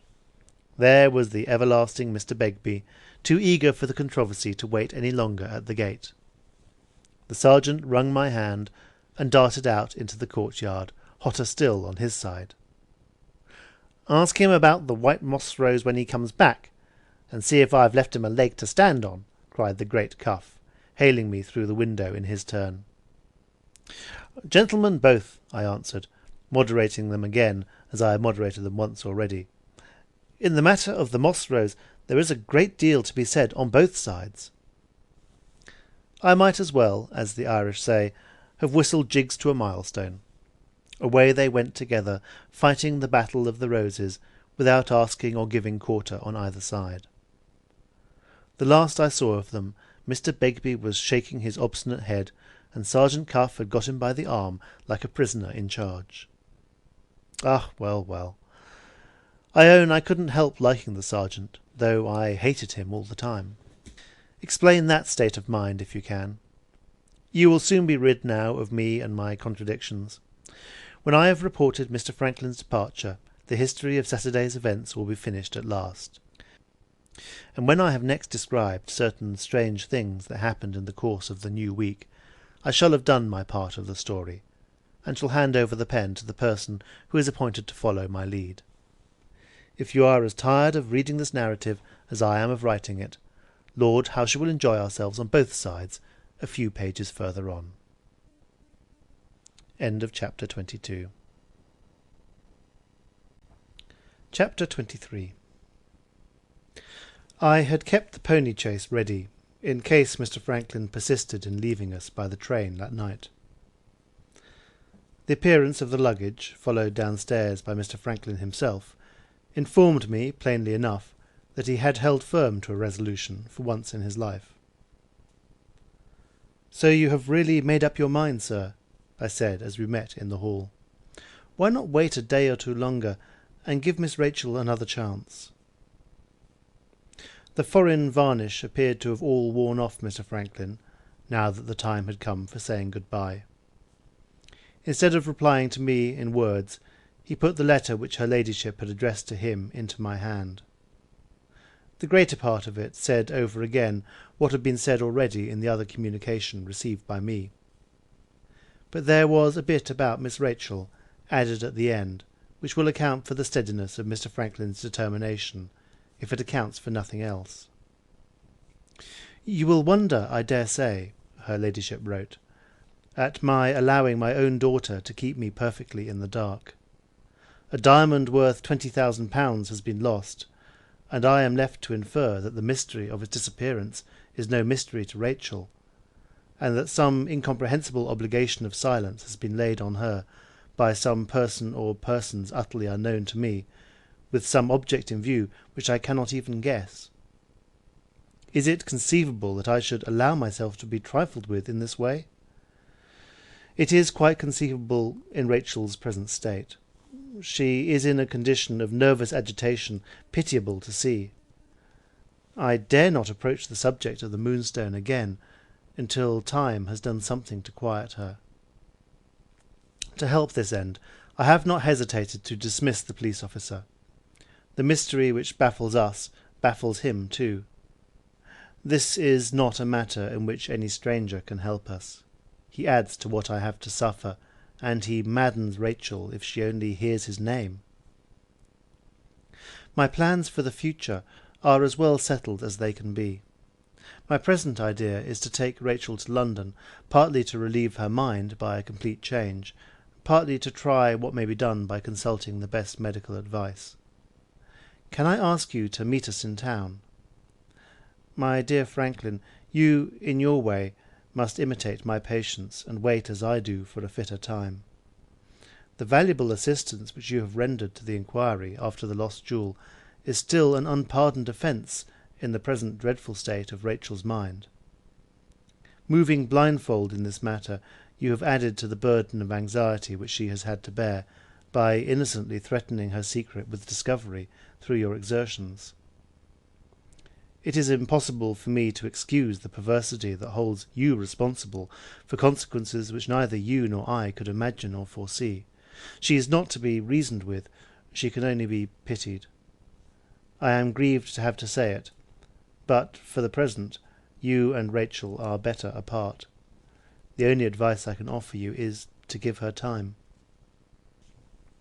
I handed the letter back, sincerely sorry for Mr. Franklin, for I knew how fond he was of my young lady, and I saw that her mother's account of her had cut him to the heart. "You know the proverb, sir," was all I said to him.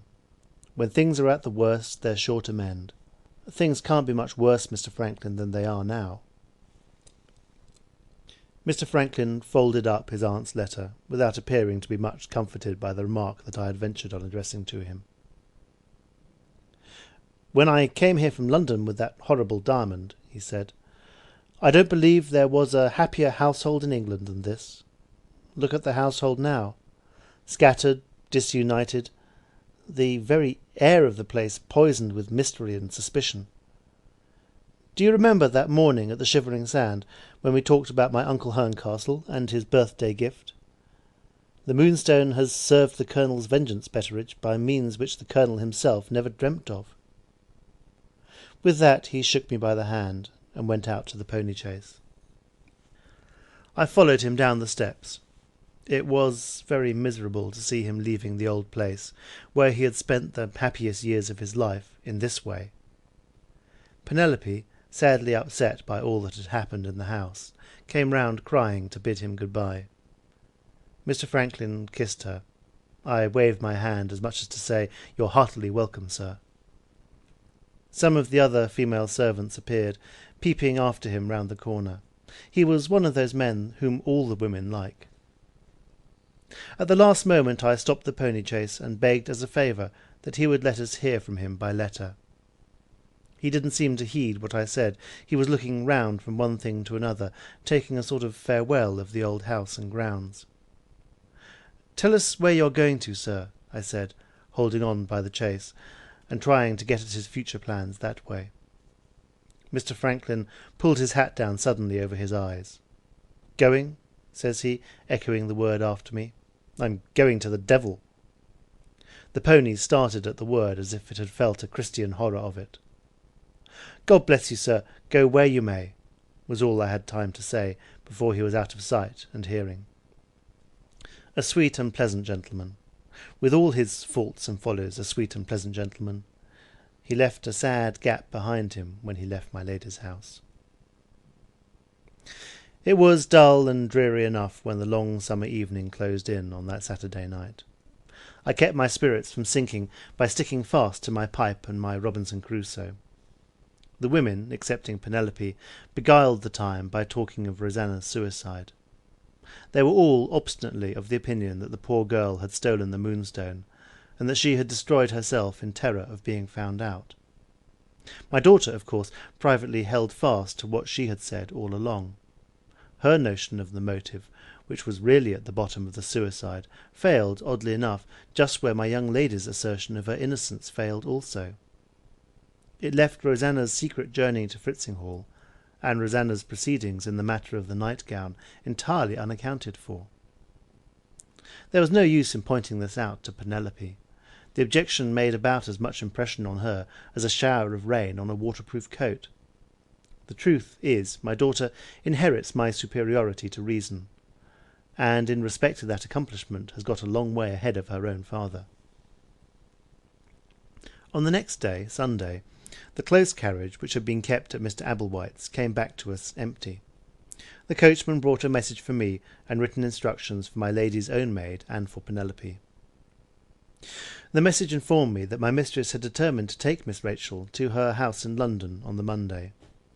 The written instructions informed the two maids of the clothing that was wanted, and directed them to meet their mistresses in town at the given hour. Most of the other servants were to follow. My lady had found Miss Rachel so unwilling to return to the house, after what had happened in it, that she had decided on going to London direct from Fritzinghall. I was to remain in the country until further orders, to look after things indoors and out. The servants left with me were to be put on board wages.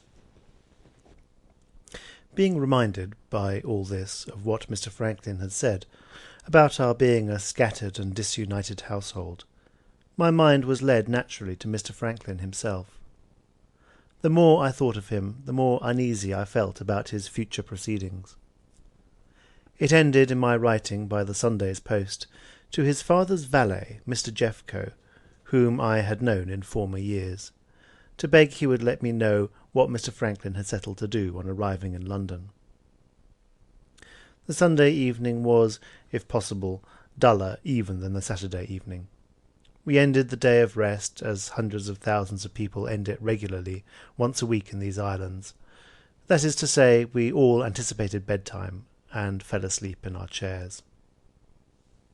How the Monday affected the rest of the household, I don't know. The Monday gave me a good shake-up. The first of Sergeant Cuff's prophecies of what was to happen, namely that I should hear from the Yollands, came true on that day. I had seen Penelope and my lady's maid off in the railway with the luggage for London, and was pottering about the grounds, when I heard my name called. Turning round, I found myself face to face with the fisherman's daughter, Limping Lucy. Bating her lame foot and her leanness, the last a horrid drawback in a woman, in my opinion, the girl had some pleasing qualities in the eye of a man. A dark, keen, clever face, and a nice, clear voice, and a beautiful brown head of hair counted among her merits. A crutch appeared in the list of her misfortunes, and a temper reckoned high in the sum total of her defects. "Well, my dear," I said, "what do you want with me?" "Where's the man you call Franklin Blake?" says the girl, fixing me with a fierce look as she rested herself on her crutch. "That's not a respectful way to speak of any gentleman," I answered. "If you wish to inquire for my lady's nephew, you will please mention him as Mr. Franklin Blake." She limped a step nearer to me, and looked as if she could have eaten me alive. "Mr. Franklin Blake," she repeated after me. "Murderer Franklin Blake would be a fitter name for him." My practice with the late Mrs. Betteridge came in handy here. Whenever a woman tries to put you out of temper, turn the tables and put her out of temper instead. They are generally prepared for every effort you can make in your defence, but that. One word does it as well as 100, and one word did it with Limping Lucy. I looked her pleasantly in the face, and I said, "Pooh." The girl's temper flamed out directly. She poised herself on her sound foot, and she took her crutch and beat it furiously 3 times on the ground. "He's a murderer! He's a murderer! He's a murderer! He has been the death of Rosanna Spearman!" She screamed out that answer at the top of her voice. 1 or 2 of the people at work in the grounds near us looked up, saw it was Limping Lucy, knew what to expect from that quarter, and looked away again. "He has been the death of Rosanna Spearman?" I repeated. "What makes you say that, Lucy?"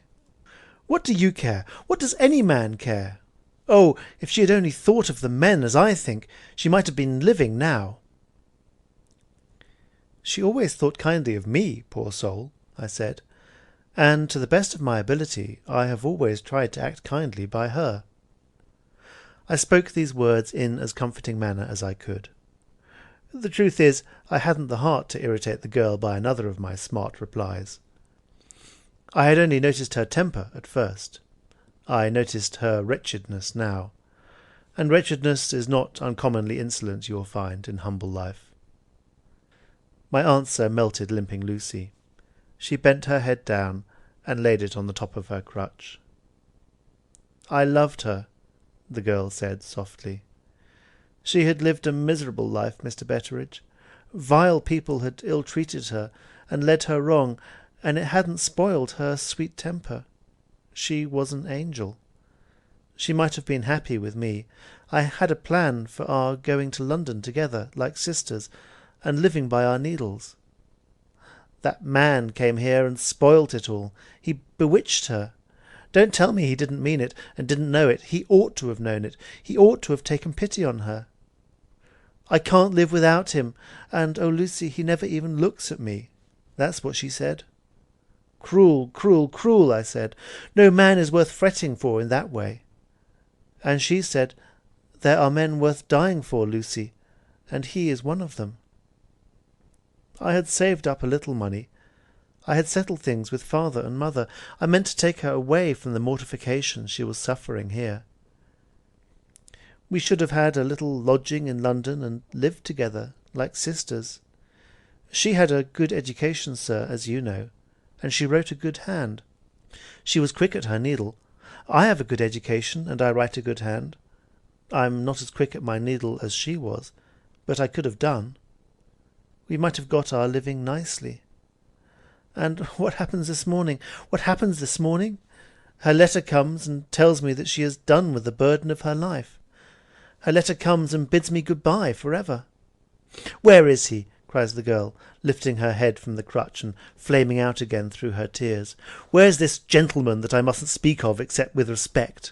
Ha, Mr. Betteridge, the day is not far off when the poor will rise against the rich. I pray heaven they may begin with him. I pray heaven they may begin with him. Here was another of your average good Christians, and here was the usual breakdown, consequent of that same average Christianity being pushed too far. The parson himself, though I own this is saying a great deal, could hardly have lectured the girl in the state she was in now. All I ventured to do was to keep her to the point, in the hope of something turning up which might be worth hearing. "What do you want with Mr. Franklin Blake?" I asked. "I want to see him." "For anything particular?" "I have got a letter to give him." "From Rosanna Spearman?" "Yes." "Sent to you in your own letter?" "Yes." Was the darkness going to lift? Were all the discoveries that I was dying to make coming and offering themselves to me of their own accord?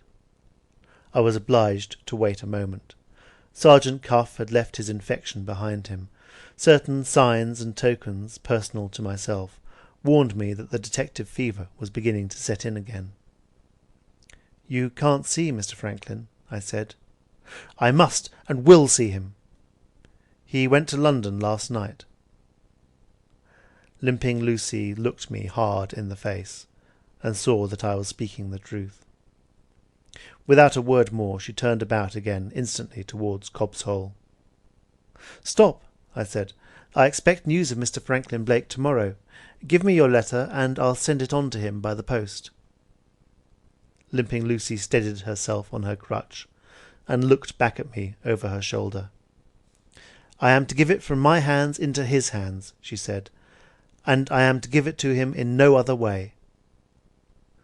"Shall I write and tell him what you have said?" "Tell him I hate him, and you will tell him the truth." "Yes, yes, but about the letter." "If he wants the letter, he must come back here and get it from me." With those words she limped off on the way to Cobb's Hole. The detective fever burnt up all my dignity on the spot. I followed her and tried to make her talk. All in vain.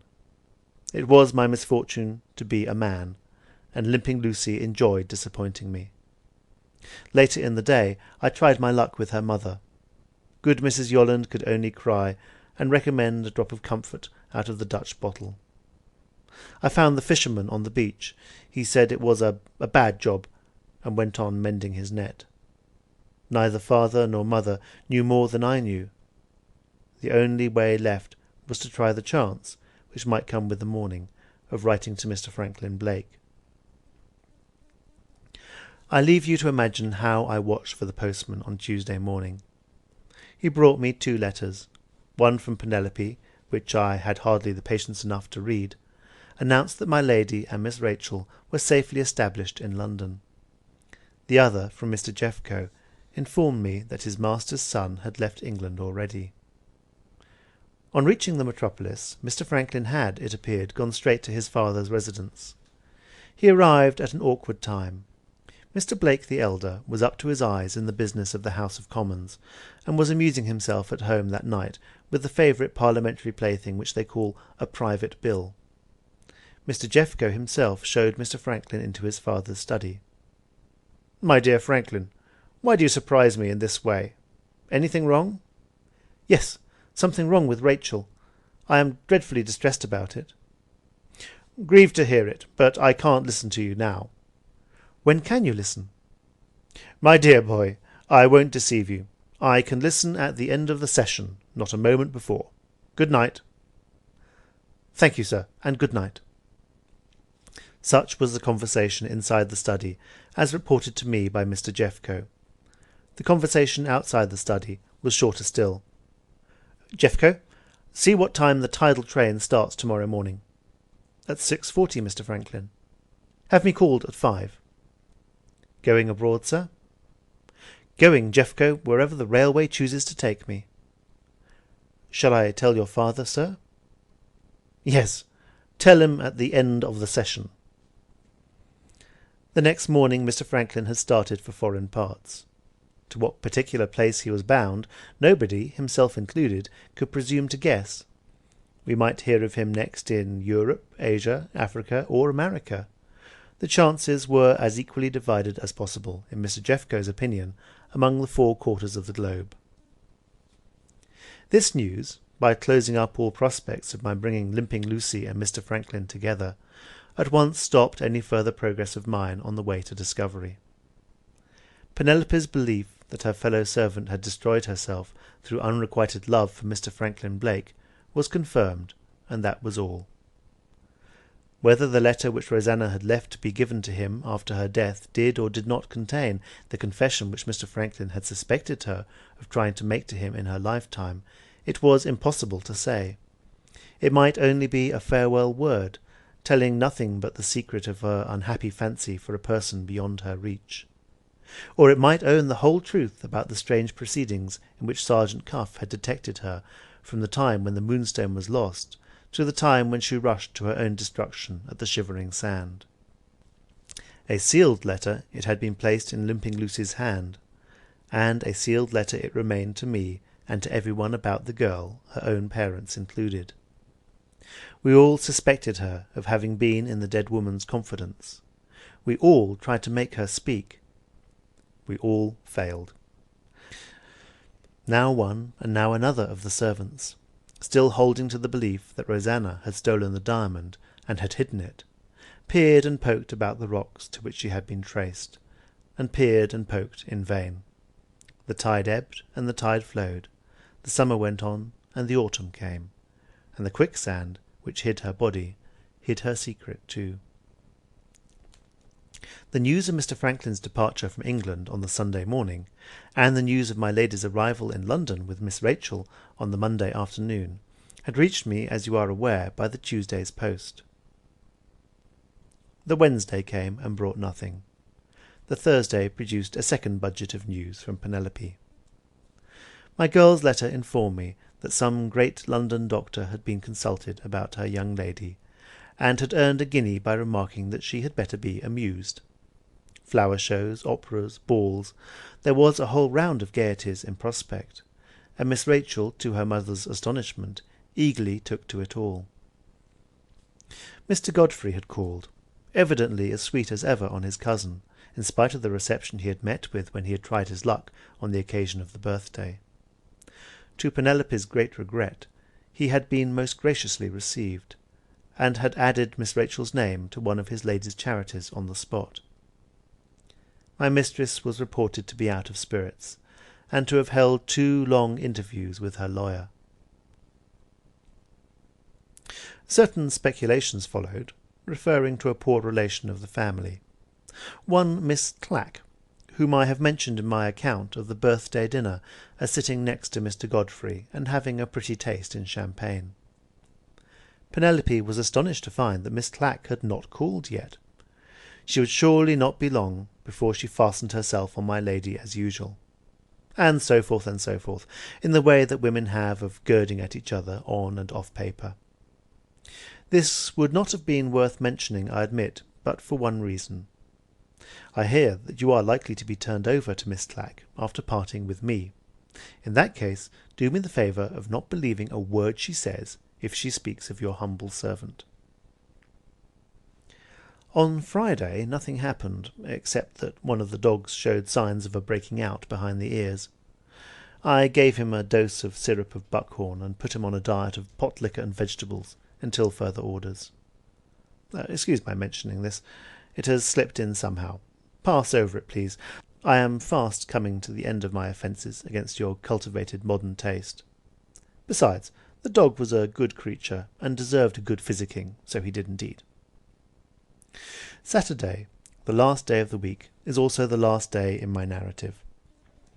The morning's post brought me a surprise in the shape of a London newspaper. The handwriting in the direction puzzled me. I compared it with the moneylender's name and address as recorded in my pocket-book, and identified it at once as being the writing of Sergeant Cuff. Looking through the paper, eagerly enough, after this discovery, I found an ink mark drawn round one of the police reports. Here it is at your service. Read it as I read it, and you will set the right value on the sergeant's polite attention in sending me the news of the day. Lambeth. Shortly before the closing of the court, Mr. Septimus Luca, the well-known dealer in ancient gems, carvings, intagli, etc., applied to the sitting magistrate for advice. The applicant stated that he had been annoyed at intervals throughout the day by the proceedings of some of those strolling Indians who infest the streets. The persons complained of were 3 in number. After having been sent away by the police, they had returned again and again, and had attempted to enter the house on pretence of asking for charity. Warned off in the front, they had been discovered again at the back of the premises. Besides the annoyance complained of, Mr. Luca expressed himself as under some apprehension that robbery might be contemplated. His collection contained many unique gems, both classical and oriental, of the highest value. He had, only the day before, been compelled to dismiss a workman in ivory from his employment, a native of India, as we understood, on suspicion of attempted theft, and he felt by no means sure that this man and the street jugglers of whom he complained might not be acting in concert. It might be their object to collect a crowd and create a disturbance in the street, and, in the confusion thus caused, to obtain access to the house.